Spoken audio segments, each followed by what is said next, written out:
I think I can a chief of staff. Dr. Ngozi Olabese. Kenere mu Prof. Chioma Ukoma, Head of Medical Research. Madam Caroline Ngozi Mbeze. Adadiola Mma Akuko Adanti Biafra. Jisike Nori na Ulai. Pastor Bam Bam. Iko kenere no Masi Uche Oh, European saboteur! world, Oh, seller boy! and all the media ndị Chukwu ji eme ihe dị egwu. Jisi n'ike n'ọrụ unu na-arụrụ anyị. Onye nwe anyị gọzie unu.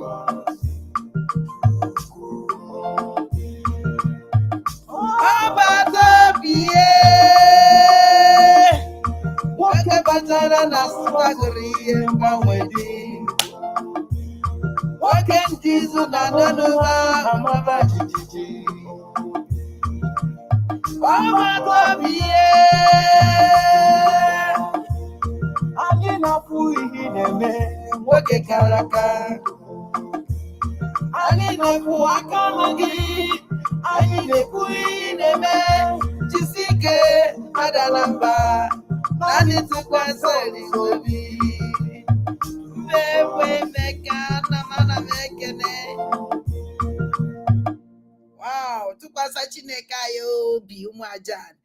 Ekene m unu niile ụmụnne m, ekene nwoke, kene nwaanyị, kene ikwu, kene ibe, kene nze na ọzọ, kene ụmụ okoro Igbo ji ide ebube, kene ụmụada na ụmụ ọkpụ, kene nne m Igbo, nne mụrụ Igbo nwa ga-ekene, kene nna m Igbo, nna mụrụ Igbo nwa ga-ekene, kene ahịa naanị ụbọchị naanị Igbo ji ide ebube, kene mmụọ nwe ya ahịa, wee na-ekene mmụọ nkwọ, wee na-ekene mmụọ eke, na-ekene mmụọ oye, na-ekene mmụọ afọ, wee kene mmiri niile nọ n'ala Igbo, kene mmụọ nwe ya mmiri.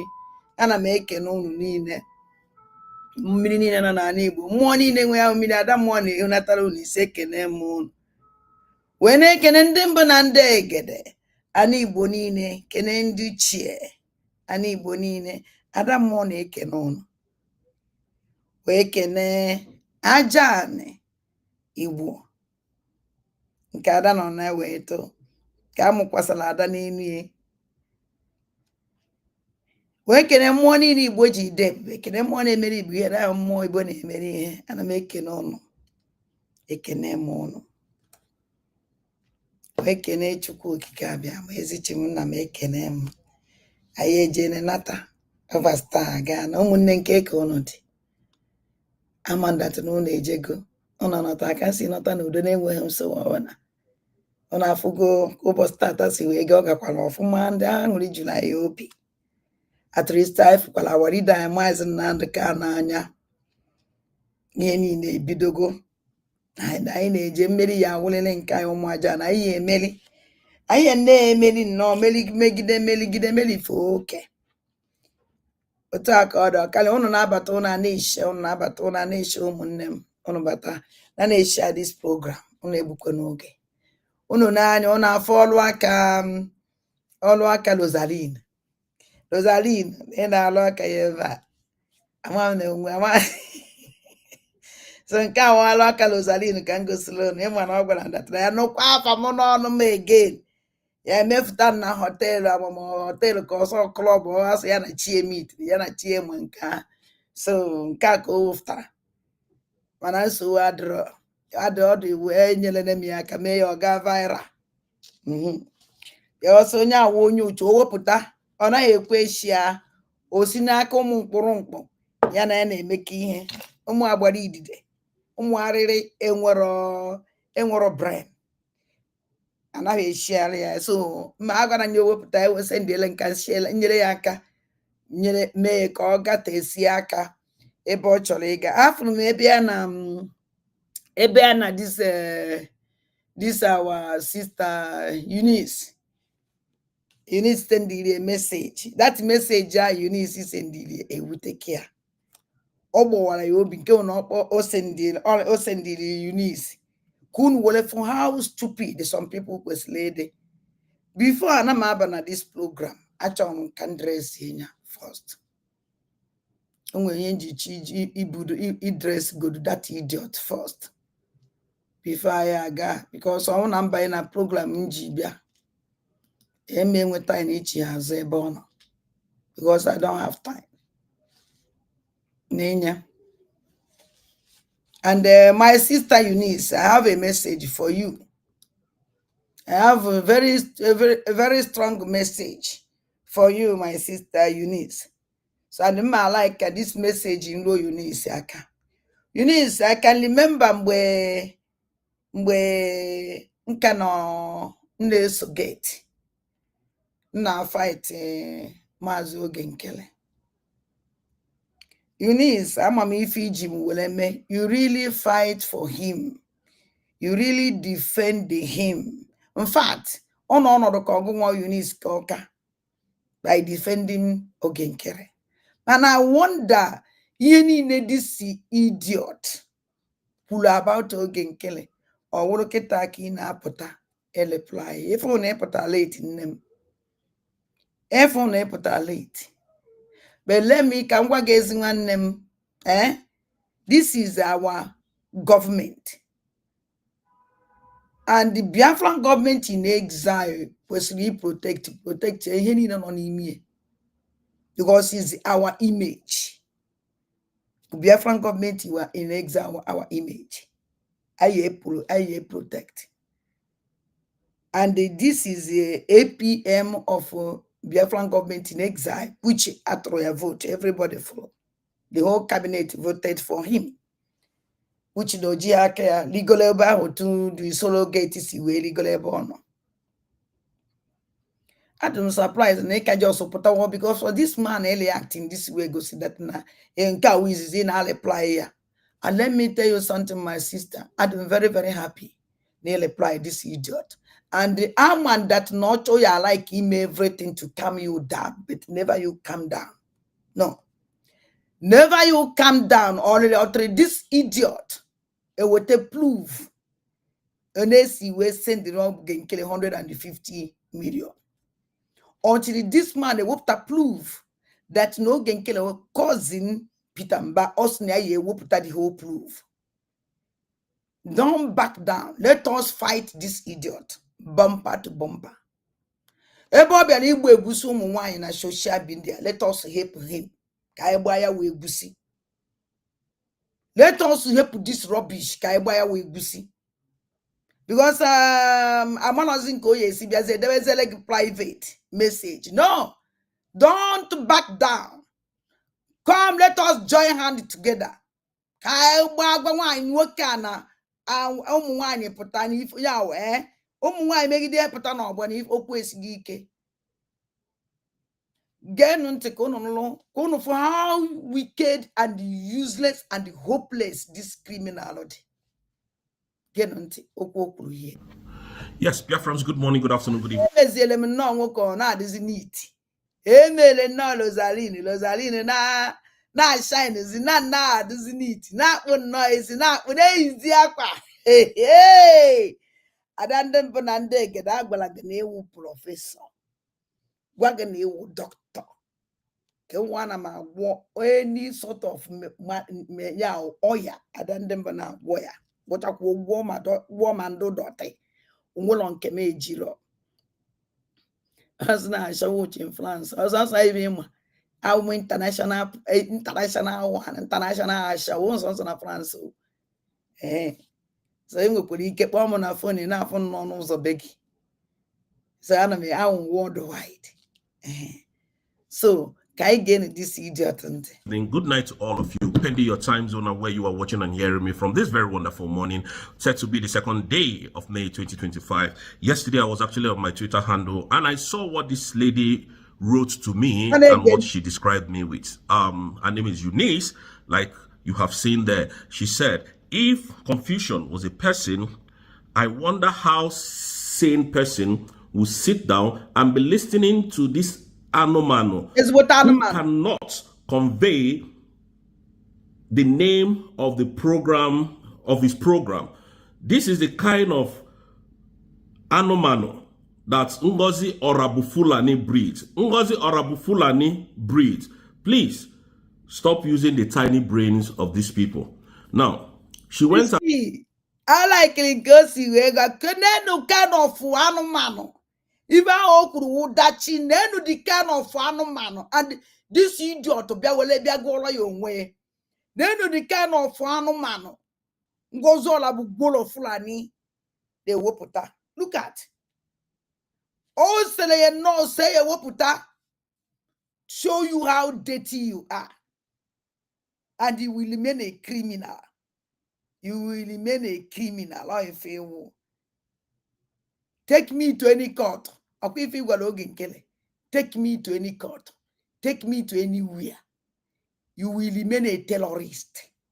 Or if you will a terrorist, a serious one, a bandit. Or if you will take me to anywhere, I will defend it. Then I get this idiot, don't they? I heard, and I sent my own message to her, You see, telling her, then I get. if what you people were doing was right, you would have called me as your brother and informed me of my mistakes. You see, because boy, as a brother, if what you are doing is right, why can't you call me as a brother? Tell me my mistakes.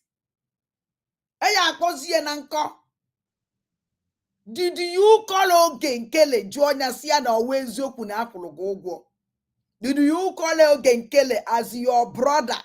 Jonya si or Wenzoku na Akulugo before I put on a social media and I shout? Did you call him before you come out in social media ranting, shouting? You will blackmail, but if you now, you see, Ocho's Rikakoy as a brother. Ocho no Kedole Ut as a brother.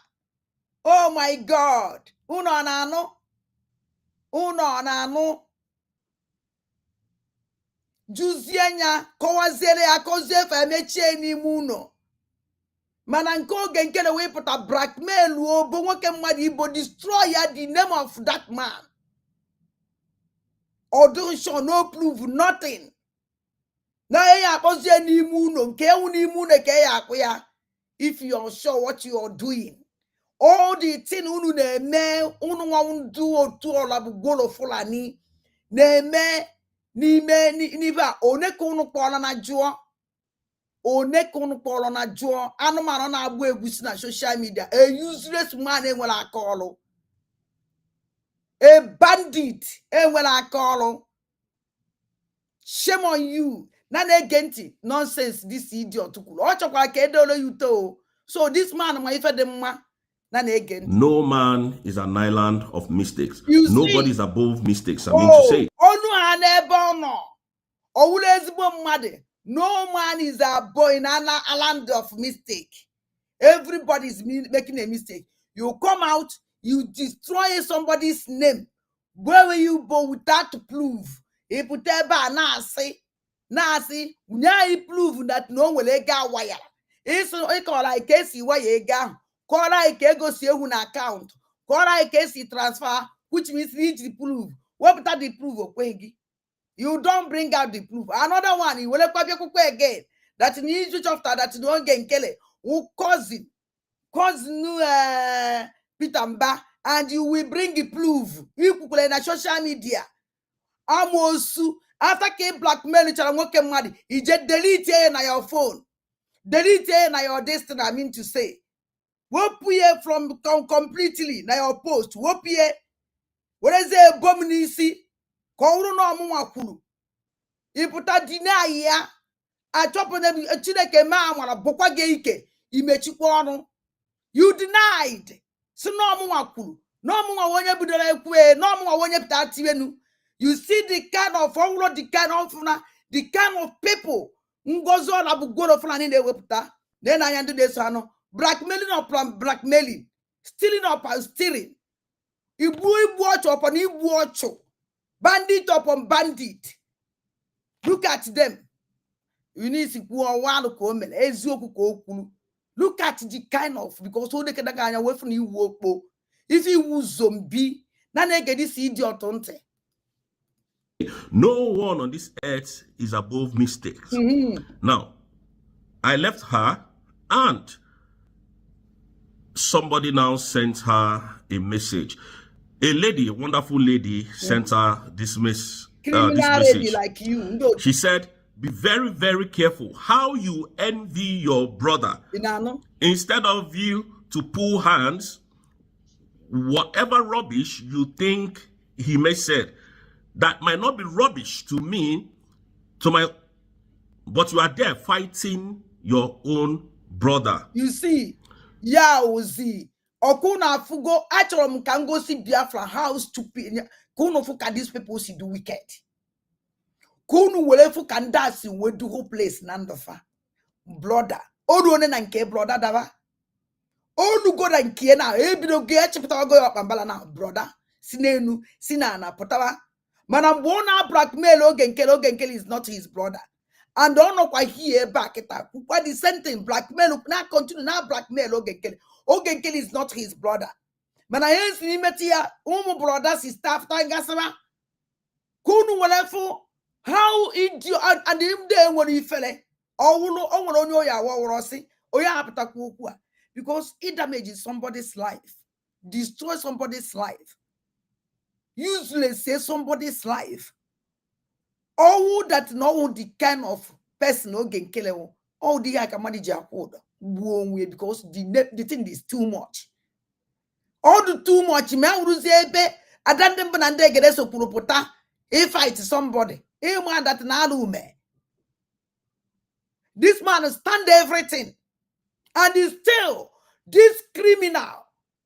But after call blackmail Ogenkele, we delete it. Na post ye. Or what na post ye. When 18 nisi. After Kemechakwa or continue kwanye. How can you take this? How can you? Anamagwa Eunice. He wants to come out. Let us defend Biafran government and in exile. Defend the APM, Biafran government in exile because they are defending their madam. Upon that madam name, he is still defending him, defending her. So we are going to defend Ogenkele. We are going to fight for him. I fight here to the end. So you need tell that they can just opota. Take him because that even all greba go see nombo in a dele even in Asayoku. Take here. Manabade Joe Yama. All the post to need and they will put up for Ogenkele. All this man they will here. Up to a push your left Amakonia away forward and Oma case. Photoshop. All this man they worked at the whole Photoshop. Or to send the hand share. Gone women's nke image mazin on a man women's nke putti. A bank on a low way now. A bank on a brown way now. So you need come out. All the women, none of Biafran government in exile. Well a platform. You people should come out. Let us wait with this man. Can you make a sure no what to say anything? Or even not she won't. Because in a front call you see we book them at the butcher. There's a dance on donkey. Or tell a ke or who's their brother. Manonian calls on a brother. Or when I say case one now subwonya. I'm very sorry for this idiot. None again. I just with alone. Be very careful because the wrath of God will come after you. And that is what the lady told this woman. And listen to the responder. The woman, this Eunice that claims that they are fighting for Biafra, told her. She said, so thunder and fire that woman this rubbish.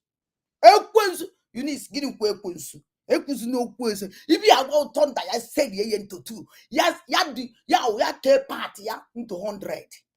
Party ya benine. Who is that idiot? Let her come out and show herself. You need to away. Let that idiot come out. That your madam in our vlogoche. Or be about to defend the okay. Let her come out to. Let her come out too. Ya whoop to we kai voyoche. Omana de guana atia. You need see. Give me the name of that idiot. dele that rubbish. Kai rubbish share one that idiot. And the make sure they with the picture of that rubbish. No, no, with the picture. Send me the picture of that rubbish woman. Kai goes, I go say, I put on him. Nonsense. They can idiot. And this woman, they proud to call us. They proud whatever be on social media. Na goya. Eboro. Kedi bona good this thing. Kedi bona eche. Kedi bona eche. Omego genkele onyala. Me ogo when you the kind of cartoon ojibe wrapped up oje me 419 we mo genkele. Nobody is talking. Mgbe na eme o ma no nwanne nwoke. Ibeze ke reply ya iwuru nwanne. Ka igoro yego. Rosalina anyị na-achọ nwanne oyi na-acha na nwanne ya na Rosaline anyị na-akpanugo oyi na-acha na nwanne ya na amosu ndị oji bie ka ọjị ndị oji bi eme ọjị ọlụza na na-ege this rubbish ntị abụrụ m ibe nkụja Simos none of this rubbish weapon. So you have not been on social media to see how this monkey has been accusing innocent people. Ezigbote monkey na nwanne nwaanyị bifi na akpọ nwoke ayi bịa mitie m monkey na kaya mmadụ nne be anyị monkey kwu monkey anaka maka Eunice nwanne m Eunice nwanne m monkey amaka nne m onye awụ zombi papa zombi Rosarino zombie no go talk unless you tell am make it zombie no go say unless you tell am make you say zombie no go cry unless you tell am make you zombie Rosarino zombie Rosa amosu na na-ege this idiot ntị ka ọ na-akọ nna nwoke nwere shame ọnwụ na this man nwere shame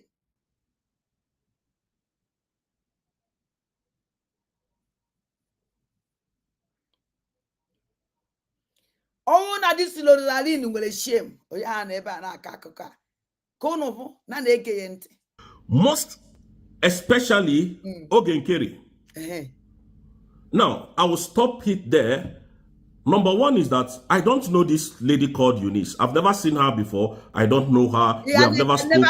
Nothing has ever matched me and her together.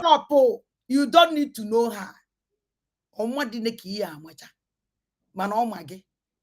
You don't know her. Eunice. Ya fuzikwa ụzọ echi. Ihe ọnwụ na-egosi gị Eunice ya fuzikwa ụzọ ihe ekpu isi. And ihe ete ahụọ. And ihe adị ibi. Rosa mbosonwu n'ihe set your eye. And that lady call Eunice. Ihe afụnatazi ụzọ na ndụ gị again. Ihe ekwuzi okwu na ndụ gị ihe adị ibi. Ihe adị obi ozugbo ntị akụchi gị. Ye tawo for that day. And ye adibi. Itra yana. Ki kugudo ko wopta picture kefo. Ki kwete no ko wopta onwe ke malaya. Ki kwete no na eme. Na na disi nna nka metatara ya inekwo ya anya nka ona ha bi sikpakakpaka. O na zikula anya na kamera ka o na ekwu okwu. No makwa ibe nna alo.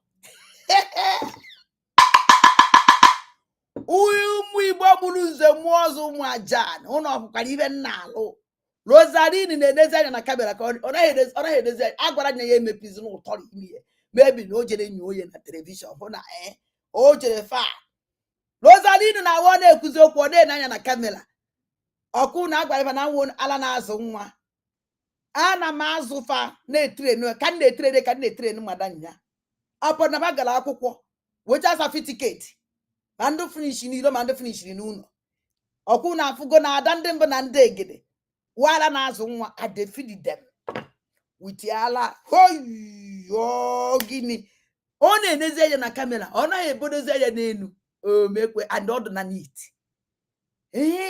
kịta ọ dịgo ọcha dị neat o kwesịrị isi m ịchọ nnọọ ezigbote iwe onye gotere nsị ma ada thank you na ahụ izego na-ege ya ntị ana m agwụkwa na ndị na-agwọ ya karịrị.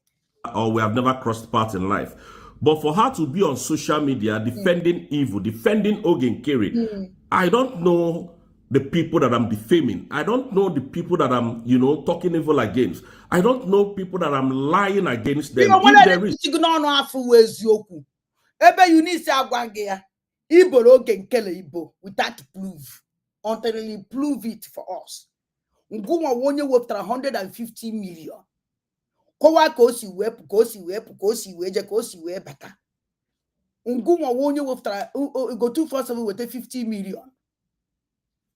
Ngụnwa onye si that na na-alụ ọrụ ibe niile ahụsị niile ihe gbadoro ihe kwala asị na ọmụnwa onye kwuru na oge na ọmụnwa the first person n'ọnụ mụnwa wa ada ndị mbụ na ndị egere ka ị nọrọ nọ 150 million ọntarịrị mprove ologie ebe ji ya ekwu ijiri eme ikwuru ewere eme program somewhere ididị ise wakene mibe sigu n'ọnụ pụta wee eziokwu we debunk all the lies si nonsense ọnụ na-apụta wakene mu number 1 ibi atọrọ Biafra nsa iche na ibi Finland ayama that no nwere ife iche ayama that ibi wu otolo ayama that ibi wu zombi kedu ibe ọzọ ịchọrọ ka agwa gị ị na-achọ ka agwa gị ife imere ịma na all these criminals na-eme something ha na-amụ ibe a na-eme amara na onwere ọgwụ akwụchara ha na-eme ebe adị confused maybe na Ngozi Ọra bụ gworo Fulani eji n'ọgwụ kechicha ụnụ ọgwụ ndị Fulani ụnụ na-akpọkwuzi akpọkwu nke onye mecha na ama na ya mere onye nwụ the problem onye nwụ dat na ahụ na ọgwụ Ngozi Ọra bụ gworo Fulani tụgo ịma na aka gị adịghị ọcha ịma na ị na-egbu ọchụ ịma na ọbara ụmụazị baidogo n'aka ọgwụ adị atụ onye aka ya dị ọcha na this is struggle never ụdị ite gara force of agwọ can never touch you never. The only thing that you will avoid them erikpukwe n'ọnụ because poison ama akwa nwanne and onwekwa ndị enyekwe gị igbuo ya nwa na-enye nwa ndị enyere poison fa gbuo ha gbopụ ya agbogom enyegom ndị egbuo ọbara gbopụta ya ka i were ebe na nke enyere m ọgwụ agbagodo enyegom poison gbogide ọbara gbogide adịra anya for 1 week na-agbụ sọnsọ ọbara gbogide gbopụta ya without any treatment, no treatment at all, because I'm not for them. I just for that number. After 5 days in Bonya. But we were very careful, and I'm careful. You see,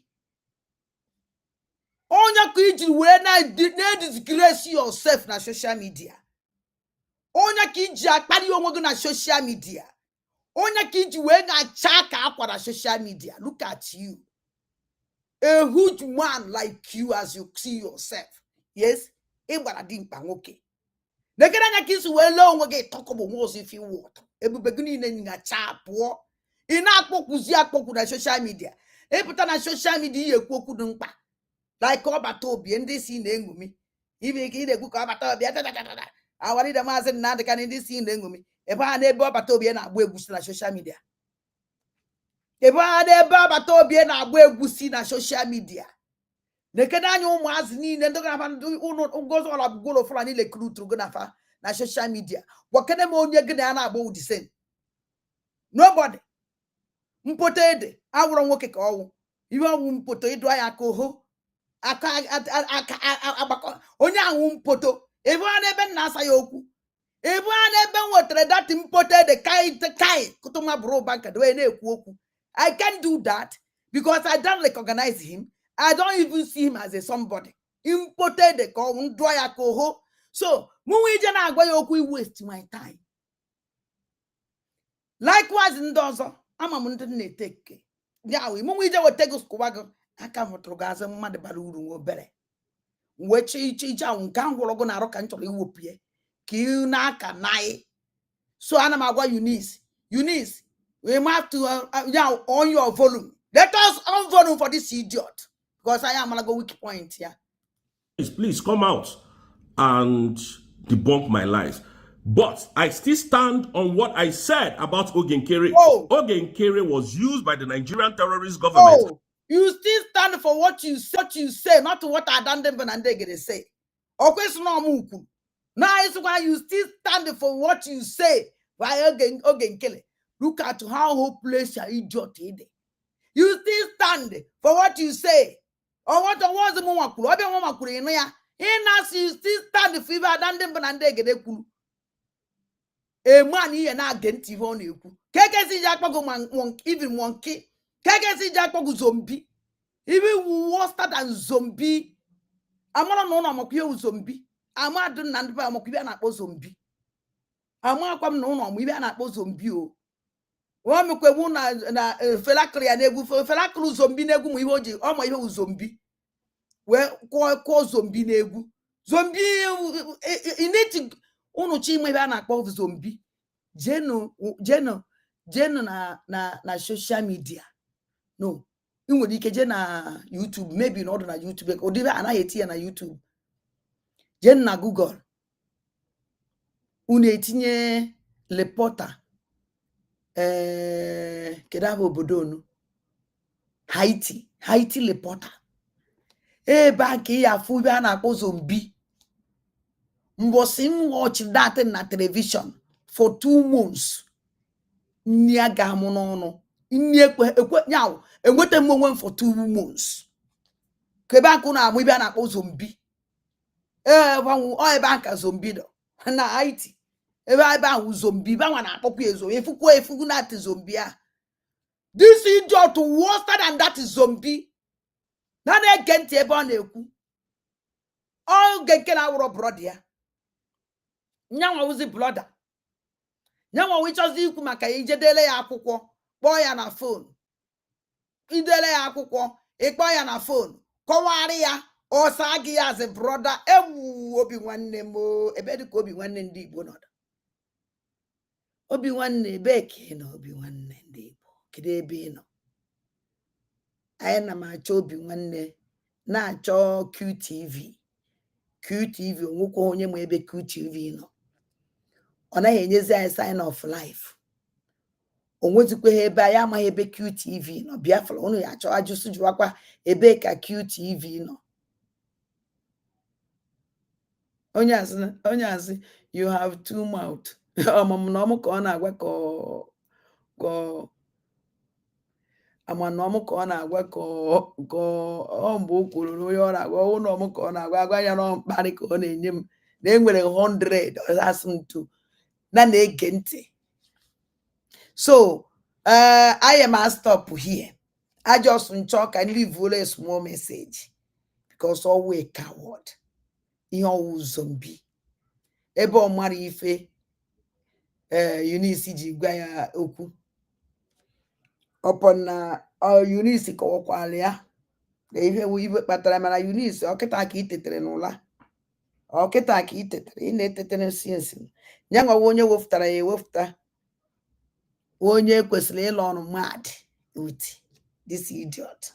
Ọ bịara igbo egwusi na social media. Anyị enyere ya aka siele ya wee egwusi. Ọ na-agba ya na-esiri ya. Anyị na-agba na-esiri ya na-ahwọfụ. Anyị esiri ya ọzọ. Before ọ gbacha nke anyị siri ya. Nke ahwọfụtakwara ya ọzọ. O ya agbagide egwusi na social media. Ya nwụọ yi na ya agbazi egwusi eke. O focus. So ụmụnne m ka anyị stop on here. Now,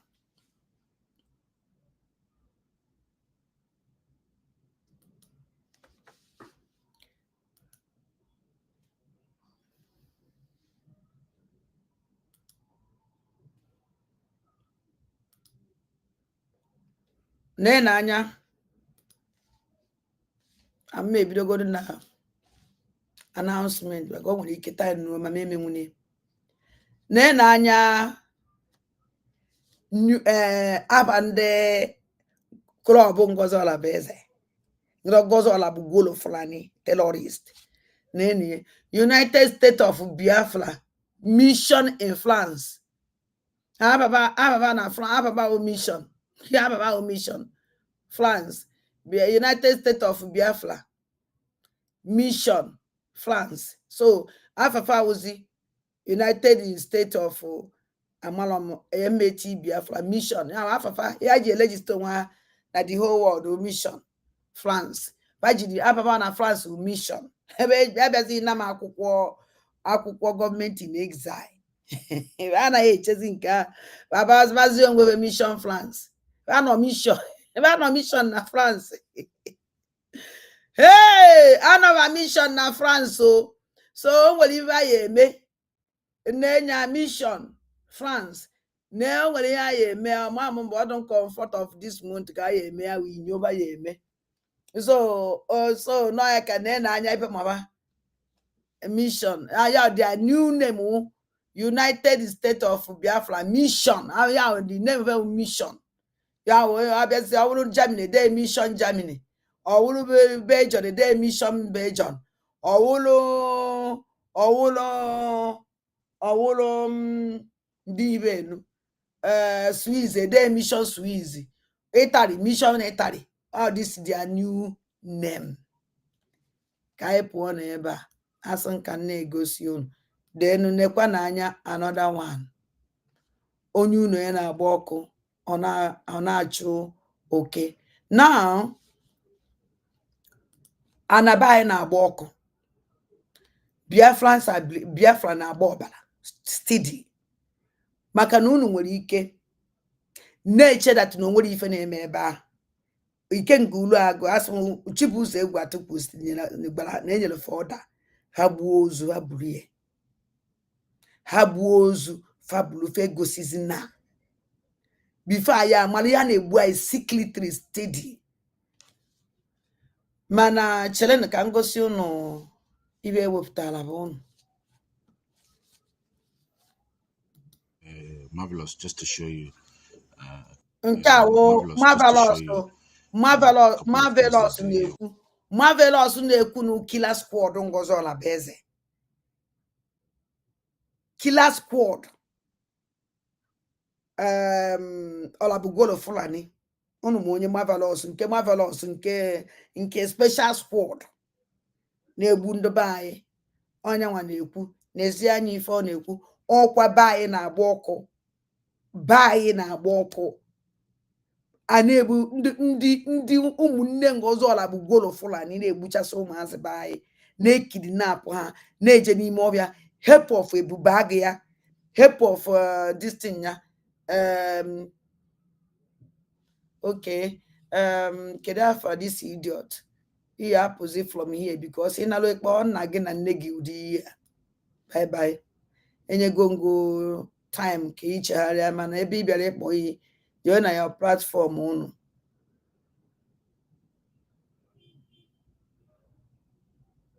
Onye a sị I don't like also Ụzọchukwu sị I don't like this you are doing. Adadiola mma.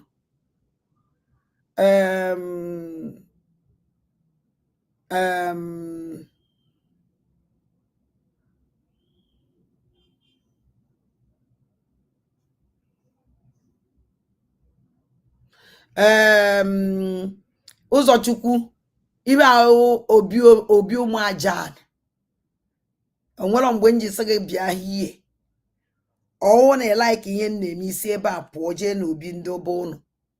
Ha ncha niile nọ na social media. Ha ncha niile nọ live now. Go and meet them and listen to them. Ebe a nke ị kwesịrị ịnọ hie. So ebe ị bịara be m da against ife na-eme na be m ọkwa okwu ka ị na-achọ. Ọwụ na like ihe na-eme si ebe a pụọ. Onna bai jee ka meet your own people ka ị gewe ha ntị. I that support this channel don't support evil. Ihe this channel na-eme expose evil people. Na ife na agwa gị. And ana me ya ha like it because all against you your destiny. Ano all against you if unu na-eme. Adam against evil people. So and the only body battery bad against even name mother to know or even name no even no you name Adam against evil name. So all kapwa money or ide was jimaka dogi we be $. That's all. So nana gente With the Jesse, don't need to show people's face. These are other clubs. This is how it's Jesse produced. kunu yejije gba ball, besunu yejije gba And ball. here you will see Even the terrorists this is they like terrorize backroom our where land. distance. See, They this is the kidnap boss. our people. Here you see other Because all clubs. of go Fulani, And here you see and I Biafra. be no Jesse. They be no card. Then I never they work Some things. your land is A lot under of things. If siege. you go in there, there's a lot of awesome Your land is going. Biafra Jesse people come see. Marvelous Alinze. Onye negosu unu Jesse. Marvelous, just to show you a couple of things they do here with the You Jesse. know? Marvelous. These are other clubs. Then if I negosu This is how it's produced. our land nana. Here He you said see, he go say this is like just backroom see where Fulani na distance. buy. See, this is He boss. said he go say You protect see other buy. clubs. Even See, marvelous. and here you see Biafra. Elia say a special squad. Now squad the money. I want to fund the money. For now, for bisi onu. Then you be dando. Now run oko. Another baby go soon. Even all can do solo gate. All but Tobias they declare Just to show you that in a activate. need to show people's face. Activate your next one and so You can see these are other clubs. This is how it's produced. And here you will see this is like backroom where distance. See, this is the boss. Here you see other clubs. See, and here you see Biafra.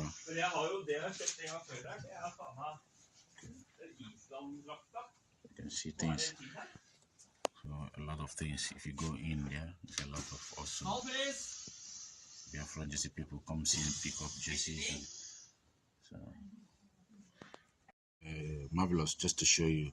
So nana anya onye unu na-agba ọkụ na-achụ oke. Other clubs. This is how it's produced.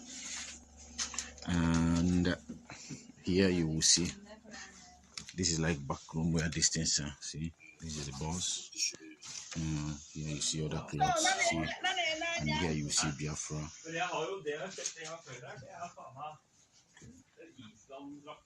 You can see things. So a lot of things. If you go in there, there's a lot of awesome Biafra Jesse people come see and pick up Jesse. Ọkụ na afịa. Marvelous, just to show you. Na-eka ngosikwu n'ọzọ. Don't need to show people's face. The only thing ndị a chọrọ nnọọ ime ha chọrọ nnọọ ime ekisọ na scam ụnụ maximum na ha chọrọ grab the money amount of money. Honorable cabinet members, secretaries, and DPM. I just want to show the Biafran jerseys are in stock, or the jersey. This idiot, this criminal, Kono Gozola Bugolo Fulani, na nyonu Jesse, Biafran Suno Chetalo, Osnia Usolo Gate Okuya. Uno chetana before Obato bie enwe problem. Na Biafran team jele nwelebe ajere igba international match. Ama na uno chetere ye. Gịnị kwado nke a? Ama na uno chetele na before Obato bie enwe problem. Na Biafra football team wele ebe fajere international match. Amam nu echete na egosi ebe fajere international match Biafran football before Obata Obie nwee problem. Juonu Ngozi Olabugworo Fulani Charlady of bandit. Juonu ya siao ebe kado ụmụazị ajeduru represent Biafra ba onatana kaba ọka na ebe ahụ. Juonu ya ebe ya usoro gate ọ na-eso gate.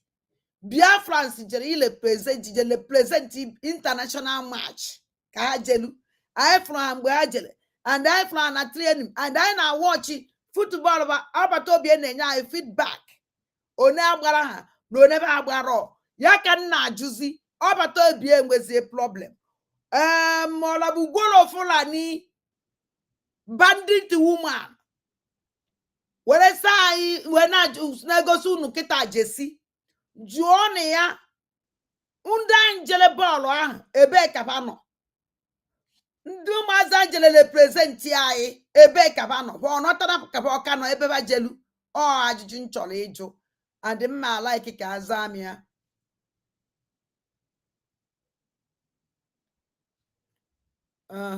okay Prince bye bye ihe dị ihu ebe idola azụ kịta kana m iji because of ịdị ụtọ do ihu ebe idola azụ now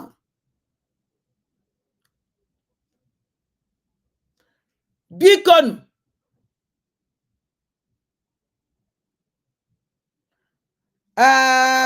Stella Snob, this is old video our nanya ka ngwa gị ibe mmanwụ n'ọnụ nwa wepụtara ha nwa ndị wepụtara ya nọ and mbọsị ewepụtara this thing gosi akpahụ marvelous ava na ibe nna agwa gị and mgbe a na-ekwu okwu ọkpọrọ PM afa anyị ma mgbe ebiri ye and anyị fụrụ ya na ibe nna agwa gị ụnụ pụtara mbọsị ya bapụta mbọsị ya lọnchị market na ba ya ebido market na onye chọrọ ime ibe ya bịara ibe a na ba ya ego ka m gwa gị ife awụrọ old video ekwuzikwere na old video ka ọwụ is not old video Stella go ka nna agwa ọwụrọ old video anyị niile nọ na this is struggle mgbe ahụ jụọ na ya si ya o na ajụjụ m nwa ada ndị mbụ na ndị egede na-ajụ kedu ndị jere anyị ịnọchite anya Biafra before agbata obi enwe problem o nwere sobezie gate ebe ọ na-eso gate kedu ebe those guys nọ ndị jere maachị ahụ for nọtama ka ọka na ebe ahụ o meriri karama emeri ho nyanwa na-ewepụtara anyị jesi Biafra ya eje enyo yirizie bi ejesi Biafra ma ma ibo ya nọzi na agba ya bọọlụ juziere ni miye ya na marvelous special squad na-akwọ bi mmadụ onu na-enyi mmadụ na ndụ ndị ogbu aṅụ ọbara jụọ na ya na madam ya ndị angele represent Biafra before abale ọbata obie because ebe o wee surrogate and all the genuine n'ibe ọ na-eme o kwesịrị inye anyị feedback about ụmụazị je represent Biafra nke ahụ number one big point nna echezi ịjụ disi ajụjụ Chineke mee amara wee wepụta disi jesi ha bido na-eshi anya na-asịzi unu jebe na shopping house wee ebe ahụ na shopping district ebe ahụ ka ihe egozie kedu ụmụazị jere yiri jesi Biafra je represent ele anyị ebe ibe football na-ada ụnụ mma na-arụ ebe ka those guys nọ ọgba emeriduru o meriri kebe emeri because anyị nwa ama ha anyị nwa Biafra nsị ha na-represent ama ha ọ nọtara kapa aka na ebe ahụ anwa Biafra ha na-represent amara at least anyị kwesịrị ịma ka anyị nakasị ụmụazị thank you n'ọkwa n'obodo ka ha je represent ye ọkwa so much sacrifice for ha nwe ije njem ahụ je represent ye Biafra na mind the danger o present for ụmụazị at their age iwere ndụ fatinye i represent Biafra ya ka nna ajụ madam surrogate terrorist woman bịa gwa m ụmụazị anje represent Biafra ị na-elesi anyị jesi ibili anyị jesi na-elesi anyị ana m ajụ gị ndị yiri jesi a n'afọ Biafra je represent Biafra ebe kafanọ pụọ natana kaba ọka na ebe ahụ o meriri kaba olu uzuru o vuru kọpụ kaba evu kọpụ biko anyị chọrọ ịma bifo ị na-elesi anyị jesi and let me tell you something ebe ka ihe anọdụ yi jesi a your land is under siege. The land is in a solo gate, not your land. Because all na your land, man and they listen to Fulani Biafra land. Because no if you I'm very sorry. and ana m agwa Biafrans na-eje na this chopping this rubbish na-ego something ma na-egi na-atụ ebe ahụ ego eji egbu ụmụnne gị egi na-atụ ebe ahụ wee ga-eji kidnap your people na-egbuchasịfa na-enyifa n'ime ọfịa. Your people are finishing. Ana m agwa na-ekidnap na-egbu ha secretly. I nweghị ike ịbụkwa ozu na main road again and ha na-egbu every day. Our boys agwụgo. Also unu kwele. So, ka unu na-ene anya. These are in stock. These are beautiful materials from Humel. I had a meeting today with them that we should start putting these materials out there. Some of the materials still need to be in stock, which is lacking. But just to show you guys some of the things that are here, these materials are beautiful. I already collected my own, my two own. So, can stop here. Asan can go see Ono. Asan can go see Ono.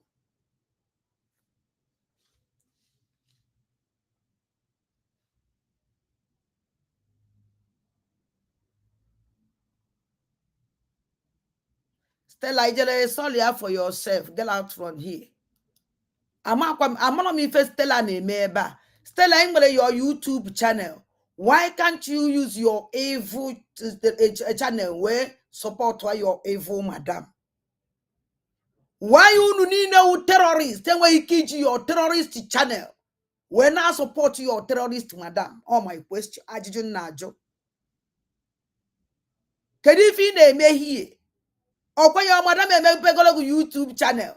Why can't you use your evil TV channel? Go on one yamosu na ngo bala. Inekwu onwe ga je na onwe ga ya na inecha onwe ga ya woni ifo onwe ga za amosu ime ka mmala. Man e dey afo. Just go and look for yourself na enyo. You know na enyo kwuru na anya onwe ga anya. Inecha onwe ga anya woni wo amosu ime ka mmala. Ka ntu ogo na anya ka ifo onwe ga ofuma ka ma na amosu ka ewo. Oh dene ka ewo. Na ngo bala. Oya ka iji we the haggard, the tattered.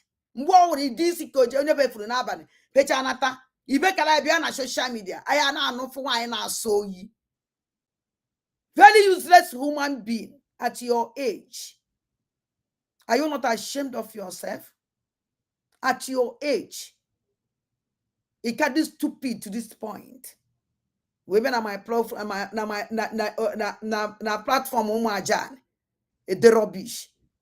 Something na so yi. Inene kwa nyo gaya nenyo. Nonsense. So you happen here. Amosu. Ije gwa ya madam that na ndi be moya na he ekwa aza phone.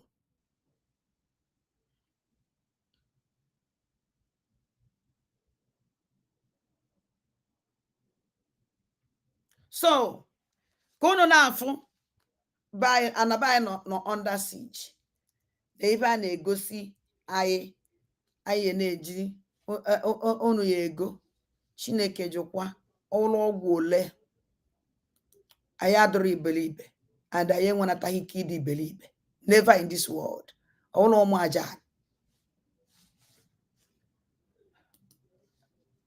Now, o nwere ife nchọrọ iji bịa live. Asị nka ngosi cha unu. Then I abanyezie na something. Mana before I eje that please, I chọrọ ka wepụtala unu alele one of our brother.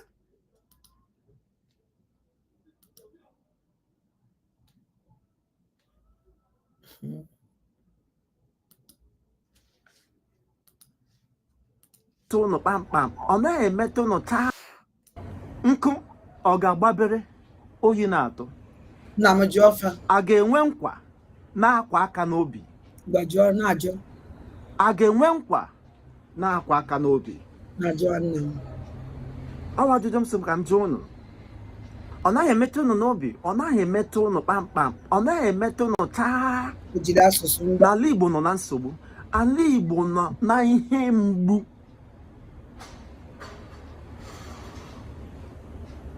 Ka wee ya na ọwụ nne gị ka edinara ma nwunye gị ma nwanne gị nwaanyị ma nwa ị mụrụ n'afọ gị ka Fulani were mkpọchi ha ree gaa n'ukwu ha. Olee otu ọ ga-adị gị? Okay, o metụghị my community, o metụghị mpaghara ebe m si, so it doesn't care, it doesn't matter. I have made my findings, and based on experience, I discovered that Igbos hardly act until they are overwhelmed by circumstances. They hardly act proactively until they are being overwhelmed by the circumstances around them. Ce n'est pas parce qu'on a 3 ados qu'on doit sacrifier sa salle de bain. Le Bon Coin IMO, le bien pour tous. Découvrez maintenant. Voici comment perdre la graisse du ventre rapidement. Eh, tu devrais ralentir un peu là. Je peux pas, je dois perdre ma graisse du ventre au plus vite. Mais c'est pas comme ça qu'il faut s'y prendre. Non mais tu comprends pas, sur internet, ils disent qu'il faut faire du cardio pour perdre du poids. Arrête d'écouter tous les conseils que tu vois sur internet. Écoute plutôt ça. Posing a threat to their existence. This is very sad about. Ka wee ya na ọwụ nne gị ka edinara ma nwunye gị ma nwanne gị nwaanyị ma nwa ị mụrụ n'afọ gị ka Fulani were mkpọchi ha ree gaa n'ukwu ha. Olee otu ọ ga-adị gị? Nna Okay, o metụghị my community, o metụghị mpaghara. aje jụọ ya nke si na na-eso gate because a woman call upon that she protect them. I wenata ike ịnụ ya okpo afa ndị ahụ so ibe ya anụ Nigerian terrorist, Nigeria nke a Nigeria nke ọzọ. If this woman can never open mouth mention ala gị Fulani terrorist, they terrorized the whole nation. She can never open mouth and mention that name. She protect them. That is why Ojinchi work with the Biafran government, Biafran liberation. That is why Ojinchi work with anybody wanna Maka Biafran liberation. That is why Ojiwe decided to work with Ebubago against the Biafran liberation. That is why Ojiwe decided to work with the special squad against Biafran liberation. That is why Ojiwe will now work with Operation Udogachi against the Biafran liberation. That is why Oji now fighting Biafran liberation. He makes sure now wipe her out. Because now had against in the Fulani. Okwele gumoche now. Okwele gumoche. You can never hear bandit. No, that woman. You can never hear Boko Haram. No, that woman. You will all this is swap. Yeah, no. Never one day. Or who know what on this platform. Nuru nebe this woman nation and this name simple alpha no ya. Banamo. Delen mi achọrọ m ịnụ ya.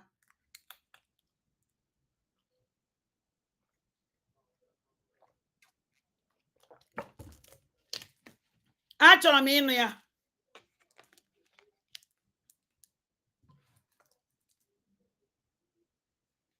Delen mi all these terrorists they terrorize the whole Biafra. They terrorize the whole Nigeria, Mando Fora, Mando Awusa, Mando Benue. All the, you know, no one bet this woman who measure weapon wake off Alpha. The answer is no. She can never mention that. Ladder or sissy protect here for our problem. They do problem won't damn me. Oh no watch on after that na ndane yiko izakwa ndani undo umazi amono na Igbo. Ndane yiko yakwa ndami.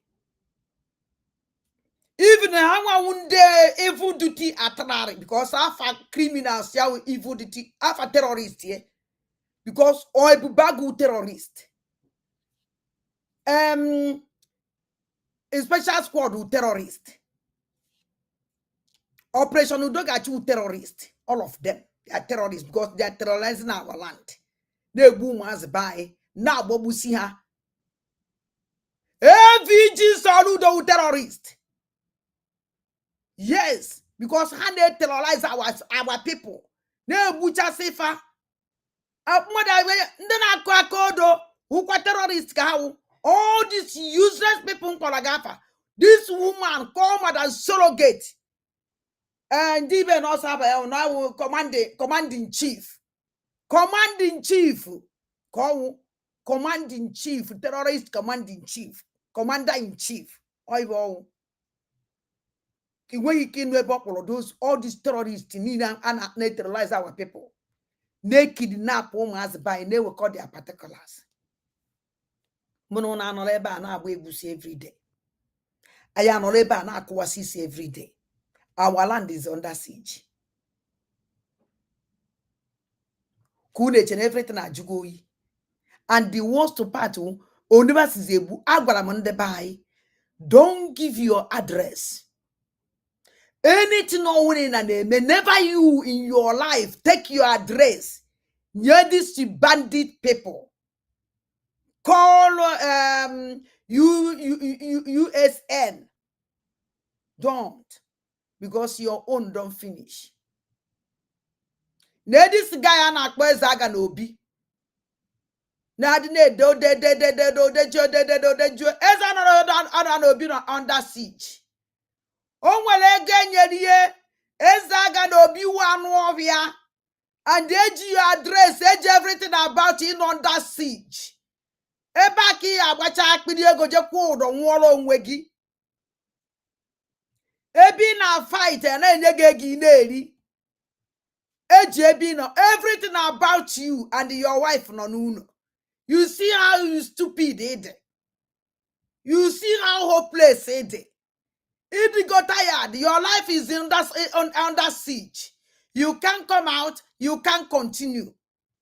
You can't come out. Here. Quando mwoko ndo mmadụ.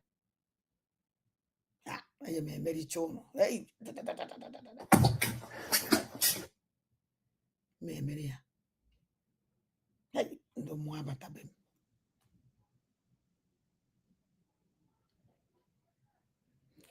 So, ka mbido kwa ibe na-ekwukwa na-aga. Onye na-ezi ozi awo somebody aga n'obi. Eze aga n'obi ka asa ọzọ aga n'obi. Let me tell you something. Ụlọ ego niile dị mma oriri. O nwere nke ya iri ọgbado gị. Ego ahụ enyere gị by a terrorist woman, you will vomit it. You can't go out in that place. You have caged yourself. OG, everything about you. You know what I'm saying? I might even know. OG, every information about you, both to home and abroad. Both to home and abroad. So, onwele anything you did makamuketa na ewute because I know the reason. It get tired. You want to go out, but you don't. After ask smuggle go out, then smuggle you out like idiot. If not, a smuggle give kapotage.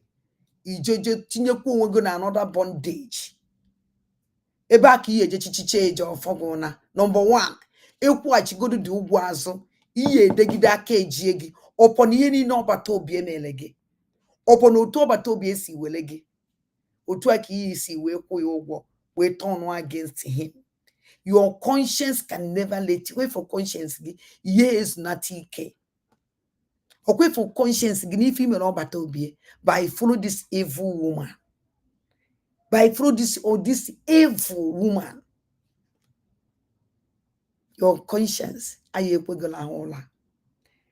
many of you are in bondage. Una aye jeje. Una aye anana. Ona ade mu isowe mmadu isoro enwe n'ime ine-eso mmadu mefuo ofu anya imechi ofu anya imeghe ofu anya o nwere ebe o ya wiruo imeghe anya na abụ wee kwa ụzọ e mara onye ị-na-eso mu na-eme ka nsiri me mana unu ndo ọjọọ many of you chọrọ ịpụta mana unu abago unu erie n'ibe dowela amosu. You can't come out again. Unu erichigo ọnụ. ọ dịghị mma irichi ọnụ maka irichi ọnụ ihe abụọ ya. Long throat dị very bad. Ogologo akpịrị long throat ọ dị very bad. Ogologo akpịrị long throat ogologo akpịrị ajọka ọjọka na na-ege nwanne m nwoke ntị. So it doesn't care, it doesn't matter. I have made my findings, and based on experience, I discovered that Igbos hardly act until they are overwhelmed by circumstances. They hardly act proactively until they are being overwhelmed by the circumstances around them, posing a threat to their existence. This is very sad about the state of Alibo today. Some persons will say, Nnamdi Kanu said it. Nnamdi Kanu said it. He's a prophet. What are the line of actions to key into what Mazi Nnamdi Kanu said? Benin na-akwado onwe fa, na-akwadosi onwe fa ike, stand ya, na-akwado onwe fa every time. Amaro na anụ na ma amaro na ọgwụ agwọrọ agwọ. I don't know. And Dubai na-atụzụ ụjọba ekwesịrị na-atụvu before. Onye Ugbo ka ya egbu onwe ya asị ikwuo ekwukwene pem. Instead o ya bịakwu na egburu nwa ya onye chi ọnụ ya. Instead o were onye ọzọ boye n'isi ka a hafụkwa igbu ya. Onye na-eme na be anyị. Ndị Igbo na-agwụ akpọgo m ndị Igbo. Ọ bụrụ na nwa gị na-efu bịa ka ime ka mmara, send it for me. Na a na-achọ onye dị onye achọ mana o nwere onye na-emegharị ahụ. Ndị a na-egbu ụmụ aja. Life goes on until mbọsị onye eme onye ọ na-ava n'anya. Bọsị nke unu ya ekwete na ọ na-eme. Bọsị nke unu ya ekwete na ọ na-eme. Agwara m ụmụ aja onya emerefe like this ka unu cool odan ka unu che na nwere ife na-eme mana something na-eme every day. Egosi m unu community gbapụrụ n'ụlọ because of nda. Ona isi ifu ya otu a ka o si end. Onwebeghị ụdị idea m enyebeghị unu. Enyego m unu idea sumeyeba ụmụnna ọwụna nwere WhatsApp group. Ụmụnna ọwụna nwere WhatsApp group.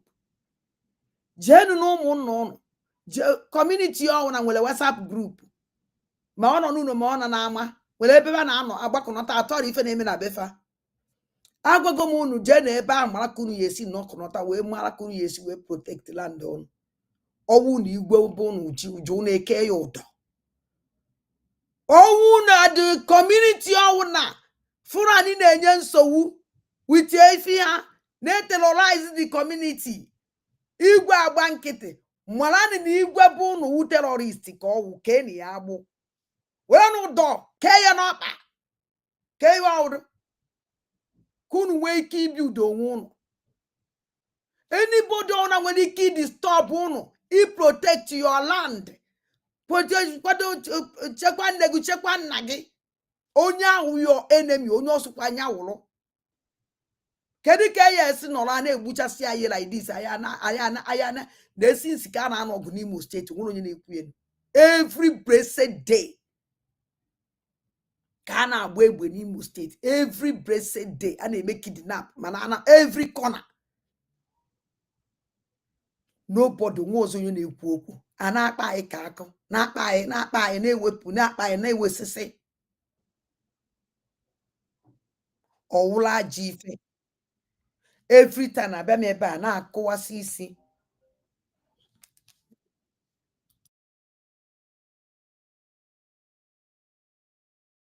Predictions that are now realities of our time. What are you doing as Igbo collectively to make sure that the ancestral home of Ali Igbo is being preserved for this generation and the generation unborn, the generation and the posterity of the Igbo race? What are the line of action what are the action plan the Igbos have set in motion to ensure that their communities, their localities are being secured in despite of this current insecurity, ravaging and destroying different communities have been displaced, dislodged, permanently dislodged in different parts of the country. Now, the Igbos are watching until mini erigodo, until ọnọdụ wuruzie ngeme agha agemegin. The stitching type says 9. The action as eme ngwangwa emeghara agha yiri eyi adịghị eri nwa ngwọrọ ma ọ na-erichakwa o. Agha yiri eri adịghị eri nwa ngwọrọ ma ọ na-eri. In the face of this troubling developments bordering on the direct extermination of different ethnic nationalities within the Nigerian state, Igbos are keeping mute, blaming one another, playing blame games and the rest of them, engaging in frivolities and inconsequential matters that does not address the need of the hour. Regardless of our differences, I have not come to criticize or subject anyone to any sense of ridicule. I am here to set the record straight. Iwe Jimo, I am annoyed. The level of complacency, the level of indifference among the Igbos. They are hearing what is happening around the Nigerian communities.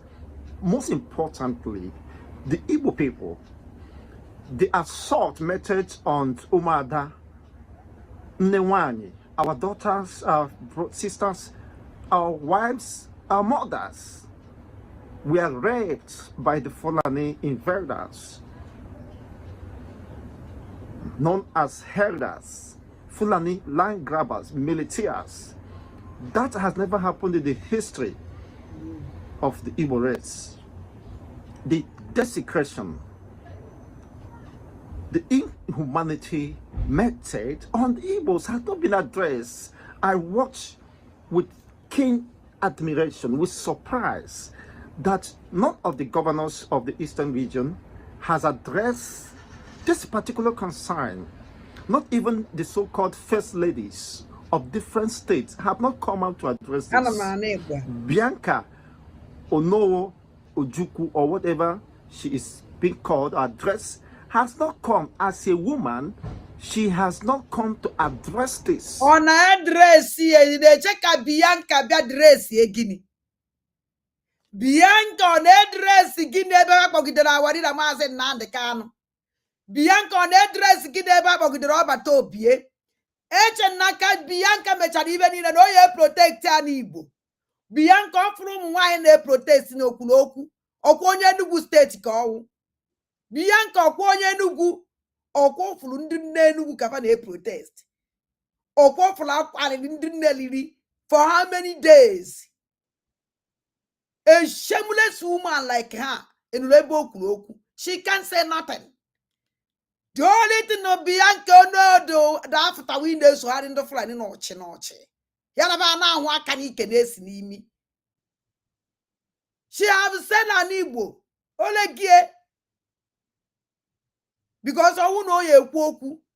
On a kwoku mgbe nwaanyị Enugu na a protest. Mgbe nko ya afụ something ọbata obi emere. Mgbe nko ya afụ ọ mgbe nko kwesịrị ịfụ important of ọbata obi. Ụmụ nwaanyị Enugu protest for how many days? Agbacha fatia gas kujicha aka pịachara m ụtarị. Ike gufafa na onye mazi faith ụmụ nwaanyị ahụ now. And they can never come out again. Because I have to go protest ye. Ye need to protest. Kedu ife mere nu? Kedu onye kwuru okwu? Nobody react. Nobody. Nobody. Onwe ozo onye ma faith ụmụ nwaanyị ahụ. Ha naziri nke meweziri nu. Nke mewere nu ya mewe. Oifa nozi. Owuru ndụ ka bịara. Ve were ndụ. Owuru ọnwụ. Ve were ọnwụ. Ve na go face ye their faith. ebe ka ndụ Bianca nọ. Bianca kpụrụ isi nyueli ọ dị afụzi ụzọ dị ọ dakpụrụ m obi. Mana agwa m Bianca alịrị ụmụ nwaanyị Enugu anyị ekwenataguzi ike. Messi tinyere ụmụ nwaanyị Enugu Bianca ụmụ nwaanyị a ụmụ nwaanyị ibe gị. Ụmụ fa ka a na-egbu, di fa ka a na-egbu. Ha nwa ibe niile in fact. Ọ na-eme anyị dị ka ngwakwa ụlọ eziokwu. O nwere ife bịara n'ụwa a. Onwe ya ụwa na-eme ntụgharị. Kwefuru ụwa a, ọ na-eme ntụgharị. Ụwa na-eme ntụgharị. Ife ọnwụ na onye metara onye eji isi ewere buru ihe nke m metara nji isi m buru otu aka ọ dị ọkanighị ona. Ka anyị na-ege nwanne anyị nwoke a ntị. And the rest of them, including Ngozi Okonjo-Iweala, the big wigs, have not come to address the assault, even when the women protested. I was watching keenly to see and observe the action plan by the Igbos collectively, by different community, different pages. They assaulted our women, they raped them, they inserted their stick, their whatever into their vagina. You know what that means? No. You cannot do that to a Fulani lady and they spare you. Okay. Mais concrètement, c'est quoi un tunnel de vente et pourquoi est-ce que tu dis que ça peut remplacer un site internet? Eh bien, si on veut vendre une formation en ligne, du coaching ou du consulting, Now see, you can do it to Fulani. Or when they bulum bossy, I quite free for me. Upon that, very be because he will it in a revenge by every means on a hand. Or quite free for ne Buddha tandi the terrorist, ne Buddha tapa steady, ne Buddha Fulani terrorist, ne Buddha Tanesha, ne kefa ebenine, ne kefa ebenine. Enas na oro n'ofa. Jenu kiti ofu onye Fulani ibe. Ka efinye ya emen. Metode na ya aka. Ma awuruzi igbu ya egbu. Ma nwoke ma nwaanyị dị anọ. But Igbos tolerated it and accepted this as their fate, unfortunately and sadly, fighting against one another. What are the action plans? When somebody talk, they say, what are your qualifications? What are your qualifications? Those who claim they are commanders, what are their qualifications?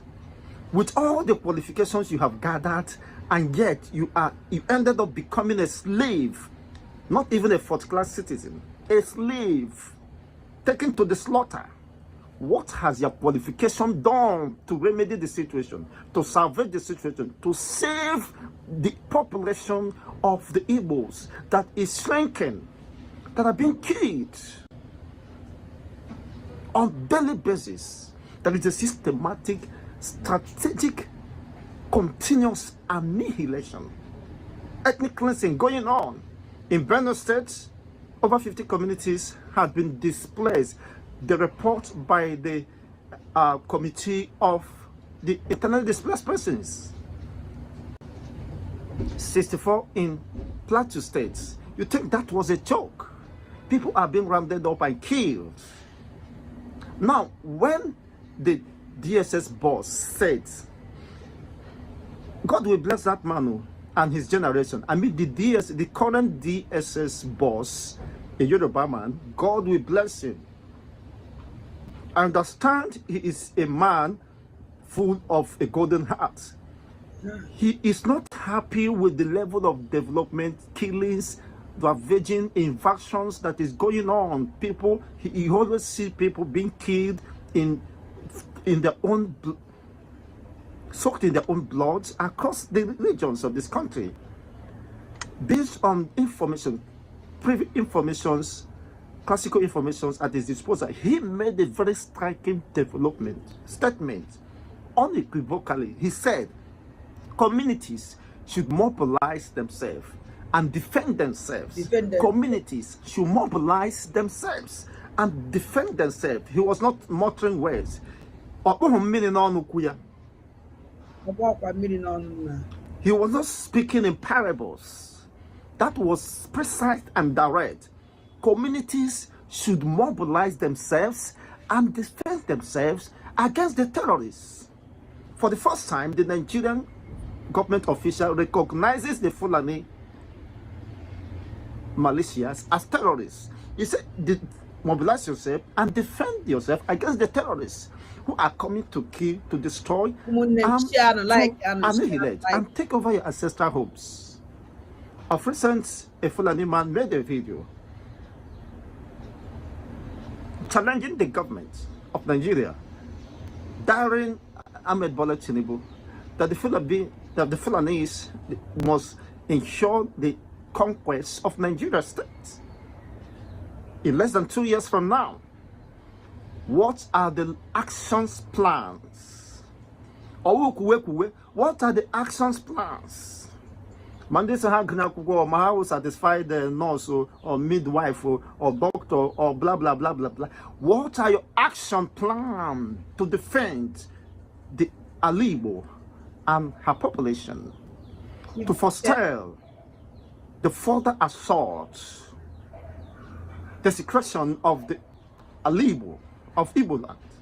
Most of you are residents in diaspora. Congratulations to you all.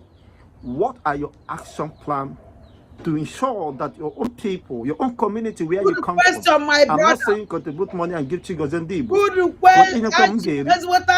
As a word of encouragement. But what are you doing deliberately, decisively to ensure that your community is being protected, is being mobilized to defend themselves? I put it up to you. But I'm trying to make sure that I compose myself and be able to communicate this noble idea, this noble impression within me to the audience and to the targeted audience. I am addressing the entirety of the Igbo race as it concerns Alibo, at its borders at Alibo. Now, continuing with the discussion or the statement of the DSS boss, he said, mobilize yourselves and defend yourself.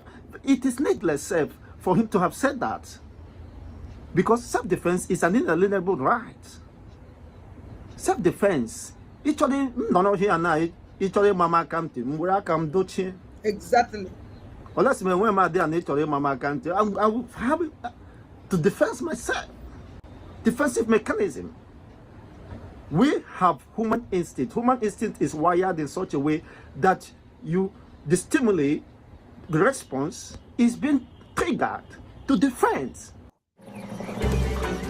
Husqvarna, leader mondial de la tente robotisée. Expulsez des kilos de graisse dans vos toilettes avec cette technique matinale. Un rapport de santé choquant vient de révéler que le français moyen to the brain.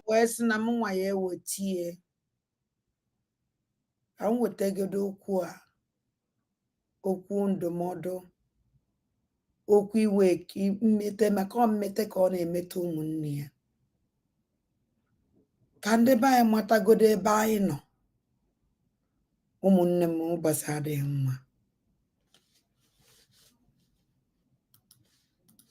The brain interprets it. You tend to wait, even when something wants to fly into your eyes, you blink. The eye blinks in seconds, in microseconds, because of the defense mechanism. So it is an inalienable right.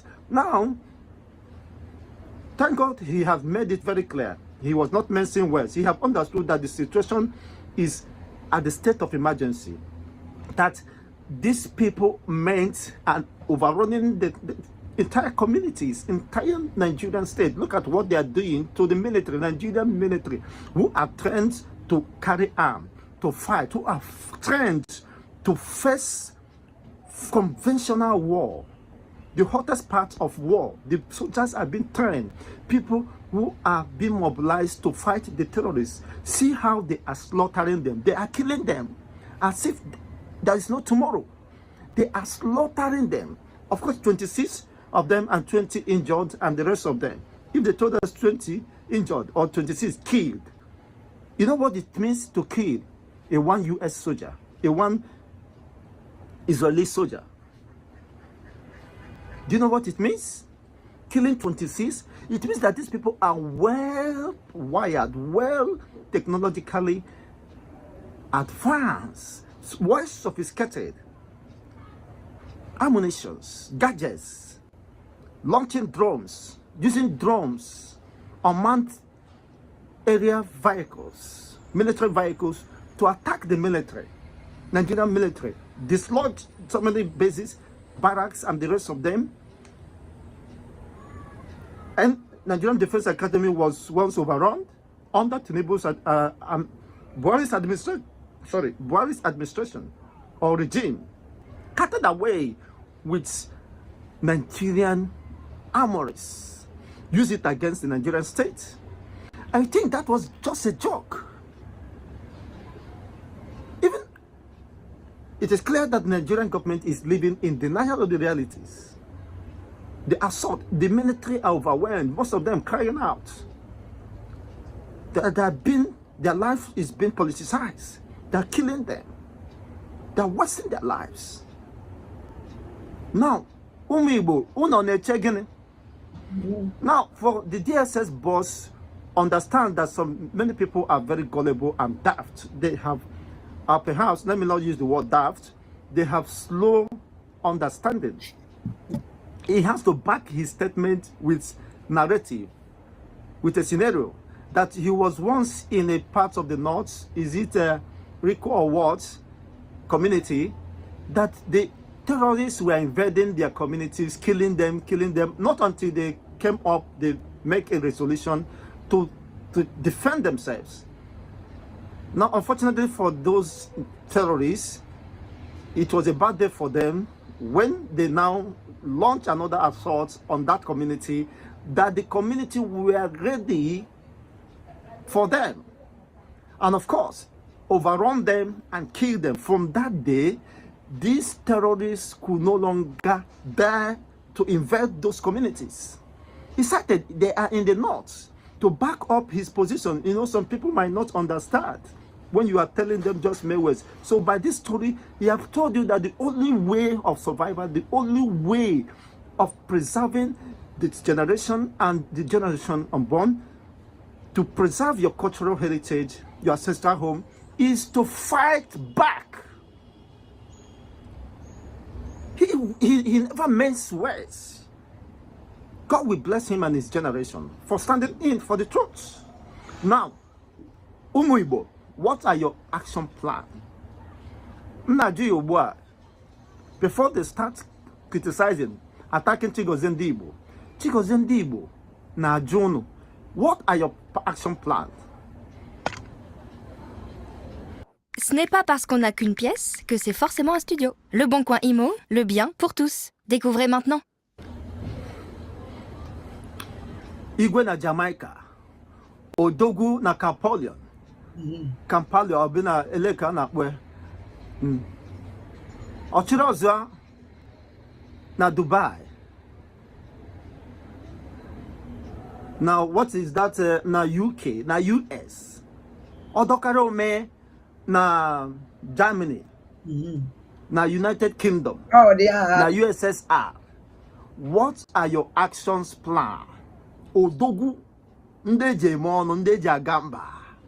Ahụ nwoke ahụ ogwu ime ya. Nkụ ọ ga-agbabere oyi na-atụ. Jikwala mfa nna m. Nkụ ọ ga-agbabere nụ oyi na-atụ. Jụọ fa, jụọla m. Nkụ ọ ga-agbabere oyi na-atụ. Jụọ fa. A ga-enwe nkwa na-akwa aka n'obi. A ga-enwe nkwa na-akwa aka n'obi. Ọwa ajụjụ m sị ka m jụọ unu. Ọ naghị emetụ unu n'obi, ọ naghị emetụ unu kpamkpam, ọ naghị emetụ unu taa. N'ala Igbo nọ na nsogbu, ala Igbo nọ na ihe mgbu. Ka wee ya na ọwụ nne gị ka edinara, ma nwunye gị, ma ọwụ nwanne gị nwaanyị, ma ọnwụ ị mụrụ n'afọ gị, ka Fulani were mkpochi ha ree gaa n'ukwu ha. Olee otu ọ ga-adị gị?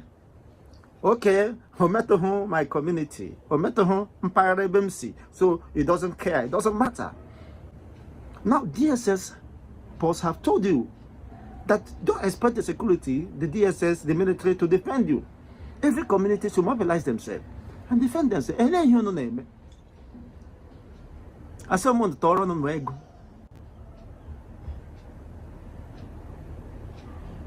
What are you doing to defend yourself? The Fulanis with their cattle, they invade our communities, they destroy our farmlands. There is hunger, enforcing hunger. These are systematic and strategic means to weaken the people. To weaken the people. And people, the Igbos, this is how we organize. Apacha ataja. Ndi oturo zoha. You see them patronizing those cows. You see, Otuonyezero 5,000, 1,000 cows. Fulani cows. You are empowering them to continue to kill your people. Exactly. You're feeding and stepping on the blood of the defenseless majority of your people. Thank you, my brother. Thank you. You're indirectly fueling and sponsoring them. You know how much is to spend for 1,500 cows? Fulani. Ego chan neha. Agazuru AK-47, 48. Nebushu Umibo. Ona toge. Okwana neya oji ehi puku nderi. Exactly. Nderi naira. Wele kwanne ya, kwanna ya. Ochirozo. The one in town. What have you done to protect your communities? You know yourself. Does it matter? Of course, I can jet in, jet out anytime. My people, my family is in diaspora. Now, let me tell you a story before I round up. I don't want to bug you with much words, but I want to send a very clear message. Simple, direct, without messing words. Omibo, what are your action plans? Aya yireyi, adi eri wangoro, mo na eri chakwa. People will not act until Omeha dika na mberede. Mberede keja amadike, mberede nyukwala dike o. Aso ndi onye ndị iro gbara gburugburu na-eche ndụ ya nche mgbe niile. Ndị iro aga agba gị gburugburu, ị ga-alakpuo na-ata bọga, na-eyi bagi, na-agba earring, na-eme big guy. Asịkwa mụ na emela o. Onye chinyere di ya ma o ji ngaji eri ya cheta ndị ji aka. Ọ bụ ihe eji mara ụmụ Igbo. Imebewe anya bewe, ọnụnụ be nwanne agbala ọsọ. These are the core values and ideology of an Igbo man. I was taught and tutored by my grandfather, my maternal grandfather. I was fortunate to meet him. He told me several stories, the values, the ideologies, the morals that Igbos uphold.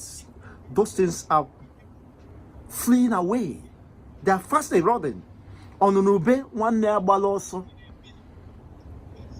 Onya wala nebe, ometokwalanum, obasakwalanum.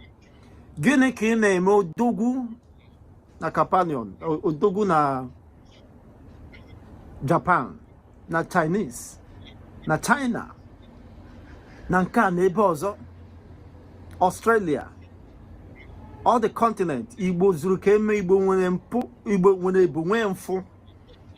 Ele ebe mfụ anyị nọ, ele ebu anyị nọ.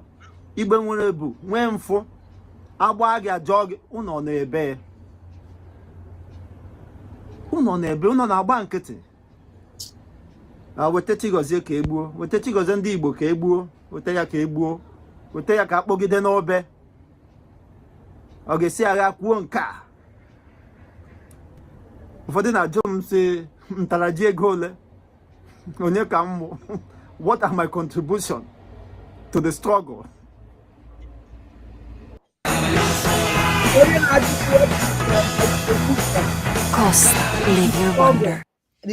Vous recherchez une mutuelle pour vos frais dentaires? Nothing.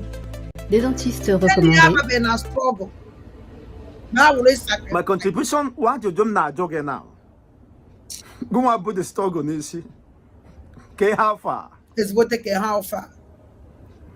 As onye na-ala na-eme njem, ọ bụrụ na ịlarubeghị ebe ị na-aga, ịlarubeghị ụlọ, ị ka ga n'ihu na-aga na-ala. Eme onye pụtara ezi maọbụ ị gara ọrụ, rụcha ọrụ ị na-arụ, ga-azụ ahịa, ịpụta gị lọkwa n'ụzọ. Ọ bụrụ na ịlarubeghị, a na-anya isi ka akwụwara gị aka ibu ya n'isi, ibu the struggle n'isi, lekwe ndị bụ struggle n'isi. Ihe na-emegbukwa unu. A na-ewere ala nna unu, a na-achụpụ nne. Ahụrụ m ụmụ Igbo nne na nna anyị ha, deda anyị ha, ndị nna anyị ha ndị nọ n'ụlọ na-ebe akwa tinye aka n'isi na achụpụrụ ha n'ala ha, ala nna ha, their ancestral home. Many people watch the video. I use that video for content, for discussion. People will see it.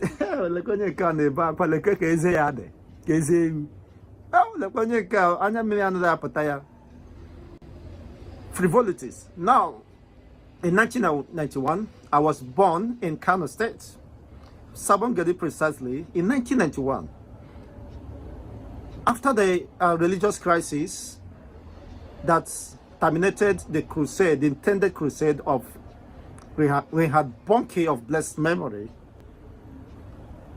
the Muslim communities went on rampage, killing the strangers, non-indigenous, targeting the Igbos. They invaded several communities, killed pregnant women, brought the womb, the fetus in the womb, killed the fetus and the mother in a joint, in a crossroad like this, set them ablaze. In fact, my uncle, John, was a victim. He was beaten to stupor. It was God that saved his life. It was just a police patrol van that overran the people. I mean, that was when Nigerian police is Nigerian police. Just a single van disrupted mass mob that were lynching him. In fact, it took him several months for him to regain himself. Now, what I'm saying is that Igbos will not act until they are overwhelmed. The Igbos in Sabongeri, Kano State, we are watching, just as we are watching now. Nelanya Kande, Apale. And things are getting out of hand. Not until they came to their senses that their life is under threat. Mandinato or Mata, Mandinato Mberahia, or Mandinato Japan, or Mandinato Gap, they understand now that their life, not even their property, is in danger. They can't go out again. The enemy is rounding up, enclosing on them. They don't come to the realization and consciousness that they have to rise to defend themselves.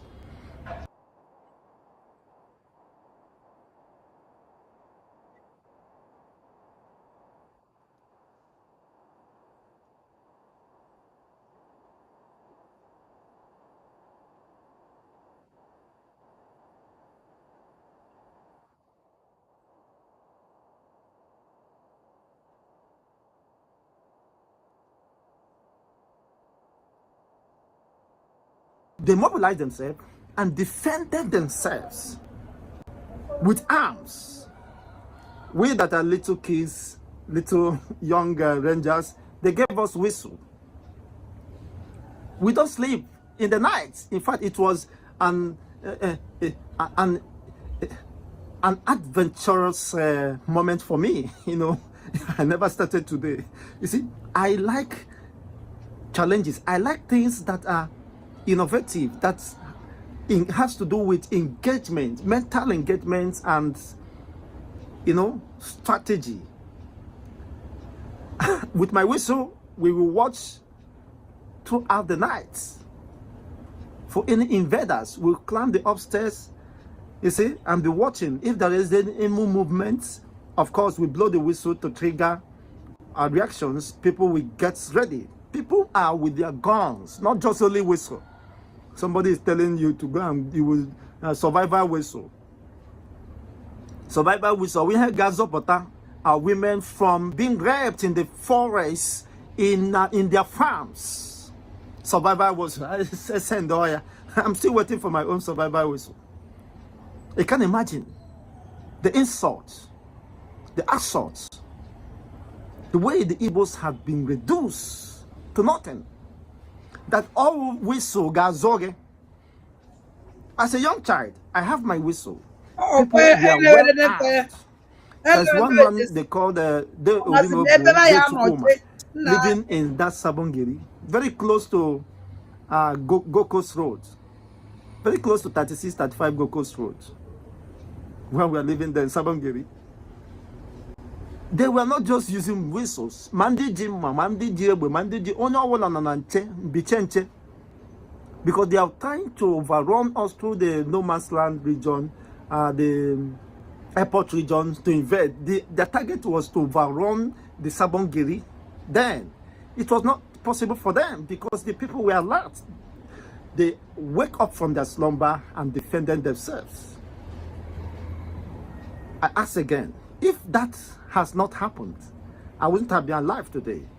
I would have been part of the victims, perhaps not living to tell the story today. Umibo, onyom kujoro baram, manke dem babu, gine ka eme, ichekwa ala Igbo. Tụsara na ozi a, mee ka oru oke na ngwere ntị, onye ukwu na onye nta. Ọ bụ ajụjụ ka m jụrụ. Asị m weta mmadụ ka egbuo. Ọ bụ otu o si dị m n'obi. Biko, through the comment section, I want to have a response to this. Different communities, we have great men. In fact, if I'm not an Igbo man, I would have questioned God. Why? But I wouldn't want to say I'm regretting becoming an Igbo man. I cannot. Umigbo, gịnị ka unu na-eme? Agwọ nọ n'akịrịka.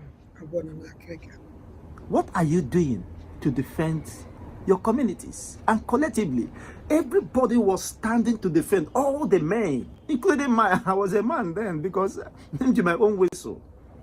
I denied myself the sleep because I know it is about my life. It's about my posterity. It's about the defenseless women and daughters, children that would have been massacred. I'm still holding that whistle. Another person's telling you today, what is the action plan?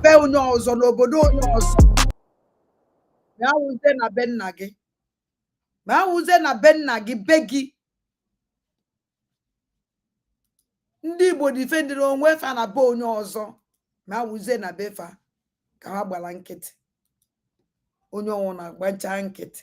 To massacre all Igbo women and children in Biafra land. Here, breaking news: Nigerian police moved to invade Southeast in a bid to massacre all Igbo women and children in Biafra land. Hear the news in detail.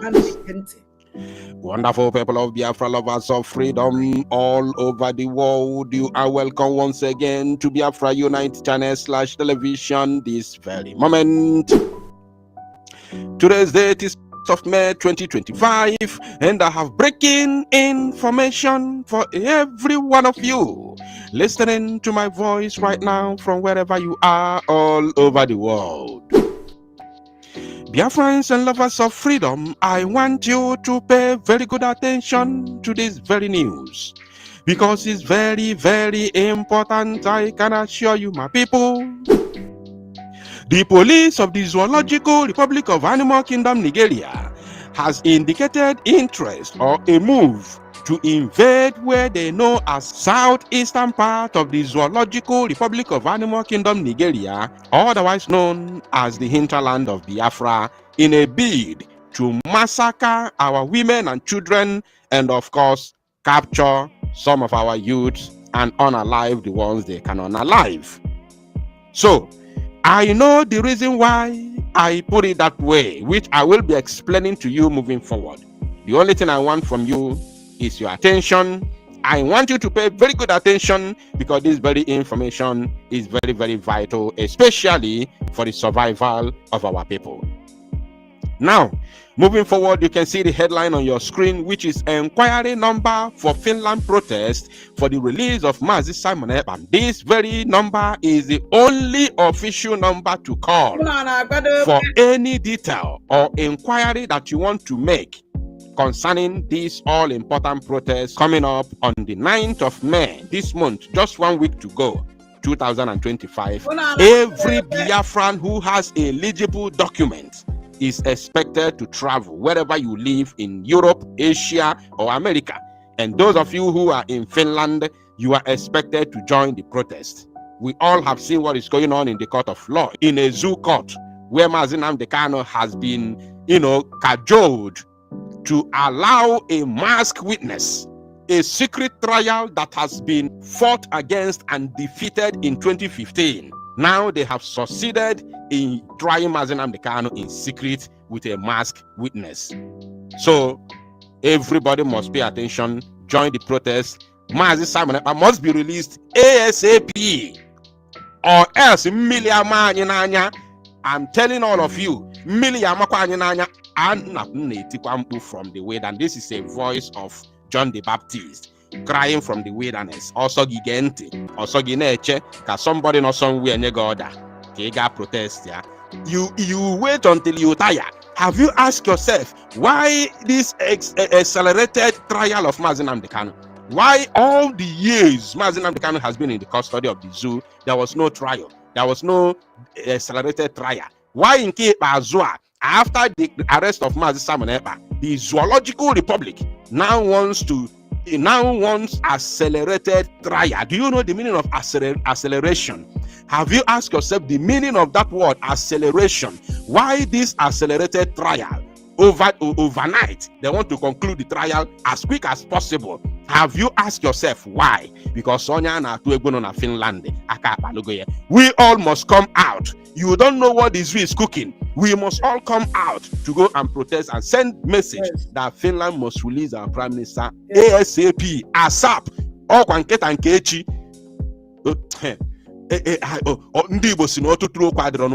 I won't force you, but if you like, go and protest. If you don't like, leave it. Now back to the program, back to the news. Obi Adromumma, I'm telling you. According to the headline from The Sun, a Zoo media platform, they said, I will raid all IPOB hideouts in Southeast, AIG. I will raid all IPOB hideouts in Southeast, AIG. Look at the man here. And I am not sure, but I want to know if this man is an Igbo man, actually. I want to know, because on the book, where committed all these type of heinous crimes. So let's read and see where this man is coming from.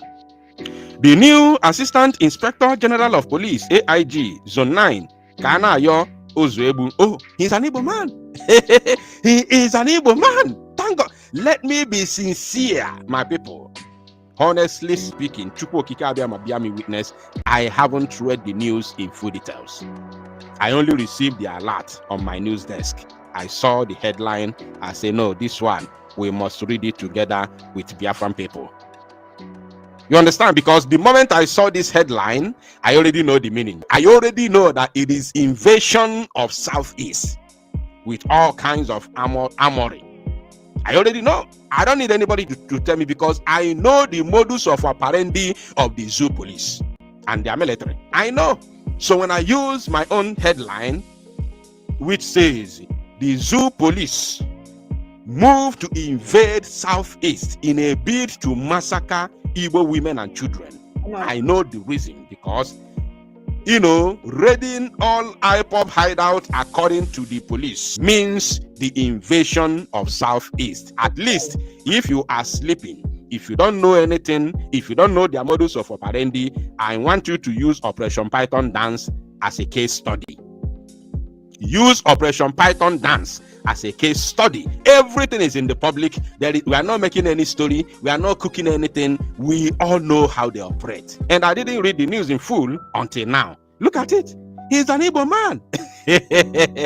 An Igbo man is what making statement how they are going to invade Southeast with all kinds of armory. Remember the word they used during the Operation Python dance to flush out IPOP criminals, isn't it? How many people were unalived on the streets of Igbo land during that time when the Python was dancing? How many innocent people, youths, women and children and elderly men were unalived on the street of Southeast during that period of Operation Python dance? How many? Are we talking about those that they unalived in the compound of Mazin Namdekan? How many people in the street of Aba, in the street of Umuahia, in the street of Anambra, how many people were unalived during Operation Python dance? And what did they tell us?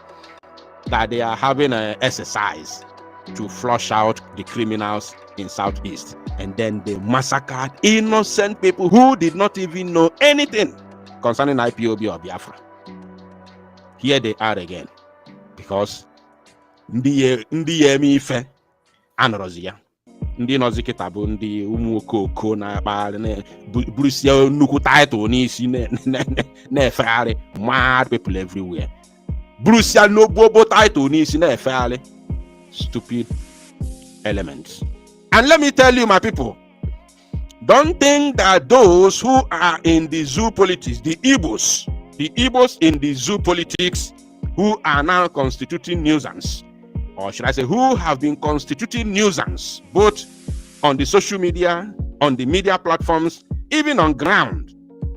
Don't think they are being so idiotic because they are here. There are also their likes, their types, who are in abroad, who have been living in abroad for the past, maybe 30, 40, 50 years. Don't think that they will be influenced with the foreign lifestyle, with the foreign mentality. No, they travel to this abroad with the same mentality, and they have not been able to change that mentality based on the atmosphere or the environment. They haven't. They still carry that mentality. Ego. That mentality is still in them. DOS members are case study. DOS members are case study. So don't think that the members of DOS were just flushed out by autopilot. There are still other types of DOS criminals, members, who also joined. They were not in DOS, so no, they were not there. They just joined autopilot, but they carry that same DOS criminal tendencies into autopilot. Exactly. You don't know. You don't know. You thought DOS members are gone. No, there are still, DOS reincarnations in autopilot. If you know, you know. Now, the new Assistant Inspector General of Police, AIG, Zone 9, Kanayo Uzebu, has vowed to raid all the indigenous people of Biafra IPOB hideouts in Southeast. Uzebu said, the police have known all the inclinations of the separatist group and have identified all their hideouts in the zone. He stated this in Abakaliki, the Ebony State Police Command, during his work visit to the command. He declared that the police will wage war against the group. IPOB involvement in the Southeast is like war against the Fulani terrorists. Onwekwe nke na-asị ka egeje war against the Fulani terrorists. No. Nanda they engage war ụmụ aja na protect our life. N'aka these people. And they don't want the blanket. Ndị mmadụ blanket. Ọnwụ na-ebucha site na ụmụazị ba ndị nọ n'ụlọ ya protect the land. Kedu onye ya protect ya no? Ndị elenda go ya chọrọ ilenda useless. Ha chọrọ wipe out. Nwere ike n'anya for this policeman agbara afa na afa onye Igbo ka mana ine ya anya n'ime ahụrụ ọwụ onye Igbo. Man, I just word that in that name, iji wee cover. iji gbuo na eziokwu ọnwụ na keep quiet ebucha awa youth nọ n'ụlọ anyị nwa ndị na outside onwezi ife anyị emenwu and you can go back n'ihi ana ụlọ be nna gị ụnụ azọtala ana ọnwụ na ilu uzo the land ị na-anakwazi eme gịnị ka ihe na-eje ka ụzọ ihe esi ba ịbata egbuo gị. Oh my God.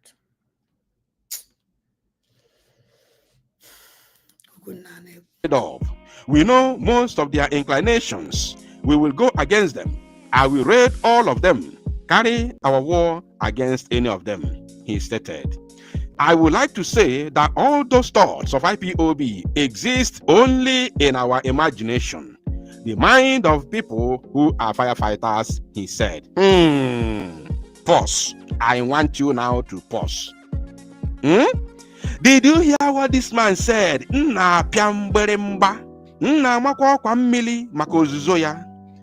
understand what this man said? He said, I would like to say that all those thoughts of IPOB exist only in our imagination. Did you get that? Now let me explain. Listen, this one has already made him a fool for saying here that we know most of their inclinations. We will go against them. Did you get that? He said, I will raid all of them, carry our war against any of them. So if the thought of IPOB here only exists in your imagination, so who are the people, who are the IPOBs that you say you already know their inclinations? Exactly. Who do you want to carry war against? Who do you say you want to go against? And who do you want to raid? So that has made you a fool and a confused idiot. That one apart. That one apart. Now, I want to take your mind back to 2021. Are you paying attention? Here. I want to take your mind back to 2021 when Garuba Shehu Garuba or Garuba Shehu, whatever, the Buhari spokesman Garuba Shehu, who said that the arrest of Mazi Nnamdi Kanu has spelled the end of Biafra agitation.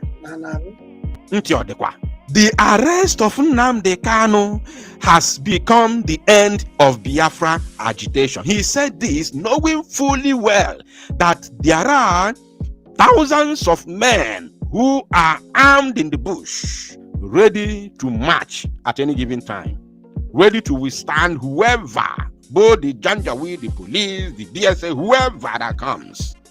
He knew that these men will be so radical, so mad at the zoo to hear that their leader has been, kidnapped and renditioned to the zoo. Garuba Shehu said that. But do you know what gave him the mind to say that? Because they have bought all the top DOS members, they have bought them over. All of them, they have bought them over. They are all in their cage because they have all bought them over before they could be able to pull through to kidnap the person, a whole Mazi Nnamdi Kanu in Kenya, and rendition him to the zoo. Nobody knew about it. And bear it in mind that they say when he was kidnapped was in the public at the airport. Nobody knew. And they did not take him back immediately. They took him to another location where they maltreated him for complete 8 days before they were able to rendition him. And nobody knew. DOS were busy telling us, he's coming out, he's coming to broadcast. This is the same thing. So that man knew that the agitation would have been more deadlier with the kidnap and rendition of Mazi Nnamdi Kanu, given we have men on ground who already armed with AK-47 in the bush. It's the same thing that is happening now. Use your brain, my people. There is no difference. Now that they know that Mazi Simon Ekpa has an entourage, has an army, Biafra Liberation Army under his command, they are coming out to make statement. They are coming out now to make statement that IPOB only now exists in their minds. Are you connecting the dots? Use the statement of Garuba Shehu in 2021 after the kidnap of Mazi Nnamdi Kanu and connect it now. You see, use this same statement that they now only exist in the minds. The imaginations are only in the minds. Connect the dots. Are you paying attention? Knowing fully well who Mazi Simon Ekpa is, knowing fully well that if anything untoward happens, that he commands an army, and this army is ready to march. And they know that once the army is completely incapacitated, then this word of this AIG, Assistant Inspector General of Police, will not come to fruition.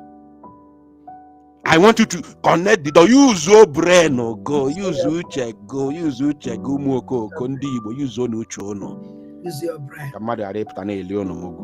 Exactly. Now, if I do one time package, use your uche, Exactly. This man is in fact,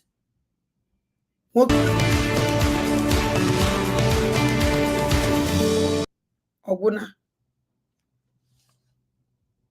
Munne Madam Week. This news are no labor now on the Utem. News are on our woman million. News are Okwa this man ukuleba. Okwa this man ukuleba when will a lot of point. A lot of point. Point can come. Umajani. Point the too much. Or they says.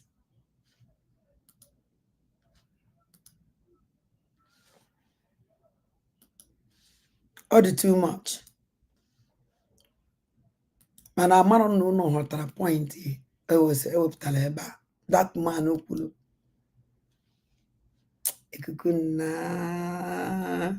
ikukuna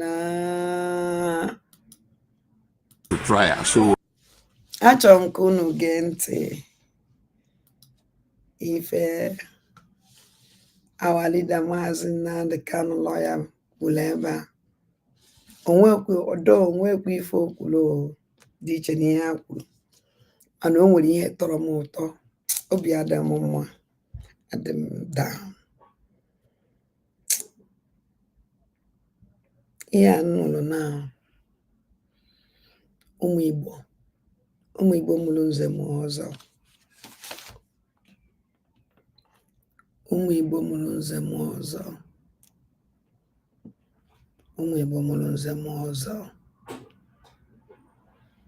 sọnsọ anyị nwawo ndị ya azọpụta onwe anyị ekwukwa m okwu akpụ onye ọzọ sọnsọ anyị nwawo ụmụ aja anyị ndị ya azọpụta onwe anyị. If we don't save ourselves, nobody will save us. Ụmụ aja anyị ọnwụ na ya eyuzo square one anyị nwere anyị niile ya efu Igbo ya agwụ ihe aka ya na-akọ every day by this man ikwu okwu a nwere ihe kara ya obi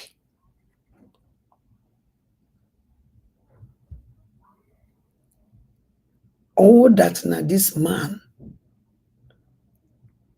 a policeman for that matter ife ami emewu ha ka a policeman pụtara si na ya emewu man o nwere ihe kara ya obi ihe ami emewu ha check godoro n'okwu a policeman a police biazie ndị a na-atụgidego bomb from n'elu from naanị tụgide bomb emenwe ihe bulu amọdụ 50 amọdụ tank bịa gba ọsọ now Gumi we gwazie ase gubunye ndị IPOB egbe ka ha gbawo onwe ha.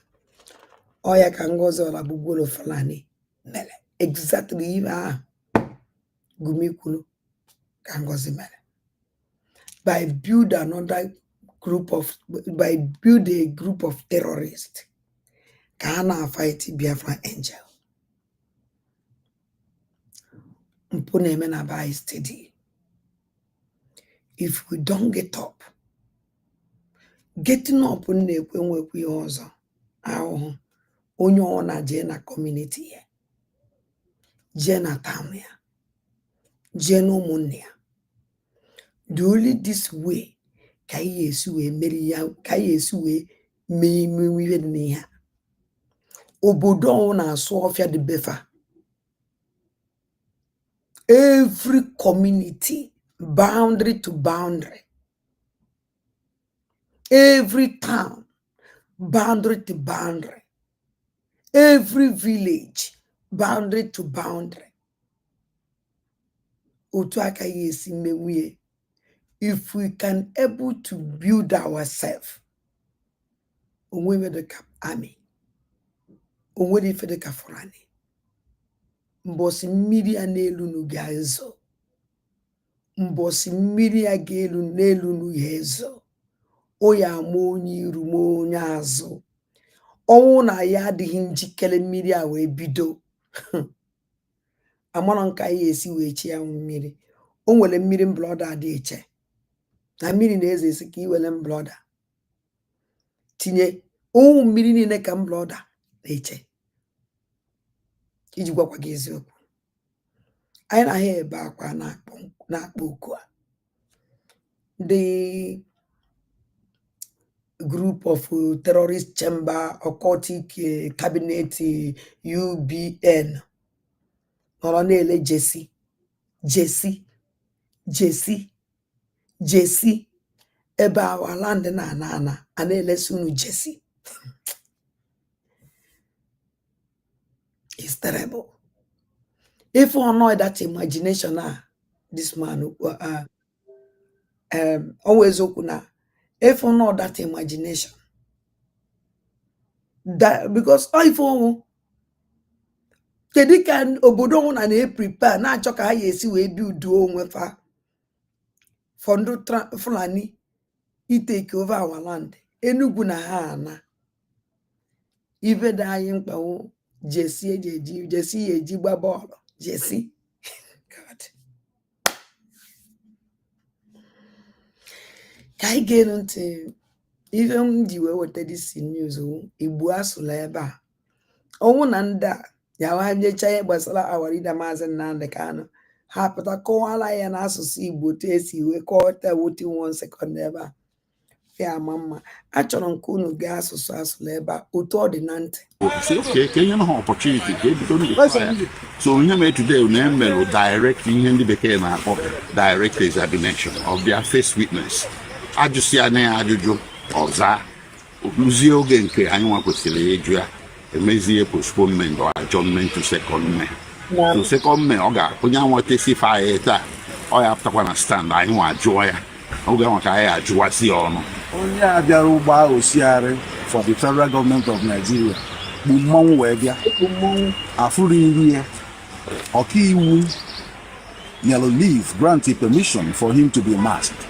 And it will remain like that until Ajuju, Aga, Adria, no Siari, Ogaba, Ebie.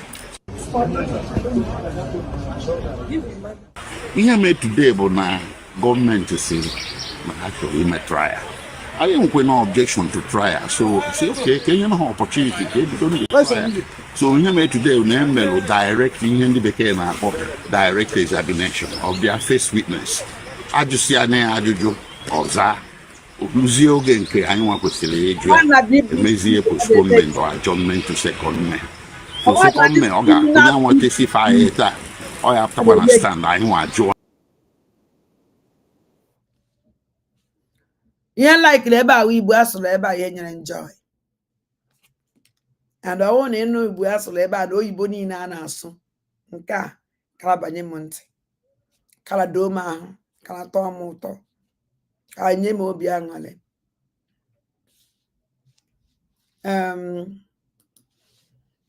Chere na m abịa. O nwere ihe nkala igosi unu.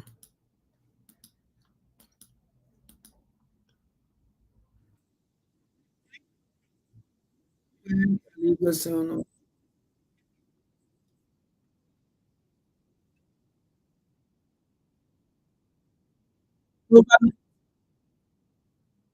An investment invasion.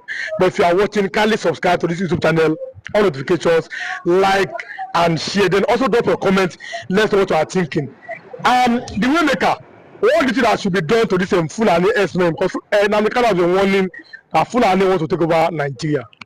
Yeah, thank you. You know, the trending news now, the Sudan of Sokoto allegedly saying that the North does not have rights to swing over to the Biafra to be supporting Biafra. And we are saying it's a lie, that nobody from the North can tell us from the middle belt who to support. Because as it is right now, what this Fulani men has caused in our region in middle belt is very uncomfortable. As you have said from your mouth, 19 people also were killed yesterday in Benue State. Benue is part of the middle belt.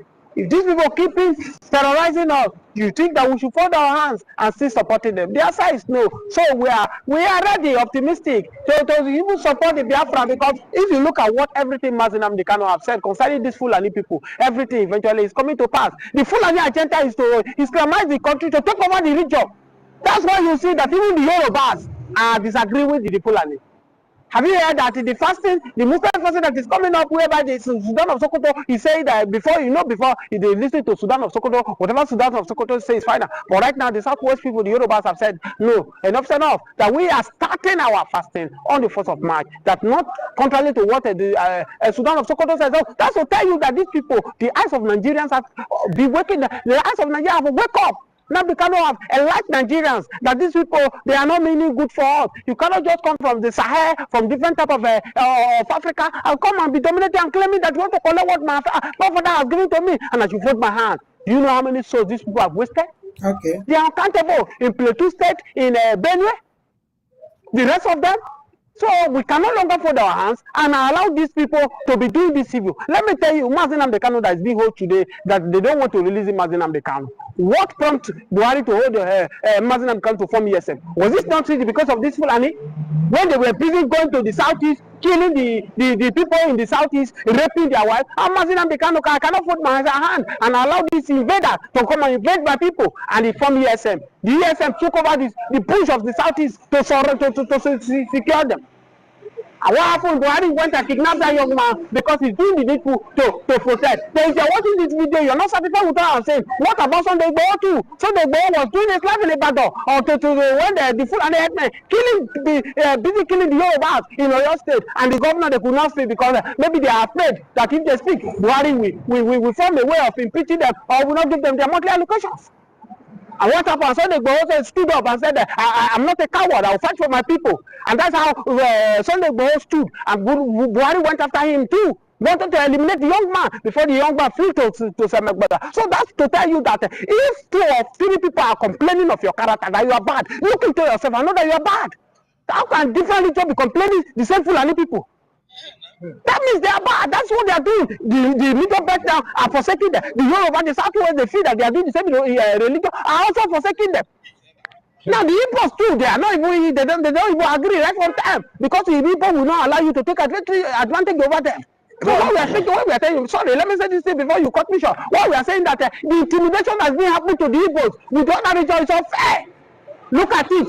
The secret that has been revealed by the American Donald Trump regime, how they are sponsoring Boko Haram, using Obama and all the rest of them now. They are measuring the terrorists. Al-Qaeda, the Boko Haram have been measured. Have you heard that they measure IPOP, that they run to the court to declare IPOP a terrorist organization? The answer is no.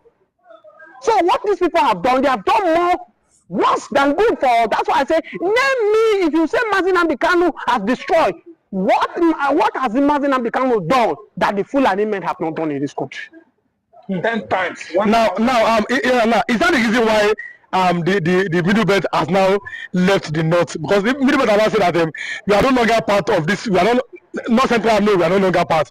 We are moving over to the south. Is it because of Fulani hegemony? That's why they're not living in the north. Yes, of course. I've told you before that if my brother, you cannot protect me. My brother, when I need you, you come. All you need to do, you walk after my life, how to destroy me. I need you go and look for friends. So that's why the middle belt are going to friend to seek an alliance with Biafrans to see where they can get their freedom. Just imagine, God forbid if your brother will be among of the 19 people that were killing Benue yesterday, will you be happy?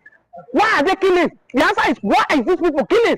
Biafran is fighting for agitation. That's why the US, the other world cannot declare IPOB terrorists because they know what they are fighting for. What is this Fulani Herdsmen is fighting for?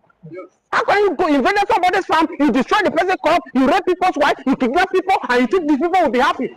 As I speak to you, because of this hatred, because of this shenanigan behavior the Fulanis are doing, that they say we have the power, Sudan of Sokoto, whatever we say is final, and we impose Sharia law in Southwest here. That is what make the Yorubas to say, to hell with Sudan of Sokoto, it cannot dictate for them during fasting. This will be the first time of the Yorubas to look into the eyes of Sudan of Sokoto and push me on his face and say, we're not ready. Forget about religion. Don't use religion to intimidate us. Enough is enough. Because even the South, the Arab world, the way they practice this religion you copy, it's not the same way they practice it. So, therefore, Nnamdi Kanu has been justified. Nnamdi Kanu has been vindicated once again. So, my dear, the Fulanis are the greatest problem of we are facing in Nigeria. Many people have been accusing you of collecting money from some Igbos to promote Nnamdi Kanu because you are supposed to from the north, from the middle belt, Kogi state, but you always love Nnamdi Kanu. Why then do you think that you really love Nnamdi Kanu? If you say I'm collecting money from Fulani from the Igbos to promote the Igbos, let Fulani come and pay me money to do you know how many people that have been wasted by these people? I'm not support of evil. If you are my brother, you are doing evil, I will look into your eye and will tell you it's evil. Look at us. Have you ever seen any Kogi man that will tell you what is blue? It's not about obeying you. Nobody is bankrolling me. Nobody is bankrolling me. I'm only telling you the fact what is happening. What is attainable. If they want to do, let them change. All these things started when Buhari, the president of Fulani, I call Buhari a president of Fulani because he was never a president of Nigeria. Because don't tell me single something this man has done to Nigeria that will make us to be grateful that we have Buhari as the president. The answer is nothing. It was under his time the Fulani started going out with AK-47 to control their chaos. So for me, if you are speaking in this manner, and one thing maybe probably I'll be bribed by any woman to speak in this way, the answer is no. Ce n'est pas parce qu'on est en coloc qu'on doit avoir un appartement pourri. Le Bon Coin Imo, le bien pour tous. Découvrez maintenant. So that on this Fulani invasion of Benue, of the Eastern and of Yoruba land, what is it that government should do? If you ask me this question, what will I ask? Because CDS Musa have told the President Bola Ahmed Tinubu the problem of this country, that is the Fulani and the Hausas. They are fighting about health and the farming this thing. And that's what these Fulani men are doing in the north. You come to Benue State, you kill people because of you want your cow to go into their farm and to go and eat.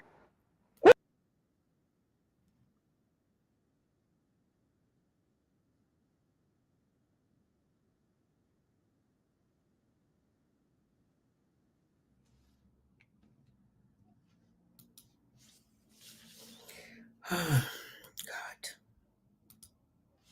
I wish that my people will understand. I'll be very happy. Ịmara ndị Igbo ba na-ekwu ewere ihe faisi ya na ntị. Ndị Igbo bụ alụsị ọgụ echezọ. Ndị Igbo ba anyị bụ mgbe ahụ ha nọ na ebe ha na-erite ha adịgo oke ha na-achọkwa ịma ihe ndị ọzọ ga-adị n'ọdịnihu. And anyị bụ ndị Igbo anyị ara enwe ihe a na-akpọ long term project, ya bụ ihe ga-eto ogologo, nkwadobe njikere nke ga-eto ogologo anyị ada enwe. Ihe anyị na-enwe bụ ọ na-eme kịta, ọ bụ na ọ na-eme ya mee na gbagị ṅaa ntị.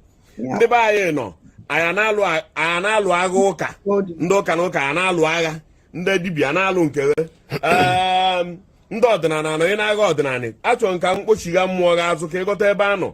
Ndị ọdịnala anọ ị na-anụ agha nke ndị ọdịnala, ndị ụka na ndị ọdịnala na-agba, ndị gọọmenti ahapụkwa nke gọọmenti so ha arapụkwa ihe na-emenụ na Igbo aka na-agwa gị ha arapụ ịtụ anya n'ala na ihe na-emenụ ha efesi ụzọ nke ọzọ kọrọ gbago onye nke akọrọ gbada. Ụmụ nwaanyị anyị nwụrụ a na-abụ ike na-aba ara, nsogbu a na-esekuleti, nsogbu anọrọ ṅa ntị. Akwago m ihe a mbụ ka anyị si nọ na n'Igbo a ma ọ bụrụ na ị mara ọ bụ na anyị bịara sela elu ma n'okpuru gị oge efere ebe ahụ ịkwụ ọ dị gị ka ị nọ na ebe ahụ ịkwụ ọ dị gị ka ị nọ na n'Igbo kịta ṅaa ntị na ndị iro ahụ ịma osisi ka ha ji wee mechie olulu osisi ka eji plank ka eji wee mechie olili ahụ ị nọ n'elu ya ndị nke ọzọ eyiri white a na-agha ego ụfọdụ eyiri black ekpurusi okpu nze na agụ ma ndị chiri ọzọ ma ndị ga-echi ọzọ okpu nze na agụ akarịa ebe niile nyesịa mgbomgbo chen n'onu nyere gold a na-ebugharị kaachị renjisie kaachị dọbasịa a na-eme otu ọga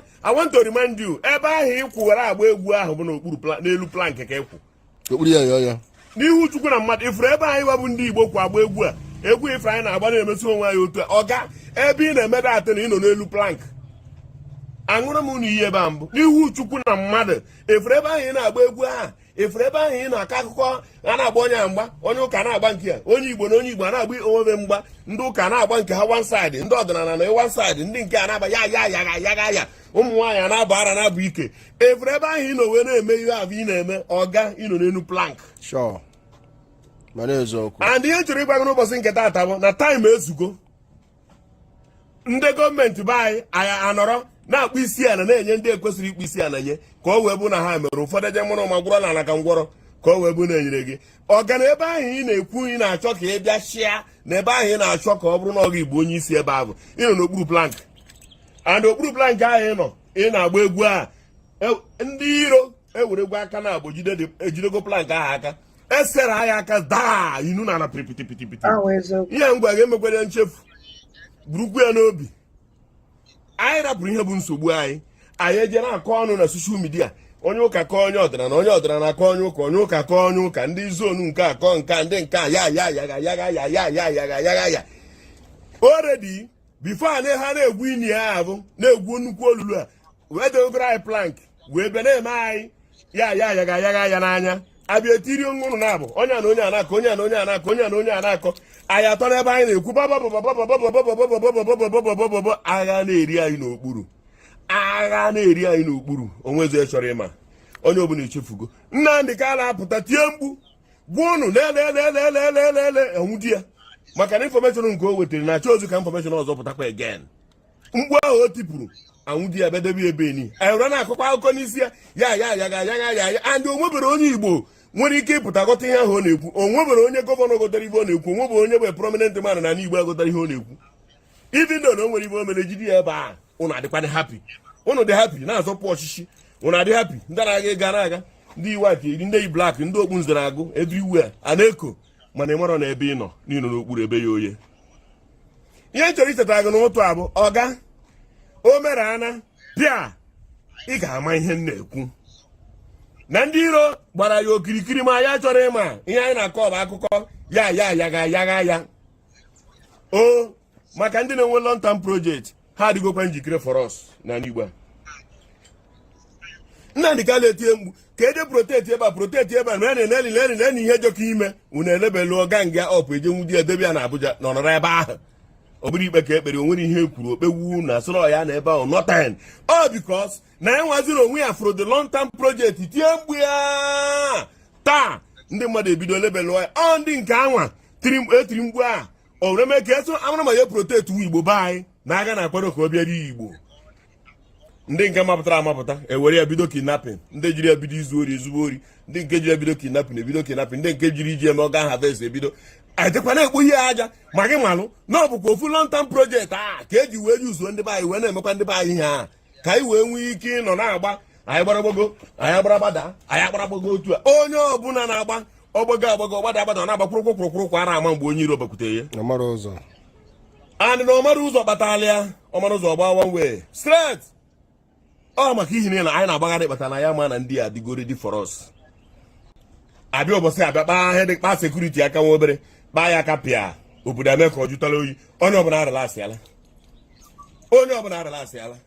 onye ọbụla dịzie obodo ajụọla oyi mana ịdị afụ mbibi nọ n'okpuru ịdị afịa pastọ adị afịa ndị dibịa afọ ya ndị pastọ afọ ya ndị niile na-eyi ụja ndị fada afọ ya ndị bishọp nọ na Igbo afọ ya ihe niile a na-akọ ka ya ọga orejie ịgbago ụlọ ụka orejie dibia agbago okwu arụsị ya orejie agbago echefuo TikTok orejie businessman ahapụ ebe ọ na-azụ afịa ọga na-adịgoro Igbo ready to ime Igbo ka eme ka asalent ihe akpụrụ Igbo finally ihe na-enwe m iwe bụ na unu chefuru one language trend sometime is a voice note ọsị na mgbe na-abịa mgbe unu nwa bụ ndị Igbo ga adịzi relevant na this country irrelevant. Now see, time shall come when Igbos will be no longer relevant in this country called Nigeria. Have you forgotten? He shared through that voice road. Nambe Nabia in the 5 years to come. Nandi Igbo Amad is irrelevant na this country. Shows you that no we're Nkwadoba na Kwadobe. Chile Kadabara ya ma ya fear. Agaya ya manaru now only him. 5 years to come. 5 years there now. I think you use whatever 3 years in India or so. Igbo will no longer be relevant in this country called Nigeria. Everybody is sleeping slumber. Comfort zone. Comfort zone. Ihe na-eme ayo. Ndị Igbo ihe na-eme anyị n'okpuru. Ndị Igbo ihe na-eme anyị n'okpuru. Ndị Igbo ndị iro gbara ya okirikiri nke ukwuu. Ihe niile ọrụ na afọ bụ nkịtị ka agbara na ihe a na-eche bụ ka eme. Efo na Getman gị bụ ihe enemy. Efo na Getman ga abụ onye iro. Efo na Getman ga ara n'ahịa bụ onye iro. Efo na ndị ahụ na-agaga na street gị bụ ndị iro. Efo na ndị a niile kpakpakpakpakpakpa biko na ya dị enwe plan, ya enwe ya na-akpọ plan. Eri mgbe niile a keri plan unu mee. Ofu onye nke chọrọ ime plan ka anyị wee nwee ike defend baba anyị eji ya na mkpọrọ. Ndị nke bụ ndị pụtara apụta onye ọbụla ewere zugbo ori were tọba mmadụ were ya mebe so many things. Ihe niile abụ distraction. A ga-eme mesịa ka i wee mara ebe anọ. Ebe distract agị ibido ga gbagharabazịa maka na ụkọrọ niile na ọhịa niile na ụzọ niile unu ya aga ha amaracha anya onwerezi ebe fọnụ ebe a na-agbagotara gị mmiri n'elu flat gụ. Ọga anyị eri anya anyị mgbe na-adịghị anya fe na-akọ ibe anyị na-akọ achọghị m ịkpọ onye ọbụla iyi achọghị m ịgwa onye ọbụla okwu ọjọọ maka na o metụta imi na ọ ga-emetụta anya anyị niile ga-ata afụfụ ya o nwere onye na-eme nsọt o nwere onye na-akparị mana obibe na-agwa ụnụ na anyị ga-ata afụfụ ya o nwere plan anyị nwee o nwere no plan no secret ihe niile nwa bụ nke ndị Igbo nwere nwa ga-eji wee na-eme ruo mgbe aha sị ka amara ma ya eme ka aṅụ gbaba ndị mmadụ maọbụ anọghị n'ụra maọbụ ndị mmadụ agbafuo ha ncha niile ka unu jiri bupụtasie ya bupụta ya na soshal midia ndị ahụ bụkwa ofu ndị ire ahụ amara na unu enwere ike unu bupụte unu na-akọwa unu na-ebupụte no nwere nothing everything is open ihe niile eghe oye o nwere otu ihe bụ dịka na o nwere no defense. O nwere ife m egosi unu. Now ọ bụrụ na ị bịakwa kịta now ijekwa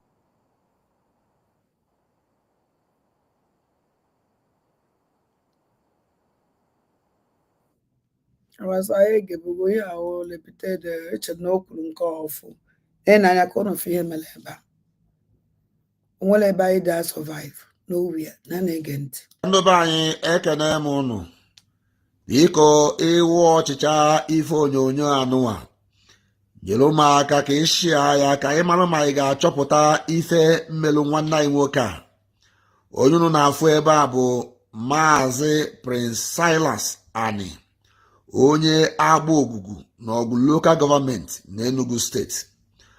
On the 24th of April on Thursday ka nwanne anyị nwoke a nọọlụ onwe ya ebe ọ na-azụrụ onwe ya afịa na 4th Street Springs, Johannesburg, South Africa. Ndị a unu na-afụ n'ife onyonyo anụwa wee lukpu ya ka esi wee ka ọ dị akụkọ dịka esi wee nụ anyị nụrụ n'onye be anyị ọzọ ka ndị a nwudelu onye be anyị wee kpọrọfa wee kpọta na nke nwanne anyị nwoke a wee lụọ ya aka sifa nọọ nwanne anyị nwoke a na-elesi ya afịa ha ji wee nwudi ya anyị adọrọ shọ mana anyị marọ mana ife anyị na-anụ ka anyị na-ekwu dịka unu si afụ n'ife onyonyo anụnwa ndị a wee kpụpụta nwanne anyị nwoke a na shọp ya wee si ya mmadụ afọ na ana wee mmadụ afọ na ana emegidere ife a ndị a wee kpụrụ nwanne anyị nwoke a wee jewe n'ebe akpọrọ abandon house yes wee nọrọ ebe afọ anyị amarọ ife ha na nwanne anyị nwoke a njelu ha wee ife ọzọ anyị fụrụ ka a nụziri na ebuzi nwanne anyị nwoke a wee butuo na ana wee binye na moto mbọsị afọ mbụ 24th of April Thursday from that morning time fa ji wee bịa ruo n'ebe mgbede bọsị afọ ka afọdobere nwanne anyị nwoke anya wee ruo taa ndị ọyị ya nwoke ndị ikwu ya na ibi ya ndị be anyị ndị Enugu steeti ndị agba ogugu ndị fụrụ ya n'anya achọsighị ebe niile a na-achọ mmadụ achọrọ ya jụọ ebe a na-adọnye ozu ya bụ nke ndị oyibo na-akpọ mọchụwarị afụrụ ya achọkwara ya jee na police station ka a na-akpọ sel afụrụ ya ebe niile a na-achọ mmadụ ka a chọsịrị nwanne anyị nwoke a wee ruo taa mbụ 27th of April anyị afụbe nwanne anyị nwoke a anya ife nji eme vidiyo anụwa ka gụnwa bụ onye na-awụ ọchị ya nwere ike ka ishia ya ka ndị Nigerian Consulate, Nigerian Union, ndị Igbo Union, ndị na-ebu ndobe anyị ka ba tinye anya n'okwu a maka ya bụ na ba tinyere anya n'okwu a emesịa nwanne anyị nwoke a ndị meri ya ife a wee na-enwere ya jụrụ ajụjụ ha ka ga-emekwa onye be anyị ọzọ. So ana m ayọ gị gwa bụ onye na-awụ ọchị vidiyo anụwa ịwụ ọchịcha ya inyela ya aka ka isi ya ka anyị mara ma anyị ga-achọpụta ife mere nwanne anyị nwoke a dịka anyị si anụ na ndị bịara ije a dịka unu si afọ ebe a bịarụ n'afọ ndị uwe ojii ndị polisi na ndị sekuriti na ndị afọ ọ na-abụ ha nwude ndị be anyị akụ ọfa gbọgbọ ije na my page ị ga-afụ ka ntị ilu vidiyo fa n'ebe ha jere na Ramberg last time. You are very very careful gwa bụ onye nọ n'obodo a ife ọbụla ị na-eme vie asaa n'anya nke ị na-eme mba ji ife wepụ aka na ya chọba ezigbo ife ị ga-emebe ka Chukwu okike abịa ma kpuchie anyị. Ekene m unu. na onwere onye nwe ebe ọ nọ London, onwere onye manụ ọnwụọ anwụọ, onwere onye manụ just nke ahụ agago. Ọkwụnụ jiri ntị unu mere ochie ife mere ihe na otu a ka our brother esi wee kọcha anya. So biko ụmụnne m unu kọ ọtụta ebe a unu eshi anya unu kọ ọtụtụ ya unu eshi anya. Ọ dị very important ka amala ihe nke a na-aya. So ụmụnne m anyị akwụsị n'ebe a. The line is ndị be anyị ekene m unu biko ịwụ ọchịcha ife onyonyo anụwa nyere m aka ka ishia ya ka anyị mara ma anyị ga-achọpụta ife mmelụ nwanne anyị nwoke a. O nwere ebe anyị dị save, anyị adịghị save n'ụlọ, anyị adịghị save n'ama. Gwana ekene anya this man ọ nọ South Africa, ọkwa otu ime ya nke esokwara ya, nke a afụbeghị ya egbugofe ya, nke ahụ agago. Ebezi ka ihe anọ, ebezi ka ihe eje. O nwere somebody gị na ụmụnne m anyị akwụsị kama echi Satọde ma abịa n'ụtụtụ ahụ na ntete nwụọ. O nwere program nkala igosi unu that program Van Vika. This man called Van Vika na-akpasu m iwe all the time. Check how many minutes ọ dị. Ọ na oyi nne ka anyị tinye kene ọnụ. This is Van Vika. Okwado Jovica call Van Vika. 7 minutes. Okay, it's okay. Ka anyị mekone ka anyị nwee ike izi this Jovica ka asụ nnọọ nke n'ife. O nwere ife ndị be anyị na-eme m nwa adị alike. Ama na fọkpacha anya some ndị be anyị, not all of them. Ana m eti mkpu na-eme ka ndị be anyị mara that na onye niile na-asụ Igbo na ana Igbo ndị Igbo. Ọwụna onye kọmitie something na-asụ Igbo ozugbo atagi anya na onye Igbo ka ọwụ. Ụmụadị Fulani mụrụ n'ala Igbo na-asụ Igbo waja. This woman, head of terrorist, Kọlụ Ngozi Ọnabụgolo Fulani. Ọ na-asụ Igbo ọfụma mana ụhụ onye Igbo. Ọ maka Igbo ọ na-asụ na ebe o tinyere anyị na condition anyị nọ today because of na Igbo ọ na-asụ. Mgbe anyị kọrọ ya ọnụ si ndị mmadụ na-eyi anya na ọmụrụ iru dịsụ ụmụ na ụlọ ọmụrụ ihu ndị Igbo obido tee powder. Nwee special people na-etezie ya wote ọnya chịkọchazie ọ na-shine ka o pụ onwe ya n'iru ndị Fulani. Ihe ọwụna na-eme special n'Imo State and Enugu State, even Anambra. Ụmụazị niile a na-agba na-ejide n'oche na-asa ndị Ebonyi State ya ndị Ebonyi State. Unu watch since m bido tiwe mkpu ọwụ sọnsọ ndị Ebonyi State. Why o ji awụ nke ojide na asị na enu watch ọ kwụsịgo na social media. Nna m na-akpọ m n'onwegodu ndidi ọ kwụsịgo na social media. Maka mgbe ahụ onye ọnwụ na-ejide na onye Ebonyi. Oyibo ọnwụ na mpụ niile a na-emewe Ebonyi State. Kwari na ụmụazị Fulani na commit those abominations. Because of Namaza afọ Igbo. Because onye Fulani mụọ nwa ọba ya afọ Igbo. Because nwa abịa from ha nwere mission. And na ha zara afọ Igbo aka ya eju a na-ebuzi anyị nwa ụmụ Igbo. Ife onye na-asị Igbo che nọ Igbo. Otego ndị Igbo gwụrụ, otego ebido ebuwe ndị Igbo. Original Igbo people na ha avanishine. Ana m ekwu na-ekwusi ike. Origin the men ndị Igbo na-agwụ agwụ. Anyị agwụkwana nọ. Ọkachasị ụmụ nwoke anyị ife ọfọzụ ụmụ nwanyị.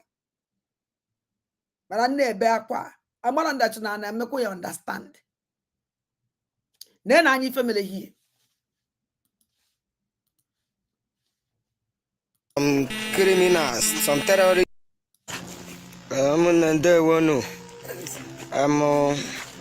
These are some criminals, some terrorists that have been terrorizing Avo, Okupu, Umogoma, along Obosema Road since all this while.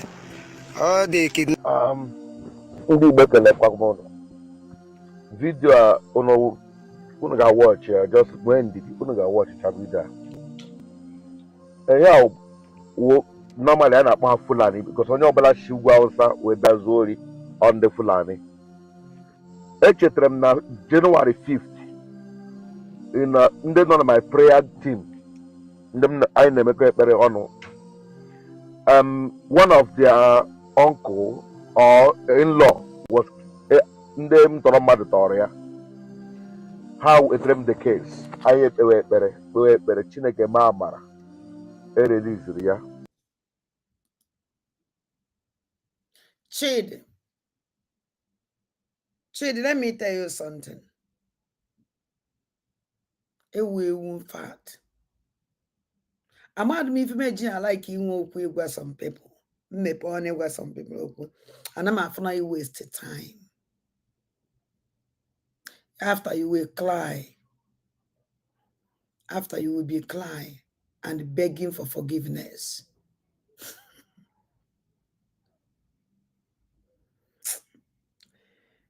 Okay. Get on to. Mana akwụrụ ụgwọ 5 million naira. After akwụchara that 5 million naira, but before akwụ ụgwọ a release ya, mgbe a kpọrọ na phone, onye Igbo akpọ na phone si biko sụwa bekee ka ndị anyị na ha so wee na-anụ. Mgbe woman bido sụwazi bekee ma ọ broken, a na-anụzi olu ndị Fulani. Mgbe e bịara ba broadcast the news asị ndị Fulani gito kidnapụrụ onye dị otu a akwụrụ 5 million release ma na-achị ọchị. Before me finish m chọrọ ikwu na ịma na nso nkwa every day na-eme video ndị Fulani ma na-achị ọchị. Ihe na-ewe ndị Igbo iwe ịgwa ha eziokwu ya na-afụ ha ka ose a na-akpọ gị iyi ịkpọghị iyi o aga m ekwerere eziokwu. Gịnị bụ eziokwu ahụ?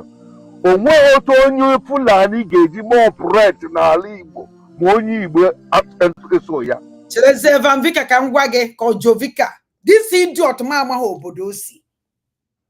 Nobody is insulting you because n'ime go onwe gị insult. Nobody is disgracing you. You already disgrace yourself. Iwu anụmanụ or even na-akpọgo steady. Onwebe mbọsị nghalago because even in there's no John ga-apụta rubbish. Ikpegburu onwe gị n'ekpere. Anụmanụ eche na mmanụ mgbe ikpere ekpere na ikpechala ekpere lelize that place person free of charge if on ekpere go rubbish. Ebe ikpechala ekpere akwụkwọ million upon million. Ekpere ga na-end na akpọpụta free of charge. Ịma na o nwere ndị ekpere eleliziri. Ịmarọ anaghị ego n'isi fa. Ị nwere idea na o nwere ndị anaghị ego n'isi fa elelize fa na ị nwere idea. Onye ụchụ. Let me tell you something, Jovika. My children, I'm from France. Hana so French or from with nation French. And even when I get 100% in French intonation. Kaja because now I'm from Oboda. Jovika, in a chigwam now, no way if a bejel. Ejide onye na-asụ English, including onye na-asụ oyibo, and another onwe ebe ejere now. Enwe ndị na-asụ English, including onye na-asụ French, dịka nwa nwoke ụmụ maasị asụ French now. Dịka una this is my battalion of children asụ French. Mmadụ akpọ na phone. O wee wụnọ n'aka one of my battalion son or daughter ka ọ darị n'aka. O wee sụọ French sugu biko gụsụwa gas na French biko gụsụọ English ka ndị m na-afa na ebe a nọ na-anụ.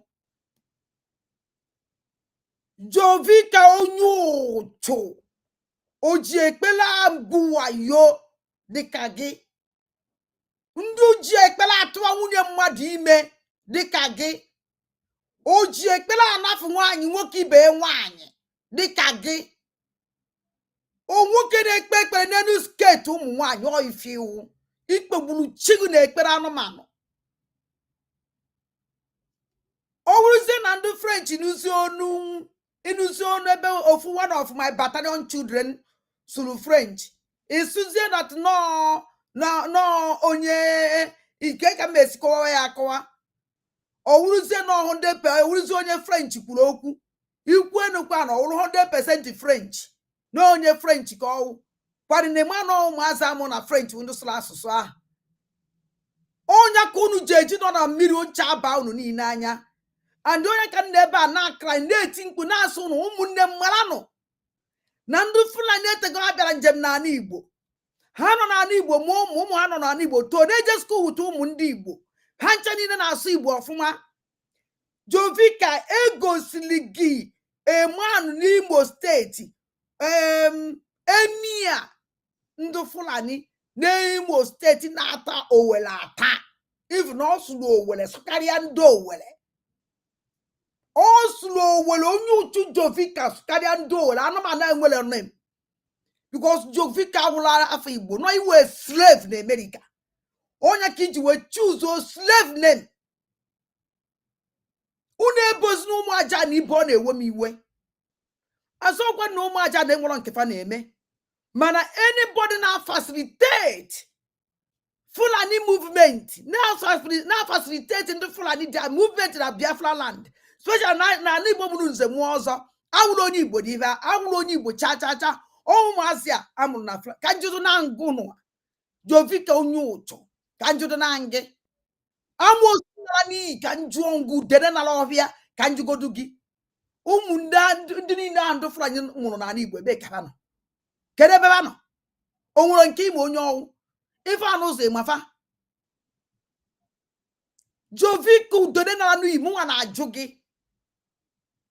Ikpegburu chi gị na ekpere.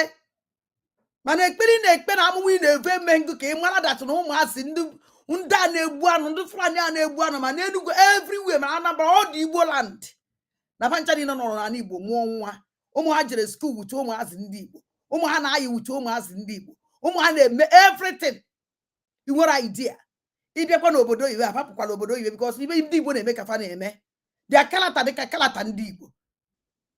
You don't know that anụmanụ ka ewu sọnsọ ndị obodo ọzọ ndị na-ama ndị mbịambịa nọ na befa ndị Igbo ama ahụ mbịara onye ọnwụ na nwanna aka eke imere nwanna aka ibe Fulani nwanna gị onye a nwanne gị jovikasị ma amadu ahụ maọbụkwa gị tonda sewakwa gị ebe ọnwụ na ị nọ na dis rubbish ị na-akọ ifere ọ na-emekwadogo nwa idiot kedu ka ihe ezighị ezọpụta ụmụnne gị na bondage anyị nọ na ya na isi ndata na iwu onye Igbo ifere ọ na-emekwa gị otene mkpọrọ this idiot asị I hate this man because of this rubbish akpọka m ya asị ta gara this rubbish Jovika ka njụọ ya ajụjụ ekwesịrị m ịjụ this idiot ajụjụ Jovika ụmụ Fulani niile na-egbu anụ ibe niile na-egbu anụ na n'ala Igbo kpọrọ nwunye fa ma ndị a na-ayọ ayịyọ ị na-afụ na moto si nso ụwa apụta m ụwa dị nwa obere na-afụ ndị Fulani na-ayọ ayịyọ ndị a na-akpaga isi bena anọ na paakị na-ayọ ayọ kurucha ụmụaka n'aka kedu ebe ụmụazị ahụ bakụ n'aka nọ kedu ebe ụmụazị ahụ nọ ọtakara bịara nje n'ala Igbo. Why can't you people open your eyes? They do this thing when they deceive ndị Igbo na-egbuchasị ụnụ a na-asị na Igbo afọ onwe ha n'anya na Igbo na-egbu onwe ha. Can't you open your eyes mara that na Igbo adịghị egbu onwe ha na ndị na-eme ka eji asị na Igbo na-egbu onwe ha ụmụazị ụmụ rọbish ha mụgasịba n'ala Igbo onye ka o ji dị ka Igbo na-egbu onwe ha kedu ibe iji jebe pada anya fife na-aga nọ why ji wule deceiver why ji like itinye our people na bondage why ji instead go nwe izuzu ikpegburu chi gị na ekpere anụmanụ na nonsense ekpere ikpere isi na Chukwu za ga-ekpere onye ajọ mmadụ ọ na-ekpe a na-akpọ Chukwu agwara ngụ isi na iwu Reverend Father Chineke bụkwa gị ọnụ bụ ọgụ na Reverend Father ọnụ Chineke maka ihe adụ wee mee gị Reverend Father na ọ bụrụ na iwu Reverend Father ọ bụrụ na ị naghị enye nshi because otinsiri fọ ka iwu onye arụrụ anị otoro enwe nwanne bụ tagalanụ this man nena anya ka ngwu na ụmụ aja Igbo ibe na-enwe m iwe ibe na-enwe m anyị ma like ka because oyi fact anya ka anyị na-ene bayi na-esink this woman called Abu Golo Fulani terrorist chief of bandit bịara hijack Biafra because he will hijack Biafra after con hijack Biafra we recruit to the whole mass ndị Fulani amụrụ na Igbo ọnwụ na iwu nwa Fulani amụrụ na Igbo ya ewego n'ọrụ ibe niile this idiot hijack ibe niile bụ this idiot recruit ụmụazị Fulani niile amụrụ na Igbo ka o recruit ka a were facilitate ele yi na-egbu ụmụ original ndị Igbo anya nọ n'ebe a na hasịsị aka instead anyị n'anya mara nke wee eziokwu mara ka anyị esi na survive mara ka anyị esi na survive na this nonsense taa na anyị nọ kịta ka this rubbish man this ojiri half inch gbara ahụ aka call Jovika ka sọ gịnị ka this rubbish name ọ na-aza bịara ebe anyị blame mmadụ na-protect because Igbo kwuru ebe akụta o protect the Fulanis because of onye akpọrọ na phone sụrụ Igbo na akabasi jegbuo weta onye nwata nwaanyị na onye amị otu onye amị na onye amị and nwaanyị onye amị and nwoke onye amị egburu na kedaba na Amazonia jere inu dị egbuobe na Amazonia ndị a wee beba na-achọ ka konye ọbata obi okwu n'isi ha were kpọọ fon wee sụba French sụba Igbo egbugo nwa gị nwaanyị ị chọrọ ka ese ndele gị foto ya eme not knowing na ozu ntabido a place ihe mere na Amazonia amanụ na onye echeta one woman na onye amị egburu ya na die egburu fe ogbugbu adịrọ mma ọ ju very bad egburu ya egosiri m the thing adịghị mma ncheta ihe ahụ ihe mere na Amazonia a na-achọ ka eko ihe ọbata obi n'isi ejesuba Igbo akpọ ha na phone sụcha Igbo connect with that video post ọ na-abịa n'elu na-abịa n'ala as not understand security network ọbata obi not understand security network ọbata obi not knowing near that to even that ihe ahụ una Amazonia ka o mee all this kind of thing ka this anụmanụ anya ka ọchị na-eme ihe ọchị this idiot. I hate this man. And ọma na ya akpọghị iyi ọma na ọ na-ekwu rubbish ọma na ndị mmadụ fia na fire area to especially mụ nwa wada ndị Igbo maka ọmụ onye nwo ọnta ka m na ya na-agba m eri otego achọrọ m ife mee na ala Igbo m asụọ Igbo si m ala nke Igbo ndị Igbo kwesịrị ịma onye nwe onye Igbo onu ihe siri were kwuru eji ndị Fulani a na-egbu anyị na-eche na ndị Igbo because na fa na-asụ Igbo ndị Igbo echọpụtabeghị dachara ndị mbịara nọrọ na befe mmụọ nwa na-asụ Igbo anyị nwe wee chezọ na enwewu ndị bịara n'obodo onye ọzọ na ụmụ anyị mụrụ ebe a na-asụkwa obodo ahụ anyị nọ na ya ọpọ na amụrụ fada place ha na-asụ ya ndị obodo anyị nọ na fa nwa nke ha mara ndị bịara abịa mara ndị amụ ndị bịa original ọsọkwasị ụmụ ọgwụ n'obodo a n'ụlọ ọgwụ ebe a mụrụ ka ya nọ lekọ legista ga ozugbo ba ya enwere legista enwere onwe na-elegista anybody. Nobody knows anybody. No identity. Nothing. Na na-ege ntị ihe this man kọrọ ebe a. Ndị Igbo na-atụ n'ilu si onye ọrịa adịghị abịa ma ọ bụ na onye nwe ụlọ eso ya gechanụ this video ka ịnụ ihe ọzọ m ga-agwa gị. Shut up. Chere ka m gwa gị ibe ọnwụ na ọsọ su ebe a don't care. Ibe ọsọ kwanye su ebe a John Vicky you idiot. Let me tell you something. O nwere ofife nwere ike ikile agụdọ n'isi n'okpukuru isi ga na-adụ ka enwu isi didi isi wenu isi gịnị dị ka m na-enye di ya isi ọkpụ mango o meriti ịkpọ isi ọkpụ mango ọ isi ọkwa nọ maka ọ na-aka ka ọ isi udene ọkụ udene ahụ eyi udene ya ọ daitara isi inekwu isi anya ọ dị isi ka udene o nwere onu dịka ibe were isi kwụ n'onu o nweghị onu mmadụ ndụ na-ekwu okwu dịso toro nara n'ihe nwụrụ ndị ma ya pụtara ekwu okwu mmadụ kwefuru o nwere ife m nwe enweghị ike okwefu m nwa ada ndị mba na ndị egede okwefuru m nwa since m gechichara nwoke onye Awụsa onye nke ahụ onye Awụsa gwara ụmụ Igbo wee si n'asụsụ Igbo na o nwere ebe anyị akpọ ya wee jee kịta emesi ihe na ndị Igbo na ebe ahụ etie nwoke onye Igbo ife ebe a na-azụ ya onye Awụsa and inecha anya ọwụla eziokwu ihe afọ onye Igbo na onye ọbịa ka ha na-anụ ọgụ ejere etiwe ndị Igbo etiwe onye anyị wesi ya maka na onye ọbịa ka ọwụ ka iji emegide ya etiwe nwanne gị ejecha maka na onye ọbịa ka ọwụ ka iji emegide ya because na ndị Igbo nabatara ndị ọbịa karịa ha nwa na onwe ha nwanne nwoke nwanne nwaanyị nwanne ịmazị nwoke nwanne gị na onye bịara abịa ndị na ife na-ayị anyị kịta ya mara ebe ibe na-eme anyị na na-egede isi dị ọtụ ntị na isi udene emechaa na-eje jide isi adọọ ya ma na ya adọpụta ya akpịrị atịrịsị ka onwe dị na akpịrị nna ahụ nwoke a na-asọ m oyi na na-egede isi rọbish ntị enwere another video m ga-play igecha ya anya compare wee contrast ma ọ bụ ndị oyibo get them this video.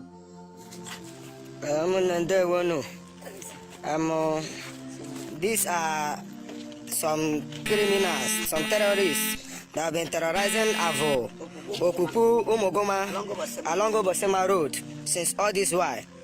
All the kidnapping, stealing that have been happening on that road, these are the men. And now, being Sunday, the Avo Community Security Network infect them and we... Achọrọ m ka unu yuzuo brain unu na uche unu niile nenu this video a na-eple ebe a ọfụma ụmụ aja biko achọrọ m nnọọ onye ụna nọrọ na voku unu spirit unu mmụọ ahụ ụnụ na ya na-abụ Chineke nye mmụọ nke ụnụ ahụ mmụọ anyị ji were wụrụ mmadụ mmụọ a na-edugu mmụọ ahụ na ya na-abụ mmụọ nke anyị ji bịa ụwa ka ị wọchị ihe mere na this video biko ọ dị very important very important ọ dị very important geenụ ntị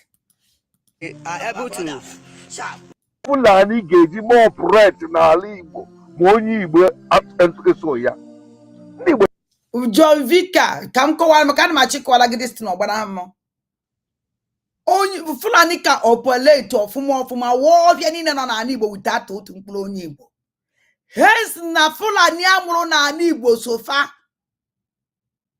hence na Fulani amụrụ n'ala Igbo sofa paya eme opolate without ndị Igbo ọmanị ji ntị gị mere oche na hence na Fulani amụrụ n'ala Igbo na-asụ Igbo nwanyị maka na nwoke onye fụrụ nwatakịrị Fulani ahụ na-amụrụ n'ala Igbo ma niile nọ n'ala Igbo ọmụ ebe niile especially na community ahụ amụrụ ya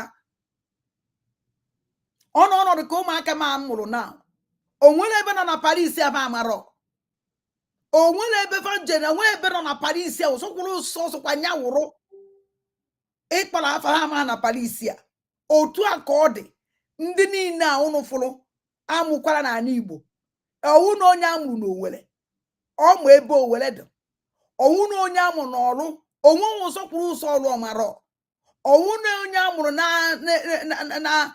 na any part of Igbo ọwụ na ebe ọ ya na ọmụ ya ọma in and out because o toro that place with ndị obodo ahụ onye uche nwere brain nweghị ike think twice so one way unu na-esi n'ọchị enyi unu nri unu esi n'ọnụ Chineke nyere unu na-echi unu a na-amakọ ya n'ọchị ọhụ ebe ka ihe anọdụ che echiche ebe ị na-anwa gbedata nwunye mmadụ ebe ị na-eji egwu nnu azụdo mmadụ wayo na-anakọrọ ha ego ofere na-eri amoosu dịka gị ka ị esi che echiche kwefuru this man ị na-asọ m oyi ị na-asọ m oyi because ibe niile na-esi gị n'ọnụ na-apụta na-esi isi mfat na geenụ ntị onye ka anyị ji efu today ya ka anyị ji efu onye a jidere asị ọsọ ha n'Igbo asị na onye Igbo hey o nwere nnọọ mgbe o setiri onye oyi ọhụụ na-ejidere Ebonyi steeti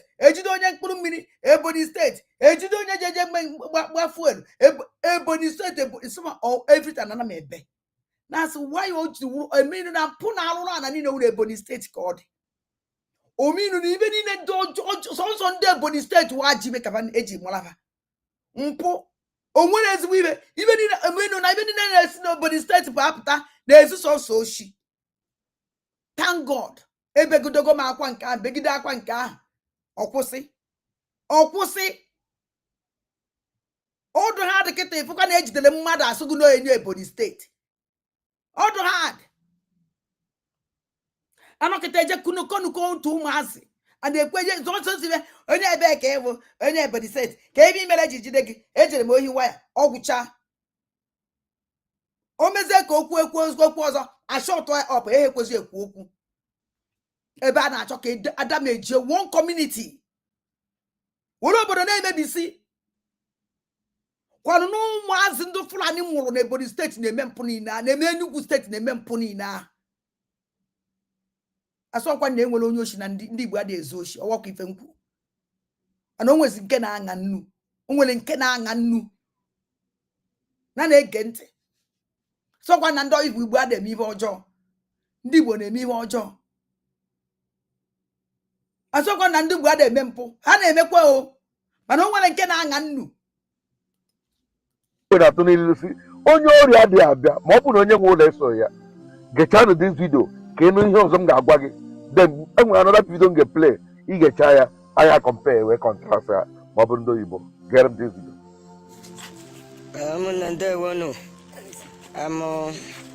these are some criminals, some terrorists that have been terrorizing Avo, Okupu, Umogoma, along Obosema Road since all this while. All the kidnapping, stealing that have been happening on that road, these are the men. And now, being Sunday, the community security network invade them, and we are able to get rid of them through the information of our brother who is there clearing the bush via farming. He now noticed it and started calling us. Before we now came and we managed to apprehend.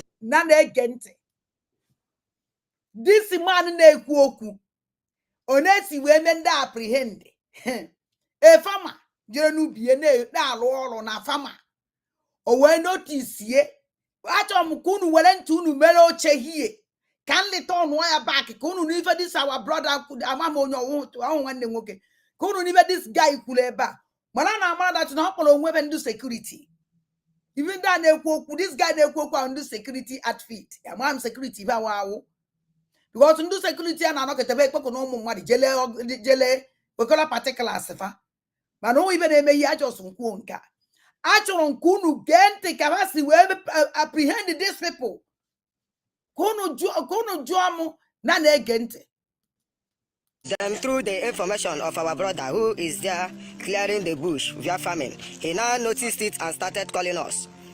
Before we now came and we managed to apprehend some of them, which are these ones. Even some of them, you can see the two. Their brother Jelly Lolo, Ije kill a boy Lolo. He's now noticed it. Okuivo notice. Ọkpọ afafe eluzi ebe ahụ apprehend efa gee nụ ntị ka nleta ọnụ onye ọzọ maka na o nwere akụkọ a na-akọrọ ụmụazị nwee akụkọ a na-akọrọ ụmụazị gee nụ ntị. Before we now came and we managed to apprehend some of them, which are these ones. Even are able to get rid of them through the information along Obosema Road since all this while. All the kidnapping, stealing that have been happening on that road, these are the men. And now, being Sunday, the community security network invade them, and we are able to get rid of them through the information of our brother who is there clearing the bush via farming. He now noticed it and started calling us. Before we now came and we managed to apprehend some of them, which are these ones.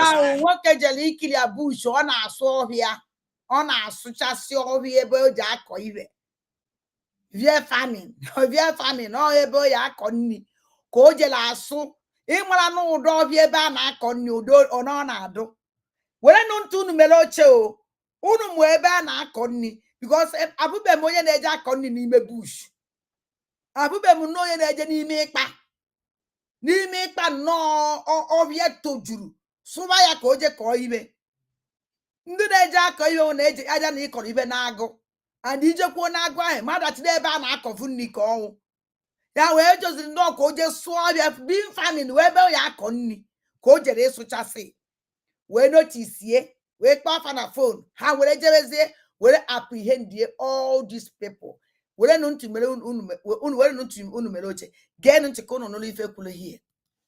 Even some of them, you can see the two are from Avon. These are our brothers that are leading them. Then before others came for their rescue, but they don't know that we have already taken cover. We now approached them, but they couldn't resist us. Then we now apprehended all of them. Now finding out that they all are from the same group. They all know what they are doing. They are from the same business. They do the same job in this road. This is their boss, being boss. This one, we have come in contact with them for several times. He escaped. And thank God now we have him red-handed. Hey, look up here. This is the boss. Boss, where are you from? Jos. Yeah? Jos. Jos. You are from Jos. Yes. From Jos, and you are terrorizing our community. You, where are you from? You are from Abia State. As you can see, the CSO in charge, the commander over the West. You can see some security members who helped us. This is our brother that helped us to give the information before we arrive.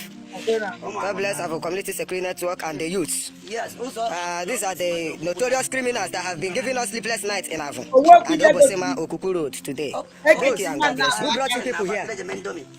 Who? Who is Buchi? Who is Buchi? Okay, you are the one. Where are you from? We are from Avon. You, where are you from? We have all of them red-handed. You are from Avon. Thank you. You, where are you from? You are from Castina. Come now, call your members. What are You are from Kaduna State. And those, your coming to this place is through the information of these ones. Okay, thank you.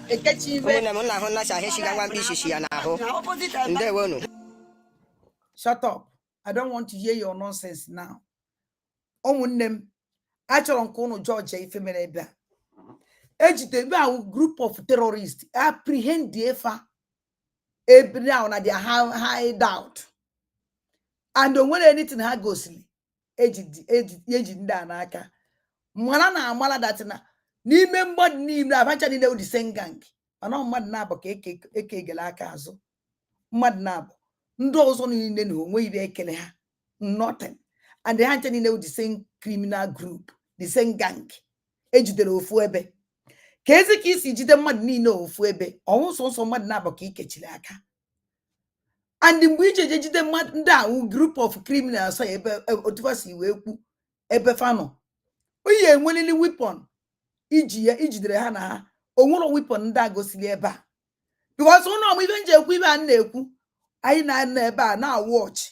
Na-afụ ụmụnne anyị ịfụcha ha ya amana anya ahụ ịfụrụ ebe a ka ịfụrụ anya ikpeazụ eyoro aje ibe aka ndị security outfit a na-eme all the time ka e were sịkwa na ha na-alụ ọrụ ejebe chịkọrọ ụmụ mmadụ kpokụ n'ọtaba chọọ otu iwe kọọ because afọ nke ihe esi wee jeji apprehend these people and ha hiri nne ndị a jidere ebe ọdụ mmadụ one and sọsọ mmadụ na-abụ ka eke igoro aka azụ onu nke ọzọ akaba dị n'azụ. Achọrọ m ige nonsense this man na-ekwu because ihe niile ọ na-ekwu ibe na-ewe m iwe because this idiot na ebe a na-support ogbugbu a na-egbu ụmụ aja.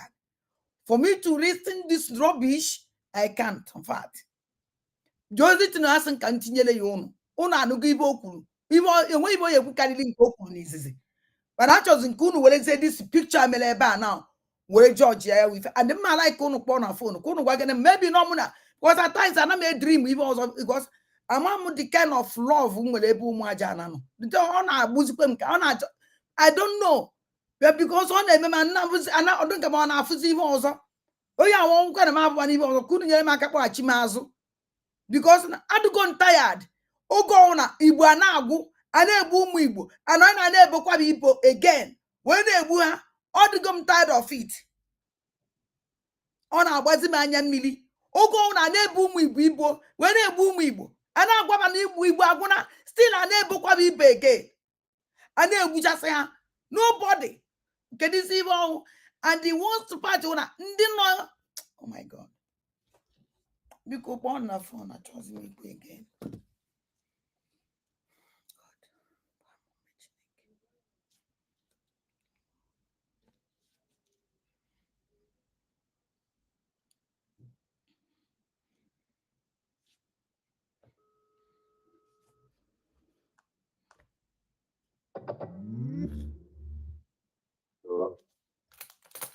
Hello, good evening.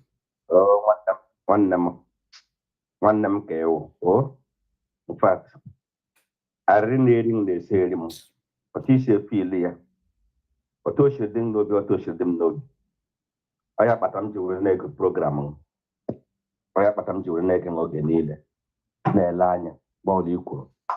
So, ihe na-eme anyị Ishayenaka, Oshayenaka, Oshayenaka, ihe na-eme anyị Ishayenaka, onye aka na-achọ okwuta, ihe na-eme anyị Ishayenaka, Oshayenaka, Oshayenaka, ihe na-eme Igbo shi ha n'aka, onye aka na-achọ okwuta, ihe na-eme ndị Igbo shi ndị Igbo n'aka, Oshayenaka ka anyị na-eme onwe. Yotago, this man dịka ejebida Ujovika onye ewe idiot ọwa n'ọsha o wee flefu Chineke ga-abụcha ya ọnụ bụọ nke ụwa na bụọ na nke ụwa ọzọ. Believe me, ugbo na one ka anyị nwa nọọna witness ndị Fulani kidnap ma ndị egburu hapụta ha sị Fulani. Why this man ga-eji pụta again bịa atọ ọnụ eswazie no yes anya ndị gbado 100% pure enwere arụ na-eme n'obodo anyị mana ihe karịa tọọ ya aka 80% of kidnappers a na-eme egwu ndị Fulani na-eme yes onwe ka this man ga-apụta were ọnụ o ji eri edepụta na-akọrọ bishi na ọ na-akọ ọ sị ya wụ ka Chukwu Chineke bụ onye ọnụ believe me this man ọ nọ m nso m nọdụ ebe ọ na m ga-amanya ụra the type of ụra m ga-amanya gawazie nkuku nọ n'elu ya believe me m kpụrụ ụra mmachichie ya anya kwụwa ya ọnụ dịka ọnụ eji very hopeless people ọmpụta na-akparị ụzọ ọnwụ ụlọ ifugo ka Gumi pụtara na-asị bandit kama ya ga-negotiate with them. Buhari protected bandits okwuda against them. Non-Northerners Fulani pụtara ekwu against bandit and Boko Haram. Ọwụọ na ịpụta bịa were nwanne nzụ ahịa Chineke kpọọ nwa ọkụ iwere nwanne nzụ ahịa yes ka akwara ha aka ị na-ekwu eziokwu Chineke pụkwa ha ọnụ ebe onye ohi nwụrụ anwụ ịhụrụ ka ọra ejibida nna biko hapụ ndị ụchụ nwụrụ anwụ jobi ka ịwa onye ụchụ ka ga mmasị kwasị m kpọwara ya egwu ndị ụchụ ma gị pụta program ewere egwu ndị ụchụ agbada m etufuru ya tụfu ọ gịnị biko ka nke ahụ na-ewu Rosa even Ochoken dị too much. The worst part of it was that Rosaline ruru ihe na nara onye enwere ihu na why this that you na anọ ha n'anya you call yourself a man and amadam ihe kpatara disi ndị a nọ na kampụ Ngozi Orabueze ma Ngozi Orabueze na onwe ha niile pụrụ ndị asị lai asị ka ha dị too much. Rosaline ka m gwa m oge ịpụtara na-eme program ejidere PM n'ọnụ gị nwa ka m jiri nụta si na enyere oge nkere 150 million na ịmara ha n'inwe onye ọbụla even mbelivu okwere n'ebe ị nọ mkwete n'ebe ị nọ si yes another person is coming out Biafra nso tụkwasị obi anyị gbara na ewu otobo na ewu muu ka mma mpụtụ mpa afọ ihe ewu iji ọtụ nwụrụ anwụ gị pụta na-agọla ahịa program ime na anyị nọrọ from you like your madam said I was brought up in Kano ye toro na Kano madam the same madam nga mpatakwara again ihe oribere 3 months o kwuru ihe madam nga mpatara ahịa na-agwa na ya cross be ha Abuja ọnụ ndị ochi hụrụ emegbuo ọnụ ndị rụrụ arụ n'ihu Chukwu n'ihu mmadụ ọ nọrụrụ arụ mụọ ma ndị na-eso ọ nọrụrụ arụ believe me that is mụọ m ndị na-eso ọ nọrụrụ arụ nwaanyị a nọ na broadcasting ya mee na-etoro na Kano si n'oke no wonder ka ị pụtakwa saa anyị n'oge nkere n'ọnụ gị nwa pụtakwa na-edina anyị ihe i kwuru ọ bụrụ ọgụ ọredụkwa Chineke abụọ n'ọnụ ekwesị akpọọla ọnụ ọka ebe believe me ị pụtara sị that woman you need say na-akparị you need say the right thing ị gara iwepụtara ọnụ iji ere na-akparị oge nkere bụ ya ohi even iso n'ihe mere m jiri ha etọ data oge nkere today iso ya you are the cause eso na ozuru enyi na ego yes kwanda I trust before that oge nkere I so much love him oge ha gara the first Finland aga aso wepụtara ego support say yes onye mekwere gara ebe this man nọ iwepụta ọnụ mpụta na-akọ ndeme na-akpọ yo and you never stop mana ị na-edefend madam ị na-edefend onye oshi that bloody liar ị na-edefend ya Chineke oturu gbagbuo gị na anyị abụọ oturu gbagbuo gị na anyị abụọ ị na-astamul English why are you in London Adam as English but apụtara m obodo oyibo kena ndị eke na-asali English ịgụtara akwụkwọ why not in that country why jiri gaa nọ n'obodo ahụ na-asị English na Chineke bụrụ nwa ọnụ ị na-asị English sọsọ gbuo onwe apụta na-ebu asha ọnụ rere ere iche na ọ mmadụ na-ekwu ma na ọwụ idiot empty head na-enwere ihe nọ na bread very hopeless idiot Rosaline mana iwu onye ohi yere thief and bloody onye ashi wonyoyi man onye ashi wonyoyi ị ga pụtara sa ị na-arụ n'ọfịs bụrụ nka papa one computer the next day give another one pụta bụ onwe gị otu iwe eke ihe zitere ịla bụ ha ịpụtakwa mechaa program tata ọgba na-eko gị adada ka mma n'isi Chineke bụrụ nwa ọnụ Chineke bụrụ nwa ọnụ ebe ịpụta na-akpọ Eunice na-akpa na-ekwu against her come out ka anyị bịa n'ozu Chineke kpọọ nwa ọkụ come out ọkwa Eunice ka ị chọrọ ịbịa challenge I don't know her I never talk to her amadụ m onye achọtara m ịma about her but to come out ka Chineke bụọ nwa ọnụ eche m isi ada dị ọra ma ị ga-eweta proof ọ gara agba klọb Chineke kpọkwa yes me hapụ gaa n'ọhịa yes struggle the difference agitation dị iche it doesn't make na ịpụta ị gaa na klọb n'obodo ị ga-ahụ onye nọ 80-90 years ha gara gbara klọb after you do everything weekend ị ga-agbara klọb ọwụ ihe ọjọọ ihe chọrọ proof ị ga-eji agbapụta mmanụ daịpụta ụgba gị sa ada dị ọra mma ọ na-communicate with sociopolitical anyị kwere na atụtara ego ole dị ọta ya erie yes I hold no responsible anyị mana that is ada dị ọra mma wụ esabụ anyị gburu ọja proof anyị chọrọ o dị ihe nke anyị chọrọ ọ dị na ife ada dị ọra mma klọb kọ ihe ga-agba ị ga-agba klọb and maybe nobody permitted it's your life ọ na-akawo na ukwu ka je gba klọb ejekwere m eje gwara nwaanyị ayọ ọ na-akara m enwezi ime ọkpụkpụ mba eji were gba awa ntịlọ ọ na-akawo ụlọ o nwere ejere m eje gbapụ ya vidiyo onye tinye live ma ekweta na ọ na-eme ikwere ihe onye na-ezuzi kpọrọ he went to that club and then ya nọ na western world ma agadi ma ọkụnye na-aga klọb na asị ya wepụta the proof ya wepụta ya aweta ya mba ya wepụta n'idiot ka anyị wụtatụ na onye enweghị ihe nọ na bre eche m ọ ga-apụtasị na wee ya hụrụ na this onye politishan gara abụọ na-arụ na mma lekwa ihe gara na-awụrụ kwuru lekwa ihe gara na-awụrụ dere yes anyị si yes o ada dị ọra mma o na-esere ego dị ọta n'iri eji mmanụ ja nga ka na-eme arị anya ịpụta na-akụ iri ịhụrụ na ọ na-agba klọb and then what happened onye chi ga klọb ya ga klọb ọ ya personal life agitation apart eche m ise ike na akwụkwọ eche m ise ma ihe ịgba klọb personal life ogbe mmiri onwe dị ihe dị connected ma madam ọ gadị pati the other day yie black and black ndị ogboni ndị otu ọjọọ bụ ọchọ ụdị iji ọsịsọ onye pụta kparịa anyị ga-eme ihe na-ede ị ga-eme onye ka ewu chere m agwa m isi ịnọ na UK ịnọ UK without UK ka dị si ịdị ọtọ nọ ka America amamakwa ọsọ ibe ọ nọ kwọsị ya na ọrụ ga-asọ ọsọ nọ London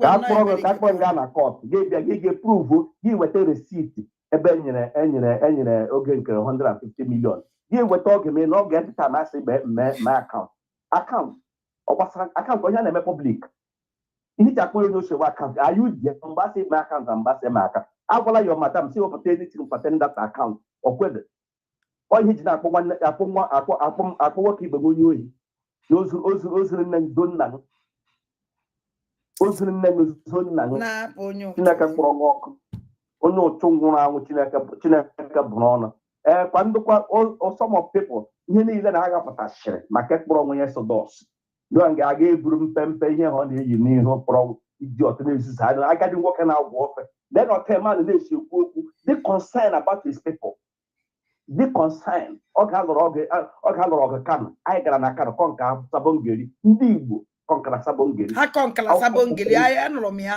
ọsa na-epresent ikwe even the last time m nọ na Kano emera ya that was 2000 if I'm not mistaken that was 2000 ha na ndị Yoruba ha kọs ha medepa m na Sabongeri the whole Sabongeri ha gada Sabongeri atọ ha tụtụrụ ndị Yoruba nọ na airport road ndị beside tụtụrụ ha gbuo ndị Yoruba achọzi iburu tapụ ihe na-ebupụta ya na Sabongeri ka ndị Igbo join ha ndị ugwu pụtachiri aka elu nwere ya gbasakwara ha na ndị Igbo ọhara ndị Yoruba they can never try it anyị nọrụzie n'obodo anyị Hausa bịa na anyị ukwu na anyị ga isi n'anya ọmpụta everyday nwaanyị chacha in France nwaanyị cha idiot nwaanyị chacha in France onye ihe nwaanyị chacha in France Chineke kpọrọ na ọkụ nwere omekwa ụlọ obodo anyị na-agabi ọ na nwere ike pụta ele solution tiwe ka onye ọbụla tie because of methodology every time. Edwin.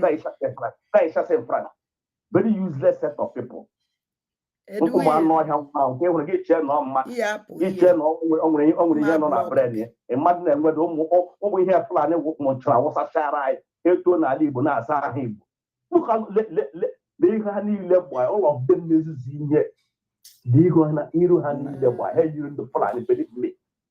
A to Z.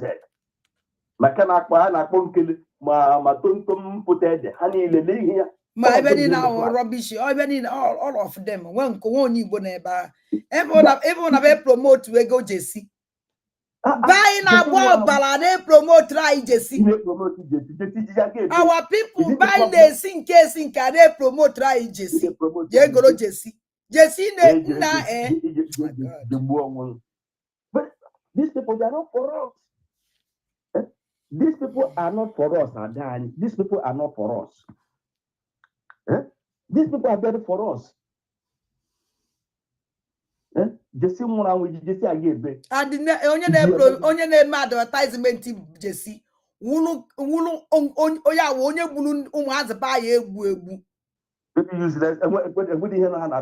How can you be in or here? I need to promote Jesse. Jesse Jemegri Jabakane. Yamu Fade promote Jesse. Or he was there, right? It was a surrogate. Man, I'm live football. Oh, by surrogate. Ndu mazi ba ije present Biafra. Now, when Biafra jere international match. Ejido Batobie. This useless woman abia gwa nda umazi jiziri this Jesse weje gba ball ah. O win ko be win. Bo na takala njema ba jere ka ba anata ho. Onwo ozugbo ejidere Batobie. Onaka that njem umazi si we die off up to today. Nobody speak again. Imagine. One young really with any program game with talk. Edwin is shadow. Yes, he shared the game, he shared that woman. He would arrive West, Rega Fry West. In a map, I with a standard office. Get a present God I asked of me. I name you want a woman in my here. Even that day, I got a Washington. Yeah, Jebelo, on a German association now. Only need the genuine. Name me him again. Why not wait up at Toby Pata? Because he love at Toby, this on grab what she can. Office for what? Is office in a private embassy. Trump got a Mepron embassy. They got so that much in a buy for what?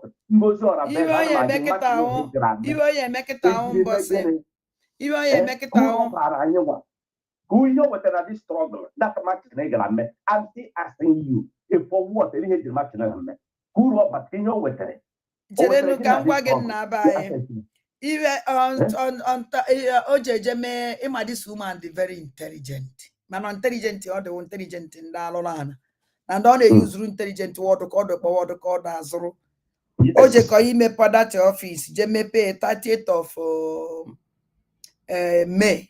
Ndị ba eje eme ncheta ọnwụ so ifo ncheta ọnwụ ndị niile nwụrụ n'agha so ifo emekọta eje mee ndị ba anyị niile invite ndị ba anyị niile ka onye eme invite as na nọ ndụ nwụrụ na ya na a na-eme ncheta onye ọnwụ na bịa that place ndị ba ya na-ejekwa na a na-eme invite ndị na-eje ebe a na-eje na-ewe na a na-eme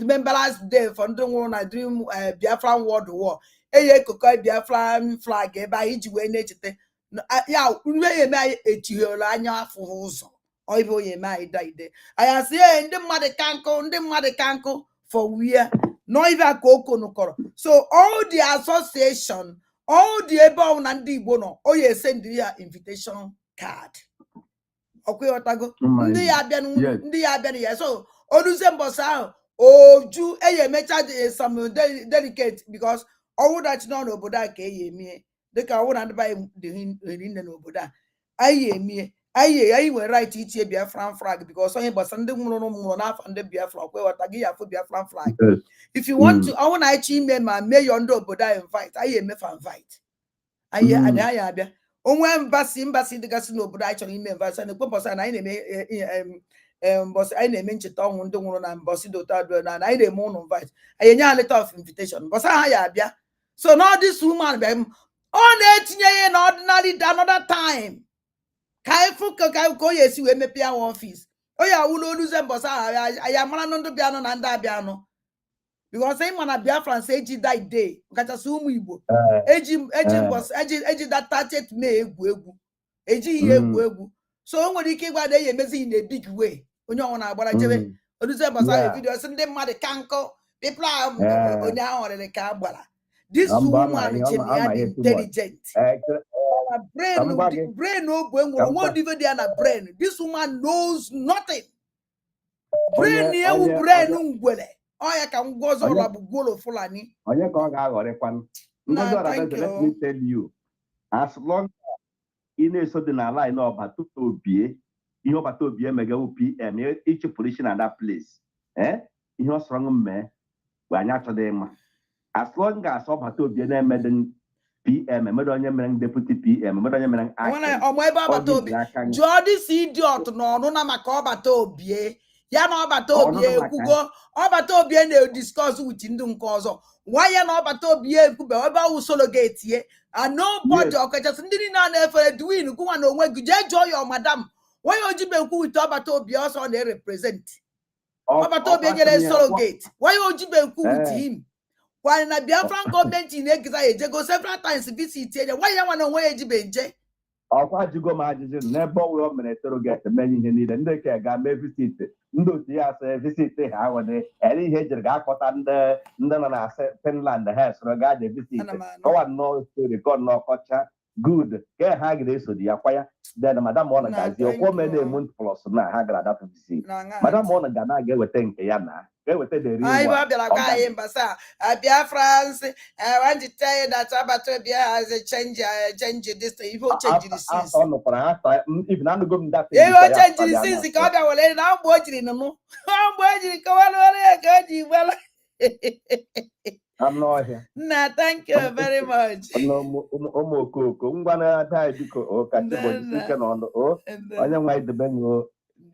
Thank you. Bye bye. Edwin. Si na platform agwakwara gị na pụọ hie jee ka ije na platform gụ na ụmụada ma unu na anọla ebe a gara ndị otu unu niile nọchakwa open ibi ebe a na-enye m nsogbu everyday ndị otu gụ nọchakwa echekwa ha cha niile nọ live program instead gụ na na-ehe asị na-eje ị bịara nke ada mmụọ na-eje okay, Ada. Chai, onwe ben na kita mgbe mkpọrọ anọ m na ebe mma na zaka mana nsewado ka ịma nsewado can take 1 minute.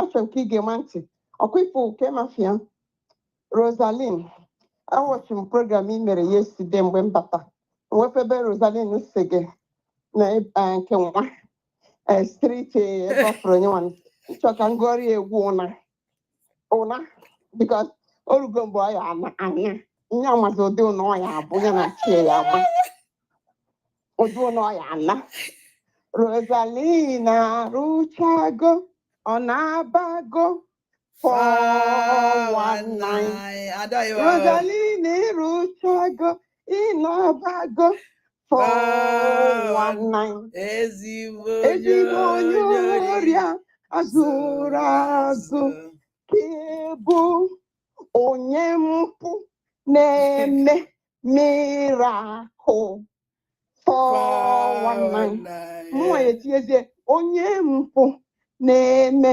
broadcaster 419 Rosaline rụchago ị na-abago 419 Rosaline rụchago ị na-abago 419 ezigbo onye ori azụrụ azụ ọ bụ onye mpụ na-eme broadcaster 419 Rosaline ihere na-egbu oge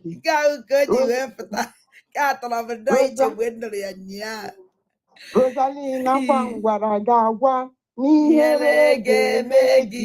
Rosaline akwa ngwara ga-agwa ihere uwe.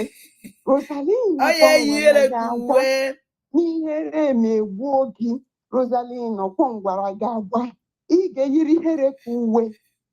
Ndị niile na-aghọrị anyị, ndị niile ji platfọm ha wee na-edisivu ụmụ Igbo, ụmụaka anyị. Enu megide ha, ana megide ha, na-etiri m megide ha. Enu na ana megide ndị si na ọ gaghị adịrị anyị na mma. Rosaline enu megide unu. Ya megide ya. Ọra bụ Fulani enu megide unu. Ya megidere ya. Ndị otu megide unu. Ya megidere fa. Afọ Nnobi megide unu. Ya megidere fa. Nkwọ Nnewi megide ha. Ya megidere fa. Osusu Oke megide ha. Ya megidere fa. Ori ụga megidere fa. Ana megide ha. Ahụdo megidere na ọ gaghị adịrị anyị na mma. Ụmụ amụsụ. Ogini Ada Chimbagume onwe ebe nọ mana asị m otu ịkpọrọ m I must respond. Anọ m na gym ịmụ ịnọ na gym ya na ịmago. Yes, yeah, I understand. Okay, thank you. God bless you. Bye bye. Edwin, you got to whistle. Survivor whistle. Oh, when you may activate very soon. No, you may activate. For survivor whistle, you may activate. Only got what to make it with the way you may activate. It wouldn't know where which town on in a post tune in Nanya. So you play Golon Kegi. I only got to be way jagote. I only jig, but when you send them account, they send the good neg. Where'd you go on your see that platform pay that joke.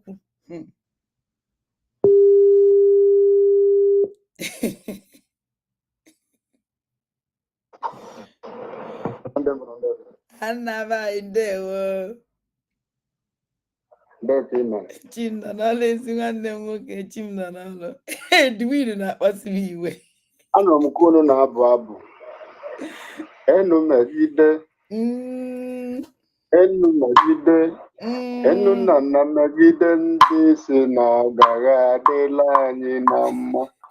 Ada okwu m ji agbasasị. Ya gbasasị ya nna m. Ya gbasara na-eje. Ebe ọ na ọ gbajere. Onye nọ nso ebe anwa atọ ụta nke ya.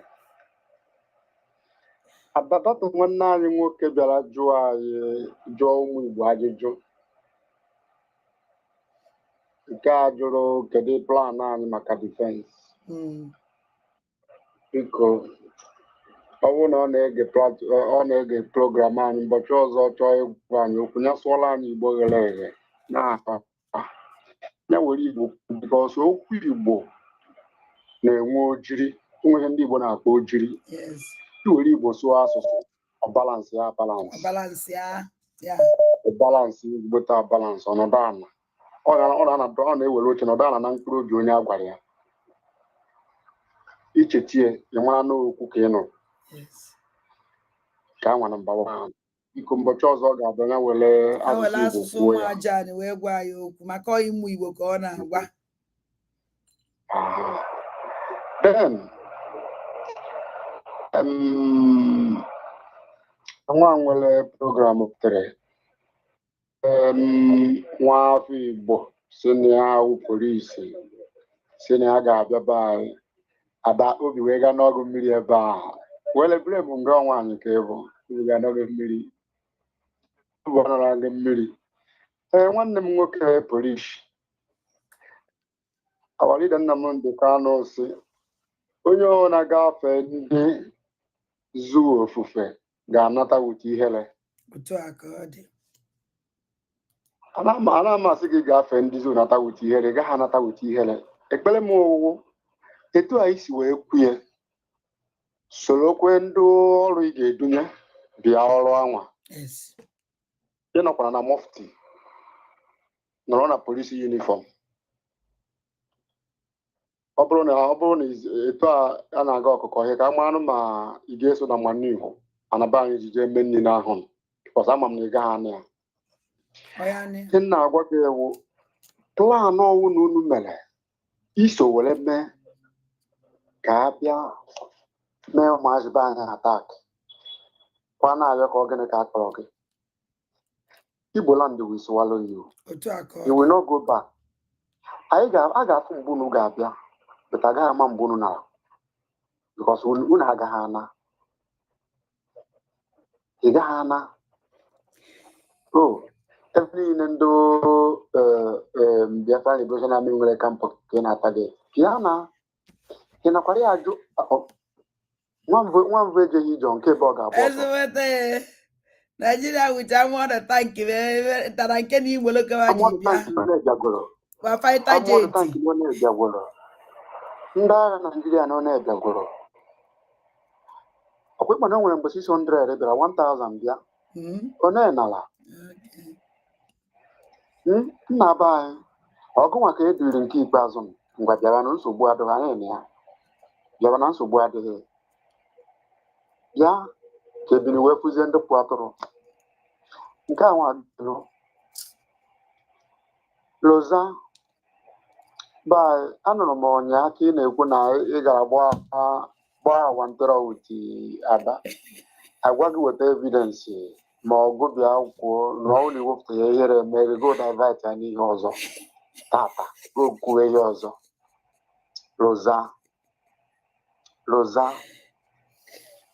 Loza bụrụ onye ka m kpọrọ gị nna aba dago and ị gaghị ebi ikpe again dago itinye aka na tipa bụ aja o tika ya onye ụjọ ị gaghị ebinikwa again ị gaghị ebinikwa oje eje ka o ji ana ihe na-agba neka ka ịma ma ị ga-adụ nwere uri ka ga-abụ nwere uri ị ga-abasị nwanụ na iwe onye ohi criminal tu na ịwụ onye 419 3 wụda ịwụ Lai Mohammed ndị USN Lai Mohammed ndị USN asị ka asị mfati onye ọrụ anọghị nso itu onye good morning o ji enene ma good ahụ ọ na morning ka ituru ya ka ọ na-afụtụnụ na ihe ndị bụ n'ọrụ apụta awụsa asị so onweghị uru ị ga-aba so sọsọ ihe ị ga na-emezi kịta ahụ ebe gbachiwe saịdị Peter Obi na ị na-asọpọtụrụ baba anyị enugo ihe m gwara gị bụkọsa a gwara gị n'ụtụtụ mbụ sị gị bakwa ụlọ ofe iru onye ọhịa dị mkpa ejighị ike dị mkpa ọwụghị ike eji were nụ ọgụ ka eji anyụ nshi o nwere ike eji anyụ nshi iche na ọtịe nna gwa gị so ị dara wofuri now Jovika ọtata ka m na-anụ na iwe Reverend Fada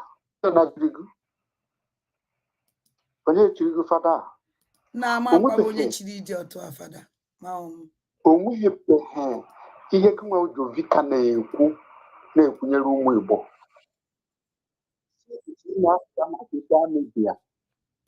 sisi na-apụta na soshal midia eme mkpọtụ onwebeghị okwu gị onwebeghị isi na platfọm gị pụta na-akwado ụmụ Igbo cha oke idola ahụ bikos na ị nọ na Amerịka ka ị nọ na Amerịka ndụ ibe ihe niile si gị na-ahụ pụtara na Amerịka ofute imi nna na-ekwu ka ngosi na ihe mana Rosaline wepụtara taa anya ka m na-ekwukwu ihe m na-ekwu Jovika ka ị nọ na Amerịka ihe niile si gị na-arụ ụmụnne gị niile ikwu na ibe gị niile anọ Amerịka ha anọghị Amerịka ofute imi ofute anya ahụzi ka ngwa gị nna aba anyị jisikwa ike n'ihe ị na-eme agbacha ọsọ agụọ manyị ọkwa maka Biafra akwụgodo ofu nta mmiri Biafra ji abịa. Nna tu pụtara kwuo nke ya dụọ ọdụ kwuo onye n'onu Igbo onye ọ gwara amarịgo ọkpọghị okwu ahụ bụta onye ọ gwara amarịgo. So ụmụnne m, ihe anyị wụ ụmụ aja anaghị eme o, ihe ọwụ na anyị ga-eme were chekwa na ndụ nna nna anyị ahụ hapụọla anyị ga-emekwa ya biko. Ada, o nwere ihe m yọrọ gị imebekwala m. Agwara m gị chọrọ m homeland account ebe m ga na-etinye ego na saịdị a nọ kọstọ m ụkwụ ebe a m bi. Ndị niile na saịdị a na-akọpụti akụkọ sọmụnwakwụ. So sende chọọ homeland account sendele mmecha ichefuo. Alaikekwa m ya ahụ. Biko ụmụnne m ndụ Biafra, ụmụ aja anya saa ndị a amụgasịrị n'ala Igbo, ụmụ ime mvute adịrị ala Igbo, ha na-enye anyị nsogbu.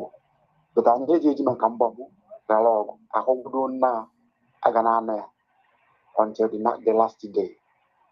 Unu n'anya ọbịbịa nna anyị ukwu bịara na ụlọ ikpe tata, ihu na-atụ ya amụ because ọma na o ji ndị a na njọ and ha ma na ha efe erugo ha adago. We will knock them. Yeah, I'll knock out the kind of Yankee class. Biko onye ọ na jisie ike. Ekenekwa m unu. Alike waru n'ọjị. Adajisi ike. N'ebe ka Rosaline wepụtara nke a ka o wepụtara tata ya gosi ebe m na-eje eje gba awantelo okwe ewepụta ebe oje gopụtara m nke a agwara m ndị a na ndị awụ ewu ezigbote ewu ebe amaghị onye a na-akpọ ada n'ebe o ji ewepụtara baba na-eshi ya nke ahụ n'iwu anọpụtara afọ. Hello nna nne m, good evening. Good evening. Since enwere m ebe kpọọ dị tata ka nka nwere efe since ị na-eme ihe arụ akwa ka si mgbe bifo na imeche bifo nzere adị m amazi ihe m na-ekwu. Ihe na-ekwu nke bụ Rosaline si na gịnị a na-agba street club. Ya weta na-evidence street club ọ kwa street club na ọ bụrụ ọdịbụ ụlọ ndị club nọ nke na nke o wepụtara tata nke a ka o wepụtara ya ọ lụkwa tata o bidokwa na onye a gwara ya na ọka akpụ ya private ọ ga-echere ọkọkwara ọ ga-echere private onye eziokwu na na-ego ego bifo n'okwuwe na onye na-eso oge ego. Ọkụ unu were na-afụ how wicked some people dị very wicked human beings. Ị na-esi na-aka akpọ ịkpọrọ ọdụ onwe ka isikwa ọ ga-echere ada ya ọ mere anyị niile ji ihe esi ọdụ ele eziokwu ka ọ na-ekwu. Anyị na-asị na ọ madịrị ọdụ mana ọ madịrị ọdụ echere anyị ma na anyị amarọkwa na ekwensu bụ ihe anyị amarọ na ekwensu. Onye nke si n'ọdị Igbo na-ezu ori adị mana onye a yiri m onye si na Biafra amazi ofu onye dị si akpọsi ọnya nwa ọ John Vika ọ dịsi idiot ọ dịsi Vika kas ọnya dịka na-eme ya ka nna si n'ọsị ọnya Biafra amabịa n'otu ezide Nnamdị Kanụ Simon Afesie na onye ọzọ pụtakwa na ahịa esie na onwe ihe ya na Biafra bịa ịkọ na demand bụ onye Fulani ọ chọrọ Biafra ọchọ dị achọ ọ dịsi idiot ọ dịsi Jovika ka sọ Jovika ọnya this man akpọchala m ya asị mkpọrọ ya enwekwa oyiri maka nke Nnamdị Kanụ na-ekwu spọtụ nke ejeta ka amaka spọtụ nke taa amaka edere ya echi niile ka m eji because o nwere one of my sister ji that court ahụ ma eme program o nwere otu osi alaike eme echi niile n'ụtụtụ mmeji that man a na-akpọ ụmụaka a na-eme ị na-ewepụta erozikwa m ihe a na-akpọ ya ọ kọwara ya wee ife Biafra Unite kọwakwara ya Remigius ejiri eme ihe akpọta ọdịrị eze wee kọwara ọ na-ewute m na ọ na-ewute na ihe a na-eme ana m anọ n'ọrụ o wutere m. So ọ bere ebe bụ remedios eji eme ihe a kpọta odori ebe. So kọtụ nke taa atọka m ndị wakwa dekwa witnes ajụjụ ọbụla ajụrụ ha ajụọ ha Nnamdi Kanu onwe ihe egosi terrorism ụfụ na ọchị na o nwere ajụọ ya nwaanyị ụmụ fọrọ o nwere ihe dị ha fụrụ achị na o nwere ihe ọbụla ha jụrụ ya ajụọ ya o nwere onye ozi ejidere maka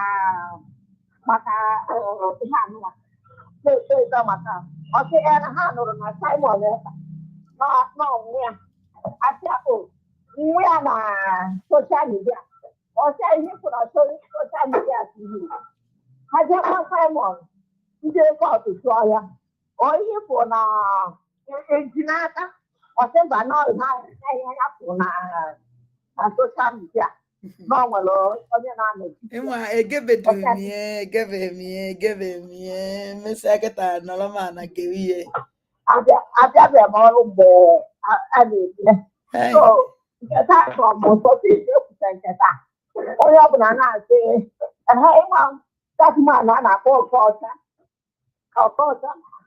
ọnya owekwukwere ya kọwakwa anya ihe niile ọ gụrụ ya n'usoro so nketa asọmụsọ ya na-ekwu uche na aya eri uche na-echeji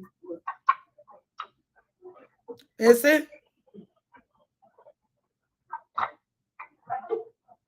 na gịnị mere? Hello? Jisi ike n'ihe na-eme ya ma bụ na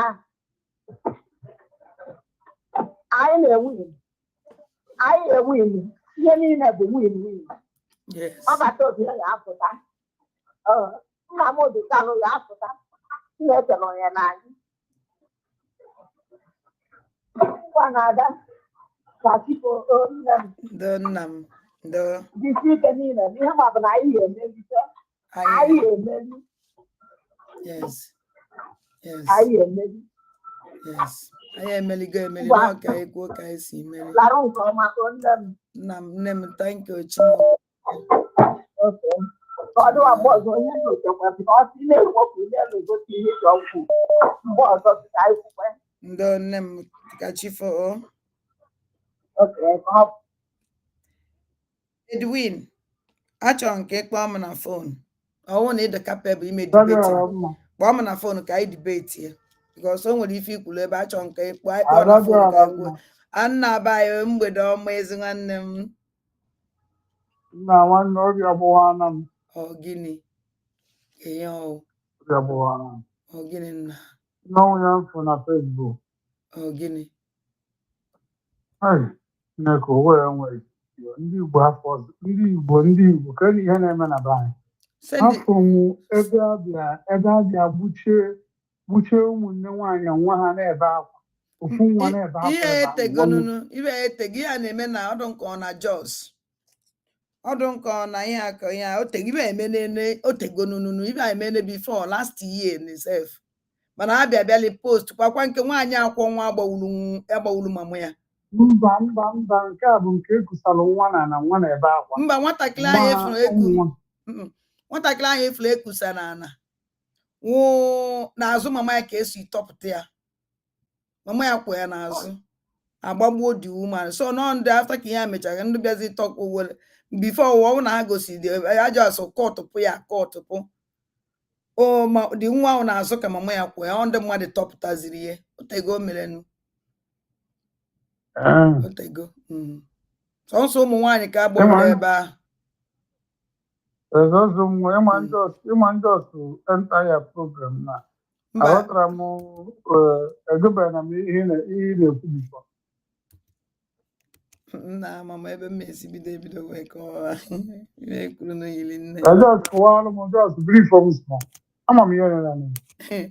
ihe anyị kwuru na program tata wụ nọmba 1 wụ Rosaline ka nna ụna na sia Rosaline wee mee kpọọ nwanne anyị nwoke n'anya ndị Igbo ndụmọdụ to wake up na ụbọchị Igbo agwụgo emechaa wepụtakwa John Vika na-asị na nọ ndị Igbo na-ata na enweghị ibe mere enweghị ihe mere na be ndị Igbo aka ndị Igbo adịghị, emechaa na-akpọ ndị Fulani. So n'ọnya adọra nke ahụ esi nke ikpeazụ ịhụ ma ọ nwee ihe one senetọ Enugu steeti ọ sị ma ọ nwee ndị na-ekpu mask betmụnwa trọst ya betebedịmanụ si ekwu dị okwu ọ na-ekwu ichekwaba ọ dị ka Abakaliki ka ọwụ ka Ebonyi steeti ọ na-ekwu ma federal gọọmenti disappointed whatever ịghọtago so ọ na-ekwu individual onye ọbụla pụta ma enwere vigilante na-echebe obodo bifo ndị Igbo nwere vigilante na-echebe obodo one dị mmadụ si ekwu and ọ na-aka ọ na-enwe ya turn by turn ịghọtago o nwere ndị na-eche n'abalị nwee ndị na-eche n'ehihie a ka m na-akpọ ndị be anyị onye ọna ka echi ha azụ na that system ka echi ha azụ ọ dị ka sinetọ ka ọwụ demand na-ekwu ya okwu onye na-ekwu ma iri ndị ma federal gọọmenti disappoint ya na biko ị na-enwe ife ụdị ihe a isendiele m ihe na ahụ no problem na ọ gapụkwa again na Facebook mba no ifu this kind of thing isendiele m ihe because ụdị ya ka eji agbasakwa ozi ndị be anyị ọ na-abatakwa ha isi yes na but ajọs mụpe ya ajọs ketarakwa ya ịghọtago demand kwuchara ihe niile ege na ọfụma demand manifest gọọmenti even though ma o ji eleta dịgara ha gwa ihe niile stel ma ọ nwere respond ya of Enugu steeti ndị be anyị na-anụ ihe na-ekwu na biko onye ji amụọ program ife ụdị program a nna isendiele m ya ma ọmụnwa nnezi anya biko ife iji amụọ ndị be anyị ga-efedụ ya ndị be anyị na-ege ndị be anyị na-ege ihe a na-ekwu na onwe ndị be anyị very intelligent ịmụrịta mmadụ m bụ m bịa fodetere ngecha anya ngụọ ya mma nchetazie ọzọ na-echeta bụ practical ihe na-afụ na ihe na-eme ka m na-eme ịma ụbụrụ dị n'ụdị na ụdị onwe ndị ụbụrụ ha ụmụ practical nwee ndị ụbụrụ ha dị na afọ ihe ozugbo ha kachi anya dongo ndị be anyị afọdete na ha ya esendịkwa gị ya ma irikwest ya na a ga-enyekwa gị demand na-aba mba na-ekwu sị ma enwere jantis na-eche nche ndị na-eche ma a na-eche nji echenji so say ma ya na onwe ya ọ nọ Nigeria gọọmenti so ma ya sinetọ ka ọhụụ ma n'Enugu steeti Ebonyi steeti Nsụka so ma egbuo ndị ha too much ịghọtago so ma na ma ha ya azụwazi onwe ha ịghọtago so ọ ihe dị ebe ahụ ọ na-aga nsiri egie so the man kwuchara ya and the man were ihe the man yi white and white agbada oyi just kaftan white and white so ndị be anyị ga-asị ọ nọ na the town hall wee na-ekwu ịghọtago so now Rosarin bụ ego ka enye ya but ma ihe ebele m ji emelụ ndị enyi na ego mmụọ enye gị ego ị n'obodo oyibo enye gị ego ị nwere ụmụnne na Naịjirịa ịma ntụcha ha ncha niile ego ahụ enyere gị onwe ike echara ịnwe ntụntụ ego iwere ya wee na-afa ya peta ọgwụ ihe nche ijike na Ngozi Ọha bụ Fulani kedu ebe ọ nọ ọ na-azị ekwu nwaanyị a na-azị ekwu okwu agaghị mba ịma ada ndị mba na ndị egede na ya Satọde ka ọ na-awa ọfụtazi okwu Satọde na akpụkpọ Satọde ego na-apụta okwu ọfụta ọnakala ego ọnawa ndị a na-ekere nwaanyị ahụ ego sef isi adịkọta mma unu adịshọm that donation a na-enwe unu adịshọm ọred or fake number donation ahụ nwa na-akpọ na that ebe awala nji donation ka a na-eme because for me I will not see ebe ahụ na-eme that donation nwere ihe ha na anaghị ji ego m nwee believe that donation now because for me I am Igbo man. Gbasiri ike na ndị Igbo man abụọkwa ya bụ Igbo man nke bụ isi nji. So mụ wee kwetara because onye Igbo man enwere ike ije ego onye gaghị alụ ọdụ ọgara wetakwa ọzọkwa. Ibe niile na-eje ebe ahụ, ibe niile na-eso data woman ndụ Fulani amụrụ n'ala Igbo. Ekwuone m ekwukwa ya ọzọ. Ihe ala arenji. So vancha niile na ebe a na-edeceive chi ya n'aka ha. Ihe ala arenji mụ wee kwetara because onye Igbo nye gị ego. Onye Igbo ego dị gị ego ka ị dụọrọ ya ngwa atụ ịtụrụ ya ngwa atụ ọ manyekwa ya ọzọ. Onye Igbo were ego kịta anya yi gotere m wọchị gotere ya wọchị ichekwa ya ọzọ agara eme ya. Onye Igbo nye gị ego isi gị wetara ya wesọ. Onye ga-ego ka iri egote mgba egbe iri egote granọt ịrapụ granọt gotere ya wesọ ya ada eme ya eme. Onwere Igbo ekweghị ego ọzọ. So ihe niile a bụ ndị ha just plant ya na-akpọ bikọm oge luo program a na-akpọ dakọl ahụ. So biko opie ntị kwudoro ahụ ma ụmụnne m anya mmiri jikwa m anya anyị mara ebe anyị ebido because unu bịa n'anya unu afụ ma ọ dịgo ka ọ ga-esi wee dị. Then onye ọbụla were uche ya wee hụkọ akọ na uche. Iwere uche gị ewepụta uche gị wee hụkọ ọnya wute akọ na uche gị iche na uche. Iwere uche gị ụkọ wute akọ na uche gị iwe mmalụ iwe ngozi na-eme ọ bụ ezigbote ire. Then na-azụkwanụ ngozi ọsọkwụ ya na-ezi ya na planụ na-akpọ kọlụ the whole world na-achọ ndị na-eji eje monitọ ndị be anyị na-akpọ ada dị ọra mma na fon ka o wee bukọ ọba ihe niile ọ na-aplanụ ya mụkwa ma anyị na-atụ ya ịghọtago ha bịa anyị na-atụ ha. So mmadụ ama njezepụta ọ na-agwa anyị na ngozi bụ origin why na ngozi na onwe ya ngozi I support you before but now mụ na gị na-aba akwụkwọ ọzọ otee n'aka mụ na ya ejiri kwuo oluo na most months mụ na ejiri akwụ because of this na but ike irizikwa na ị ga-eji na nchapụ na ihe niile wee na-eso ndị be anyị ebe na-amalite ha ka ebe isuo iru onye ifo ihe mmadụ iyi eme o nwere ihe ị ga-eme ga-awụ ọ na-eme na nkịtị. And isi irikwene na igwe odogwu ka m gwaza gị eziokwu iru ga-ekpukwe gị n'ala aja na Igbo ga-eji mkwe gị bikọs ị na-eme mpụ.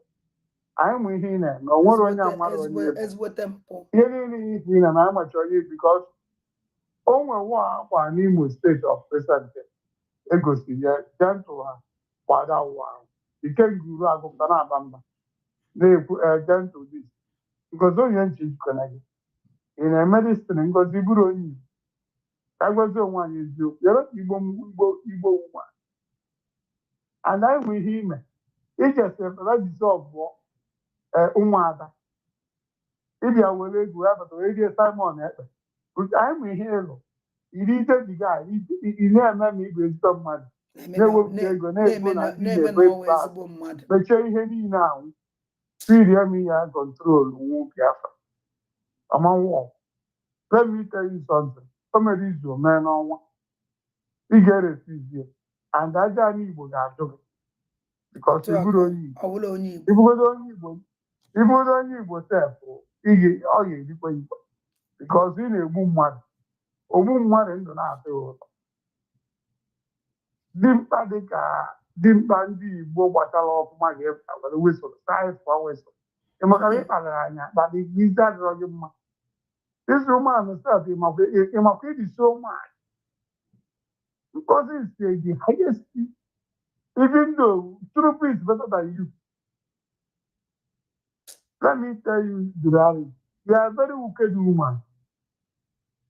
Epụta isi ụmụnne m ha bụrụ wesụl na takwụgharịba nwanyị ị na-emekwa arụ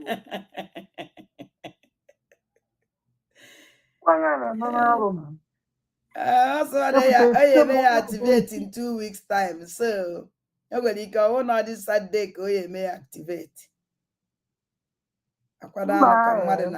Nwanne m ka Chineke onye Igbo ọwụna bụ onye mkpata wesoro aka nke onye agakwa na na-ege ntị iji wesoro na-aga n'ezi ụmụazị a tie gị aka saakị ya gị enweta etie gị na moto onwekwa onye ga-azọ gị onye ọwụ na-akwụsịrị wee nweta ewu ose n'aka nke ga-aga anụ ihe bụ ihe ahụ ya gere ntị Ngozi ọha bụ eze pụtara sị ma o melụ identity Nigeria ID card, Biafra ID card. Then that Biafra ID card is that whistle. Obviously, to quote Biafra ID card. We're not, yeah, human is a fraud, man. On our trap, yeah. Then we're the thing to whistle. So after the whistle, now came IBOB. Nimemoto. They don't actually do. Mamo the card in Nigeria. I can't release any.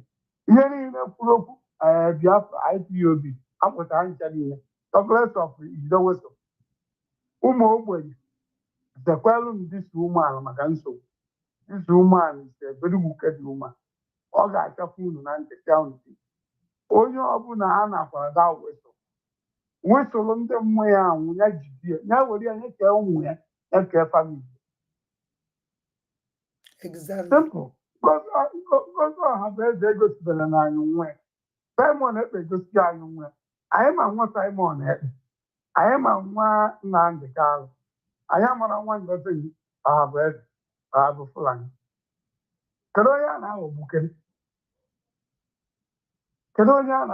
na Ngozi ana na-ajụ ị na-aghọgbu anyị ịmakwa anyị dị very intelligent ọzụ na ndị Igbo mmadụ ama mgbe akwụkwọ efi ọma anyị na-efu uru na-akpata ego ị na-ajụkwa ụbụla anyị nwe you are a fraud and they were Hausa we cannot believe you if you think that I just want to whistle whatever na Kolota maka ịkparị anyị akparị maka ihe omiri ma ya nwetara ihe onwere mkparị karịrị ya nọ nna ya is an insult to us it's an insult to a human being it's like we are nobody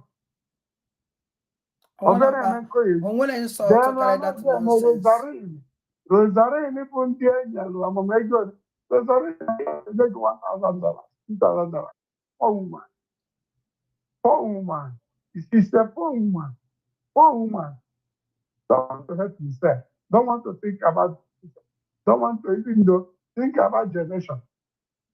And you're not fighting ma solution ndị mmụọ ọnwụ nkwe unu ebe ahụ unu na-akparị agadi ọha mma unu amaka ma nwaanyị na-ekwu okwu na-egbu ya ntị unu amaka ma ọnwụ ihe eji ama nwaanyị unu amaka ma ada jiri aja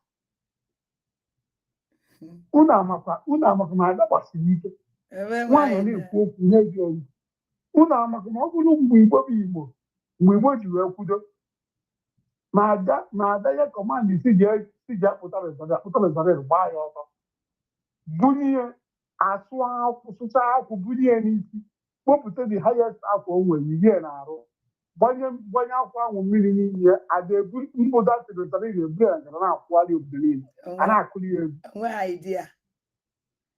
onwe idea ya na-akpa onye Igbo ọwụ onye Igbo ọwụ na onye Igbo ka ọwụ onye Igbo unu amaka mgbe Igbo bụ Igbo ma ọ bụrụ ma dati umealụ bụ Ngozi ma Ngozi bụ onye Igbo ma Ngozi kwuo okwu Igbo niile ege ya ntị unu amaka ma Ngozi na-ekwu okwu Ngozi ya eji achọrọ wee na-ekwu okwu unu amaka nwata nwaanyị bụ onye Igbo amụsiri ike nọ na disposition ma ha na-eme ife ma na-akụta egwu betide ka Ngozi n'ebe ọ na-amụ ụkwa Ngozi na-amụ ụkwa n'aka akpụkpa Ngozi na-amụ ụkwa n'aka akpụkpa na unu chi akọwala unu Ngozi na-egbu ndị mmadụ Ngozi ekwuru okwu Ngozi na-egbu ndị mmadụ ọ na-akọta ọsọ ego unu were ego na-atụrụ ya ebe na wefta na jesi eji ego jesi futbọọlụ jee gbawa bọọlụ Even Jesse of Taramaja go Jesse where they bought football, where they bought ball. Now Jesse Jabba go of Taramaja go. Oh, go of Tara this week. Tata go of Taramaga. Sometimes like this, sometimes like this, sometimes like this. I believe in my man. But I thank God Almighty, He will preserve men like gentle, men like the truth, yes, men like the truth. I thank God for that because I'm here alone there. This is the true guy. He had a man I told man now about their price because now age time on it. There's also fee your organ. You have one to make a show my Simon because Simon is so easy. Kaya Carlo, Northern don't come. And though we couple of Kaya because when they have them higher poison everything, Simon will go 100% coming out. If Biafra do necessary things, because I'm on a foreign land, then I will go to 100%. 100%. Among me and 100%. So if we can do that, from them where upper hand, we can get 100%. But except that, Biafra will go. Yes. Biafra will go. So please, let you guys eyes on it and all of you do it for us because you guys have upper hand more than us. And we all follow you guys.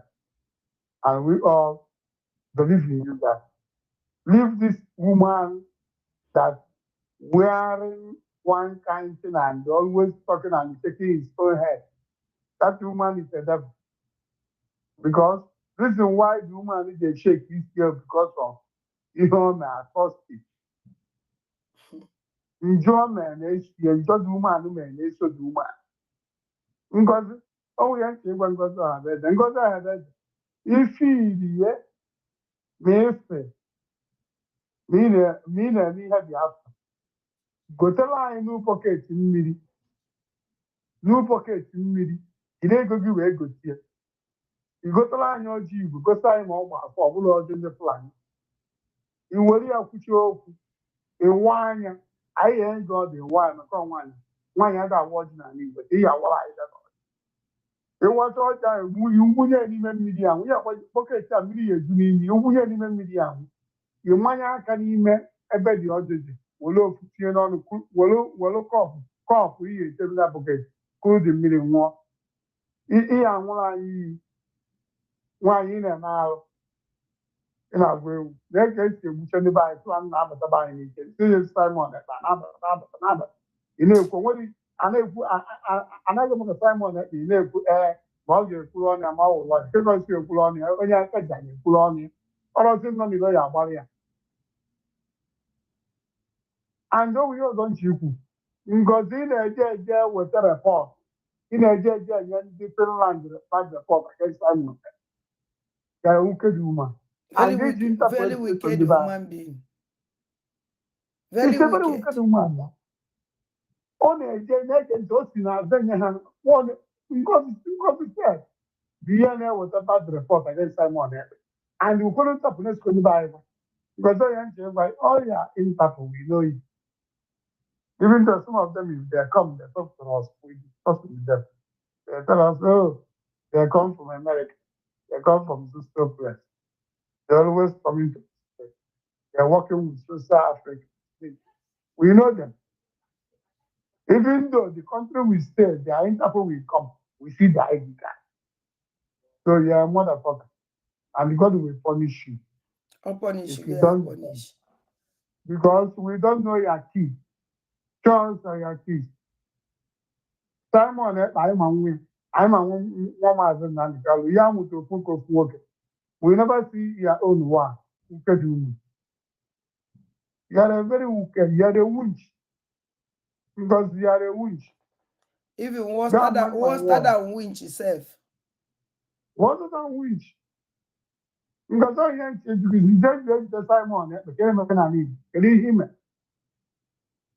Have you resisted? Have you fight? And yet, then you social media. Yeah, I do indeed. Only you call ya be there and be a for family to Parabo with you who are you. Yes, but I know be I the plan and I will be I and I can't call I go. You know why you move die check for what of our Christian.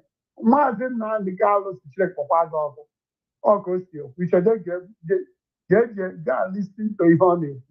Hey, what am I worried now? We're not a fully fan. Okay, what am I minding why? Let's not go to Simon. Let's go to Martin and the Carlos speech. Because you're quoting. In a state, because you're quoting, soon a man. So we give you that chance. Abraham, I hear the idea of Kichiari, Oma, that's actually, Oma, that's a need, Oma, Dibo, when the rest a need. Then you know, go time, but on one Dibo. If it amazing, I don't know how to myself, but some people, you know, they say, yeah, I don't know how much it's a thief, he said that. I don't know how much it's a good woman. Oh, no, for nothing, I don't know how much it's what I'm mad. Ihe niile ọ na-ekwu onwepere na mgbọsị ọdadọrọ onwe mgbọsị ị na-ekwu onwe mgbọsị ọ na-ekwu okwu na-asị ma ọ chọọ sị nkewa ma egburu mmadụ egbuo mmadụ kwuo ihe ọbụla na egburu okwuo ọ na-afa itinye kedu nke ime ya esi m ị na-arụ ọrụ mgbọsị m ji wee tụba ngozi ọha bụ eze egwu bụ mgbọsị ngozi sapọrọ ọnụ wee kwuo na first speech mgbe o bidoro ịchị Biafra ọ pụtara esi ihe dịdị ha ma o kere ọlụ ma onye osi ekecha ọlụ ma mmadụ ya na-ekwere ihe anya maka o nwere ọlụ nke ọ na-alụ ihe ahụ ịfụ strategy. We know you. We don't want to talk. Yes. But I'm talking to you today. Ihe dịdị ha bụ ma ọ bụrụ ma o jesi apụta ndị nke afeksi ndị nke afeksi Simon ekpere na anyị Maazị Nnamdi Kanu na anyị. If you want to work with us.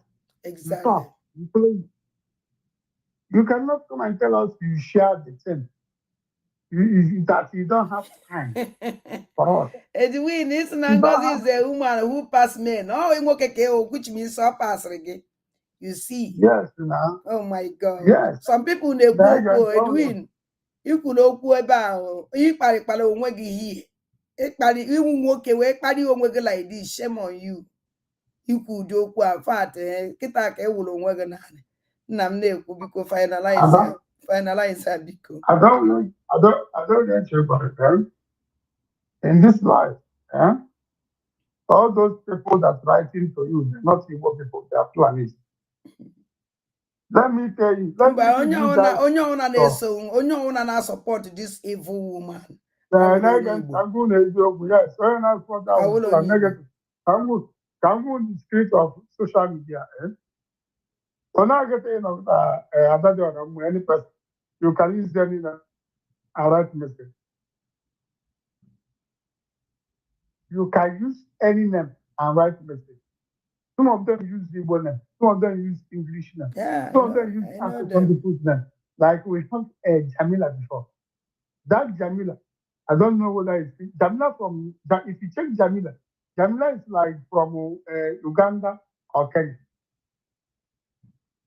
They're writing before. Listen to me. I will tell you guys reality. Ngozi never one day used to borrow Martin and Carlos. No, Jamie, no, try be you make a tabe. Also, be doing cover to be I would say our leader. Yes, they never. Somebody put a lamp for sale for last 2 weeks. He can go zero bolo fulani. Put a leba west na no kita kadi convinced that Nandu ndi Nigerian destiny no governor cause or the senator the governor when ani go ndu na ebu no kita kadi convinced. The last 2 weeks. Inu ko kurie. So even in on this Obatobie, or they convinced, shows you that no goes she fights against him because believe you Obatobie. Adadi Arambu, Yahweh for floor. Yahweh for is like Kakualundi, we are human. It's like only in or that. I'm not gonna have the blow.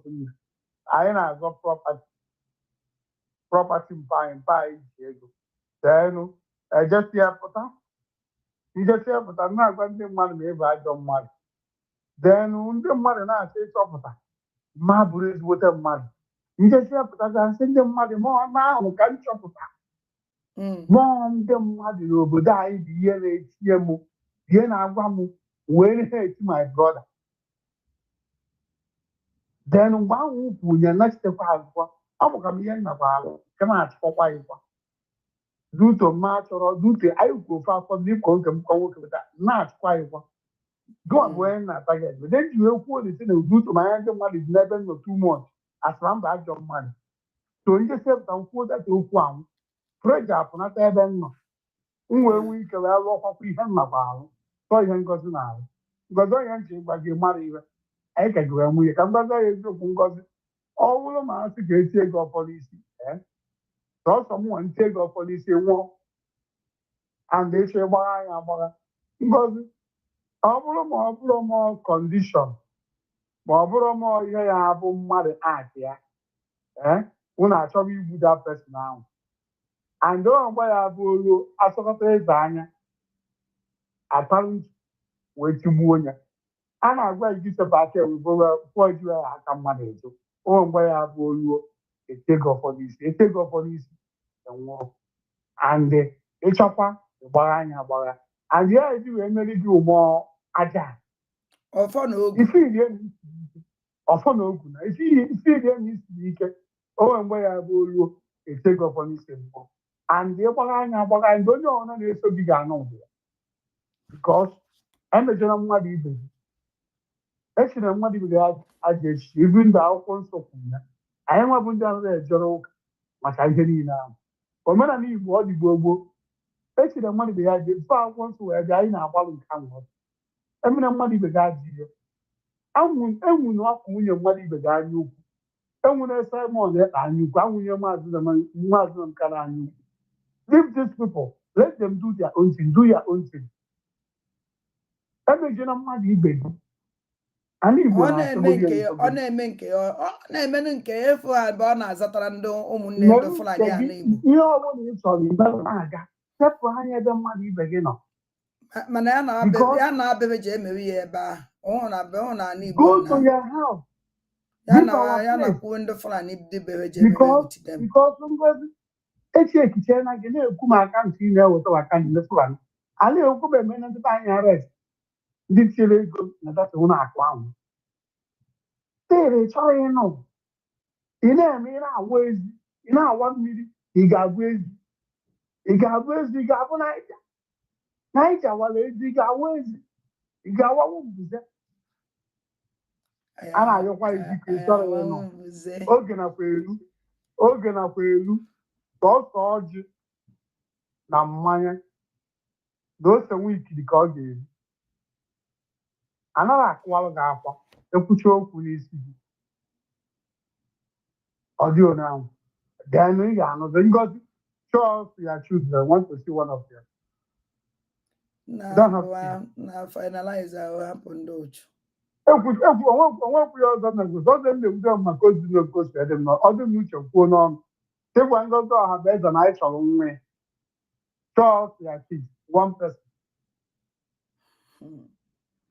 gosi anyị ụmụ ka anyị fụ ụmụ onwere ibe anyị ji ụmụazị eme nwere ife ụmụ ya ka anyị fụgodo ofu nwa ya ka anyị fụ ofu nwa ya gosi anyị ofu nwa ya bịanụ ise nyere anyị akara Biafra struggle onwere ibe anyị ji ụmụ ya eme onwere ibe ụmụazị mere ihe anyị ji wee chọọ ịfụ ụmụ ya bụ maka anyị ma nwa Simon malụ nwa nna nke ahụ ya gosi anyị ụmụ ya as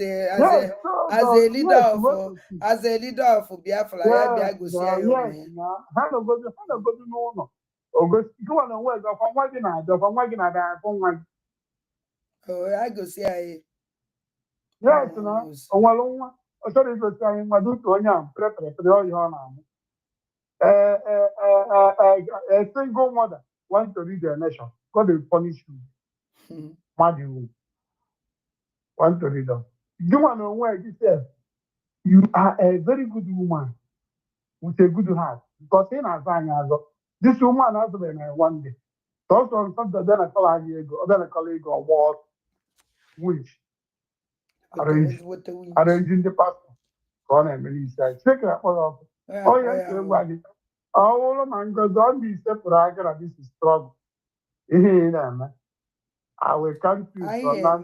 I am ezumezu ebe ụmụ aja nọ na anyị emezu ezumezu ebe ụmụ aja nọ nọ adịghị nwaanyị a ga-amụrụ ya reditami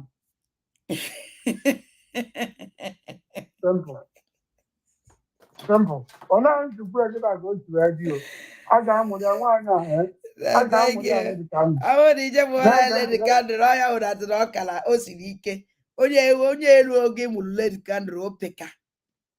Hey, so ụmụ ya jan ndu ya binye with one voice. Onye enwere iwe ofu. Onye menna ya.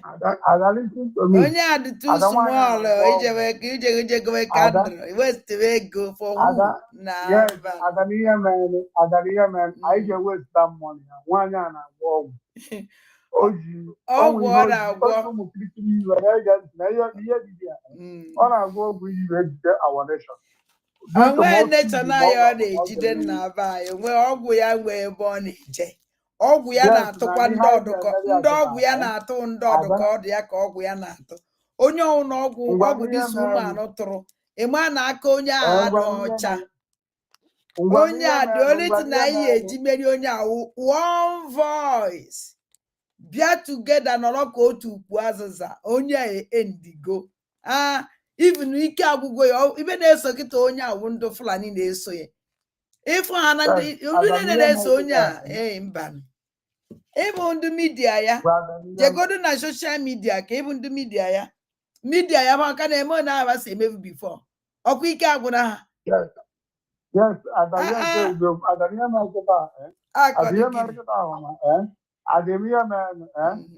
a ga-awali ya ihe a achọta ofufe nwoke na ndị na-eso ụzọ ezigbote ụzọ gị a ga-awali ọjị Igbo na soshal midia mba awali ọjị nna afọ onye a nwere ime ndị a niile ị na-egosi na ọdụ powerful gụnwe ime this gosi na ngozi ọla bụ gwolo Fulani dị powerful onye enwere ihe o siri the only thing mba no nna abaya ibe anyị na-eje makwa gị na awala nwaanyị ọjọọ emeziele nwoke gịnị mba onye awụchụ ọpụgo onwe ọzọ uru ọbala onye a na-azọzi onwe ya azọ na-agazi aka gị mere o ji apụtazi eme question and answer ka ebe ọ na-agbara ọsọ okeke ibe ọka na-enye onwere ibe ọka even itwit something na-atụ ya ụjọ nwanyị o ji agba ọsọ n'ofu nwaanyị makwa ihe nwaanyị a ga-eji na soshal midia ga-ejiele m the whole social media ju ebe niile ada makwa ibe ejiri mmemme with hope na mma back down lenzenu m na-efa this woman ịnọkọta ije wawala nwaanyị ọjị wazele nwaanyị ọjị mezere nwoke gịnị na aba ka njọdụ na onye nwere uru ọbara onye awọshgo onye efesgo mba biko afọ onye a kọrọ onye enweghị ibe eji emeri ihe sọsọ ife eji emere nwaanyị awụ onye o siri gbara bịa ka o ya esi gbakwa na nna ya sọnsọ ya ọkwa nwaanyị ka ọ wụdụ mba mazikwa ibe a na-akọdụ nwaanyị a dịsi onye agha efuru ọkarịrị nwaanyị Igbo ada Igbo niile ada gbara mgbọrọgwụ a na-akọ akụkọ mmadụ a na-akọ akụkọ ndị nwụrụ anwụ onye nke ịbụ na-akwazi onwe ya na-adazi yara mee ya ibe ọ na-adazi onye nwụrụ anwụ na-eji ije na-egbucha ndị mmadụ ọ nara ekwuru sọnsọ ibe ọdụ mma ewu ọbara ha na-akwọhusi ana m aṅụ ọbara ma kọntinu na-aṅụ ọbara na finalize a na-ekwu okwu ndụdụ ndụ a na-ekwu ndụkwu ndụ nwụrụ anwụ chọja ndị onye nje wepụtara nnọọ ewere m ọmarịcha ọjị mgbe awara chibu jee wewe anyị n'isi onye enweghị uru ọbara Ma finalize the guitar. You think the man oh no, we need to write a case to write one that. The only thing is that I also forget about let Igbo come together. Biafra ni ne biaro to I will know to Kuazaza. Onya guitar, na get to get Udi na Nisi Ibrahim Sarari. Abraham, that is president of that. Can you hold everybody see we're there together? Okay, for guys see there together. Yes. Oh, it was some see if I need the Naja ni Bonna. I need a biofu, I need ah na magwe mmadụ ịgba mgbọrọgwụ na onye agba ahụ mgbọrọgwụ kedu nke ka ike and another more young children. Imume ọ bụrụ dịsi ndị osochi egwu ụmụ ọgbata ichi akịta na-emecha this thing. Mama, do you have Africa akịga join anyị na this program? All this thing because it's also this Abraham na akịta na men can just na nnọrọ na media nwanne ka m kwuo eziokwu ọ bụrụ ma ihe niile ahụ ma dị olu ndị Igbo niile sọpọtụ from Nnamdi Kanu Simon my brother Biafra bụ nke last day ka m ga-enweta aka ga-etenyere anyị aka andụ bịa wọchị ụnụ afụmasị nsi eji wee sọpọtụ this Ibrahim this attack just attack obie eziokwu obie mana ọ ya adọkwa kiafọ na ndị ahụkwa ndị ọjọọ adịkị afọ ndị a bụ ndị ọjọọ ihe ha na-eme wụ ataki dị too much ụwa itinyere anyị ha anachite azụ ihe mejide ya echi ya dechi ya ekwu okwu gbasara ya ọchị amụ sọnsọ m nwawa onye na midia niile ekwu okwu dise nwa Burkina Faso ebe m fụrụ na agara ntị ịma ma ọ nwee ihe na-aga eme ndị midia kriminal ha atagi ya na Ngozi Ahanaeze ga then another watch ihe ha na-ekwu a na-ekwu sọsọ okwu dị ga awalida Maazị Nnamdi Kanu na fight eme maka eji onwe onye na-echeghala echi ha eji ọbata obi onwe onye chighala echi ha ọ wụrụzie nke onye ọzọ ka m meje na-akụwasị isi na-eshi ya share for what my own leader leader nke m amụma niile o gburu na-eme onwe onye na-eje na-akụwasị isi nke ahụ all of them all of them na-ede maka that guy adebe ha chọrọ ide maka mmiri nọ n'obi ọkpa ha rutego ha n'ike ha chọrọ ikwu maka onye nke Tangu na-eziokwu awalida Maazị Nnamdi Kanu 5 years ya na-akọ ọ na-eje onye na-ekwu ọwụ ya nchi ikwu ndị Igbo ewu ka Igbo people, you guys are very, very wicked. And you guys, ebe a na-akparị m na-asị na Igbo people do wicked. Ibi ekwu some ọ bụrụ ndị Igbo niile. Some of them is very, very wicked. Do you know why I said indeed?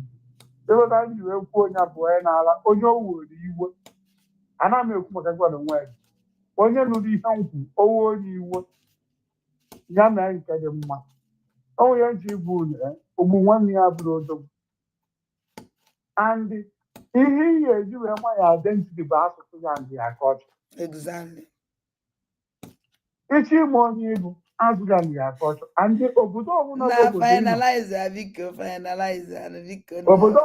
obodo ọbụla bụ obodo elu ịbata obodo elu asụsụ ha adị ya culture you can never practice ịtampa anya emega ji any country, if you want, try. Guys, in my for any country culture and their language, they deal with you. Yeah. So don't joke with it. You must respect it. So you must respect our own. And that thing is who we are. Oh, nyanyebo. So now what can I want to feed him or put on you? And then I call you, and then I mean to you, and then I alone. In a alone way.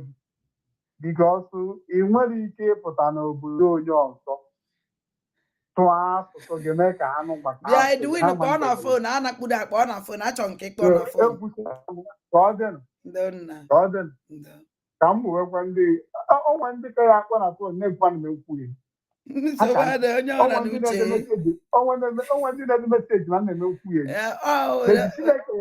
nna ada mma ya hapụ onye ọhụrụ na uche nke ya mindịra ibe mmadụ kwuru. Chineke ya emeche n'ụwa ihe iche elu nwa onye ọzọ. Nnamdị Kanu bụ nwa mmadụ, Simon Ekpe mmadụ bụ ihe mmụọ. Ihe iche elu nwa mmadụ ga-abịa na famili gị one by one. Ọgọ omere n'izu omee n'ọnwa. Andị onye si ejide Simon Ekpe wee jide Nnamdị Kanu iwe fiiri ihe ma ọ bụrụ nwa mmadụ ka ha bụ.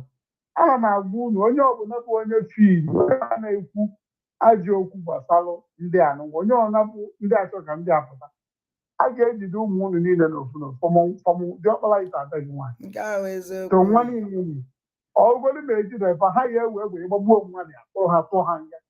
Ọgụgọ mejire ha ya kọmiti a eji etụfa nga, ha ya kọmiti ihe obodo jụghachi obodo ọnabụ obodo ha na tụọ karị gị mma ma ikwu n'eziokwu. Ọ ma ikwere n'eziokwu, ọ ma ekwe n'izu omee n'ọnwa, onye ọgwụgwọ ya dị n'eke n'oye na afọ na nkwọ. Onye ọbụla bụ onye lechara anya wee sị na Simon Ekpe na Nnamdị Kanu ma ihe ha na-eme adịrọ mma, ma ha anaghị azọrọ ya, ma ha na-eme aka ibe. Ana m asị ma ụmụ ha ya na kọmiti ya eji na-atụkwa nga one by one eke n'oye na afọ na nkwọ ise na nkwọ ya. Edwin mgbe achọrọ m ka ịkpọ na fon because ọ dịgorogo too much. Kpọọ na fon na ka m mara kene ife na-enye gị nsogbu. Nwere ike ịkpọ na fon. Ọnwụ na-egota nke a na-aga aga maka ọ nwere ike ọ nwere ị na-enwe anya ga anaghị afụcha ọfụma ka m nwa bụ na nna ekpe ugbu ga enwere m anya na-anọ edepụtala gị otu ihe esi ife ndelu. Achọrọ m ka ịkpọgodu na fon ka m mara kene ife wụ your problem, ka m mara kene ebe ya nsogbu gosi, ka m mara kene ebe o si ewute gị, ka m mara kene ebe kedu ibe wụ your nsogbu. Achọrọ m ịma biko nwere ike ịkpọ na fon. Ọ wezikwe na ịchọghị ịkpọ na fon, enyezina m nsogbu ka m gwakwa gị ya agwa. So ụmụ Ajani, ekene m unu niile si chi m gọziele m unu mmaji kwunu mmaji, mmeri ya ahụ nke anyị. Igbo mụrụ nze mụọ ọzọ, sọsọ ife nna ya unu biko onye ọna na obie ihe minụrụ onye ọna na obi ụmụnna from ụmụnna village from village town. Kpaanụ ka unu ya esi bildro onwe unu serious vigilante group. Ọwụ na ndị igwe bụ unu ekwela ka unu nwee vigilante group, unu eke ya agbụ ma na ose eterrorize unu. Ana m ekwu ya na-ekwusighị ike, unu amara na ose eterrorize unu. Any community ọwụ na Fulani na-eterrorize igwe support dịka igwe Aworo si na ya Iwolo ka so igwe Iwolo si na ya n'ala ndị Fulani ego abịbịa akwa anụ ka mmadụ na-afụ ego abịbịa wụrụzie efi na-eje emebisi ife ndị nne na nna kọrọ n'ubi. Igwe Iwolo na-enwere aṅụrị wuti nwunye ya, ọ jọgburu onwe ya. Ụdị igwe a ekwesịrị ịpịa 24 lachis na ọchị ọhụụ ewekpopụkọta ya kpọtuo etrọiza wele ụtarị perikọ chịchịcha ya ike maka na o jiri ofe achị. Ọwụrụ igwe dị ife a bịawụ igwe 419 bịawụ terọrist igwe. Anyị chọrọ ụdị igwe a n'obodo wite ata ịma ka e ya esi wee mefa ema dati na anyị nwa nọ na nsogbu. Ụmụ Ajani onye ọnwụra tete n'ụla vigilante group the whole town ekwu eji akafa eme ya like this. Unu ya afọ that na anyị enwetebe anyị biko. Ana m asị unu kachi fọnụ ọla dịla edo ka m na-enye unu ụmụ Ajani. Unu ya adịrị m ndụ, nwekwala m arụ isi ike ke Chineke m ya enye unu na ezinụlọ unu and mụnwa na ezinụlọ nke m kwa. ise nwere anyị Chukwu ka ọ gọziele m awarida Maazị Nnamdị Kanu ya na ọbata obi ya, ka ọ gbaala mfe ume n'elu ibu ume, ka o nyere mfa ngọzi n'elu ngọzi, ndụ n'elu ndụ, ala isi ike n'elu ala isi ike, n'isi ife ma n'isi ụmụfa. Nna m were ọnọdụ ebe ha nọ mee ka njem ofe adịrị fa mfe, aka ọ dịrị ofe mfe ya adịla anyị mfe. Anyị enwekwa olileanya ọzọ ahụ ebe ha nọ. Na mbiko meela anyị amara zaza anyị nwewa ụmụ Igbo ekpere, lekwasị anyị anya ebere, biko kpọpụtara ya walide Maazị Nnamdi Kanu n'ọgbata obi ya. Ise ise ise ise ka chi fe na nwe aja ka ọ dị n'ụtụtụ echi ọzọ mma abịa ụtụtụ. Bye bye.